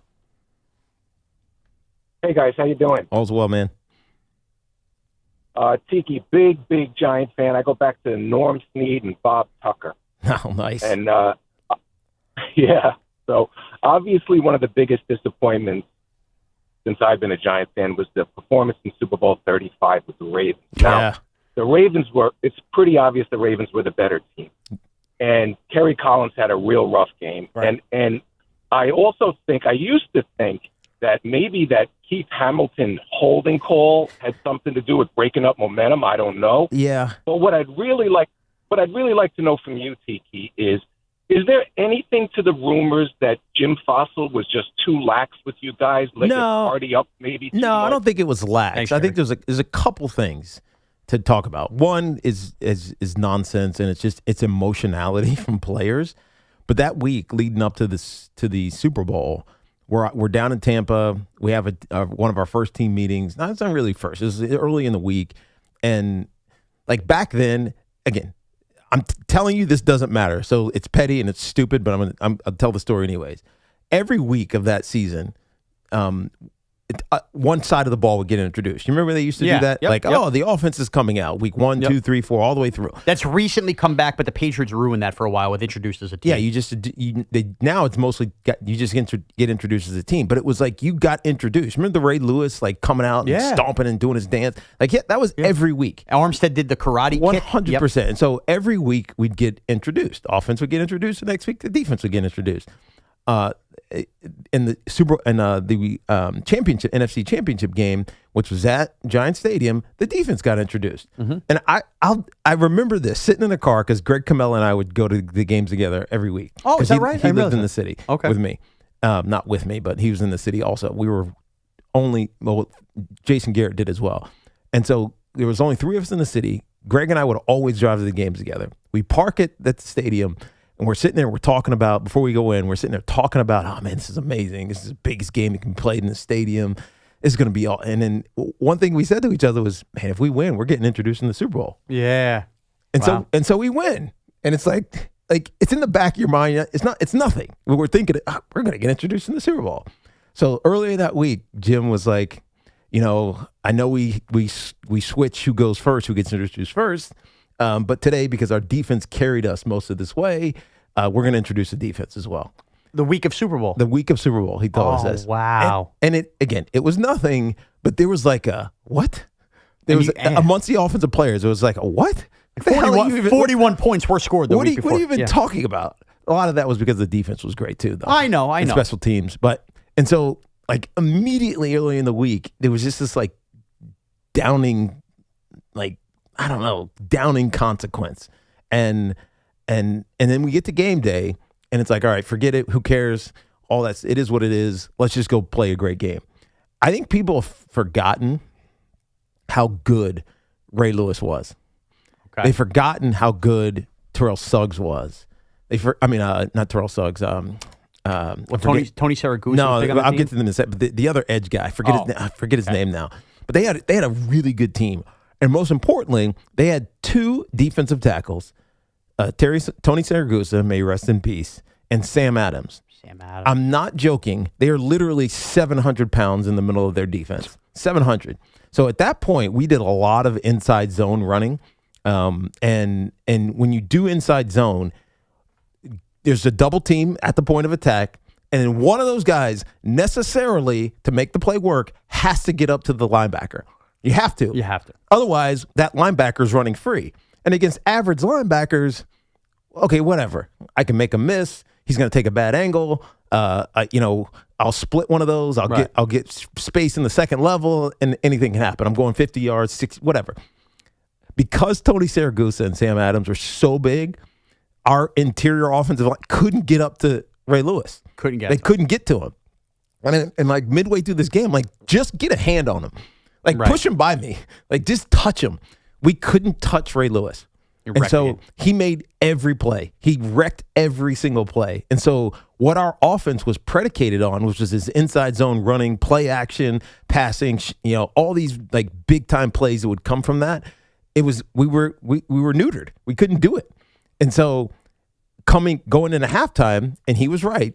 It was a close game at halftime. Yes. And it should have been a tie game if Jesse Armstead's interception return for a touchdown it stands. Terrible call. Right? And so now we're at halftime. We're like, all right, we can't run our offense like we've been running it for the last 5 weeks, destroying people after he put his chips in the center of the table. This team is going to the playoffs. We couldn't do that anymore. And so we went to our hurry up offense. We were in the shotgun, so Kerry could have an extra couple of seconds to find somebody to get the ball to. And every time Kerry would look down to take the snap, he'd look up and the defense would be different. Like, he'd see it one way, get the snap, and it's something different. And he's throwing 5 interceptions in a game, and we didn't have an answer. We had no answer for what they, as a roster construction, were doing to us. And it resulted in one of the worst blowouts in Super Bowl history. And so there was a lot that went into it, but at the end of the day, the Ravens were just freaking good. And more importantly, you don't usually say this in football. You say it in basketball. They matched up perfectly against what we wanted to do. And sometimes bad matchups are the worst. It was terrible. I always tell people, because very rarely, I've never re-seen the game. I've never rewatched it. I unfortunately have many times. But it's one of those moments where we could have played them 10 times. I think they beat us 10 times. That's crazy. They were that good compared to what we like to do. Now, obviously, that's one of the great. We talk about the 2000 Ravens, the 85 Bears, the Buccaneers. Your brother was a part of. So we've seen a lot of great defenses. Yeah. Knowing that was your only chance to go to a Super Bowl, do you take more solace as a professional going, you know what, if I was going to lose a Super Bowl? Yeah. I mean, I'd rather have it lost that way than like, hey, it's just a random Super Bowl where the best team won, but like you went down versus a team that's just iconic. No, 100%. I mean, and it's weird because you almost forget that we were really good. We were really good that year. I mean, we dominated the heavily favored Minnesota Vikings and destroyed them at home. And it's an accomplishment. I always have, Sneaky G-Man? No. He's a big Giant fan. He's down in Texas, down in Dallas. Okay. And he's one of the Uber fans. And he always tells me, he's like, man, you should be proud of that NFC Championship ring. You should wear it. Like it's an accomplishment. I know you never got a Super Bowl ring, but you should wear that NFC Championship game. I told him, like, one of these days I'll wear it, and I'll wear it for you. But it's like you almost forget the accomplishment that we had because of how bad we got beat in the Super Bowl. In hindsight, maybe you do you would as a player. As a fan, I don't. Like, that connected me. I told you this for a long time. That's my favorite team of all time. And I've witnessed Giant championship teams, Yankee teams. There was something about that. Now, I was at the right age, right? I'm in like ninth grade at the time. Right. Not to make you feel old, but that connected with me. I mean, they won 41-0 in an NFC championship game. The fossil moment, the chips in the center of the table. Like, I love the 2000 Giants. I think that when you think about other teams that came up short, the 2015 Mets, the 2000 Mets lose to the Yankees, the Rangers in the Cup. 2010 Jets. Yeah, but they didn't make the Super Bowl. I'm just talking about the teams that got to that final point. Even the Yankees a couple years ago, I don't think any had the connective tissue with the fan base where you weren't like angry at the end. Yeah. Well, we had the way the Giants did Well, that because year. of the personalities that we had on that team. I mean, Strahan was there, Jesse Armstead. It was also kind of an unexpected season for fans, too. Right. It was a surprise run. Nobody expected that. What that team had that the past Giants and even Jet teams had, like you referenced the Jets going to the championship games, the Giants on the Super ones that ultimately won the Super Bowl. How about the fact that it ends up being a number 1 seed dominant regular season? Yeah. We don't get that in the football world. Every time the Giants and Jets are really good football, it's like you're scratching and clawing until week 17, 18 to make the playoffs. I mean, they were 12-4, the 1 seed. All right, good way to end it. Trip down memory lane there with Tiki. We will be back tomorrow, day after the All-Star game. More what the heck's going on, big dumb arguments. We're going to have a good time. It's All-Star week. That's what this is about. Thank you guys to the phones. Thank you to Dylan back there. Thank you to Connor Green. Enjoy your bingo derby. Enjoy your All-Star game tonight.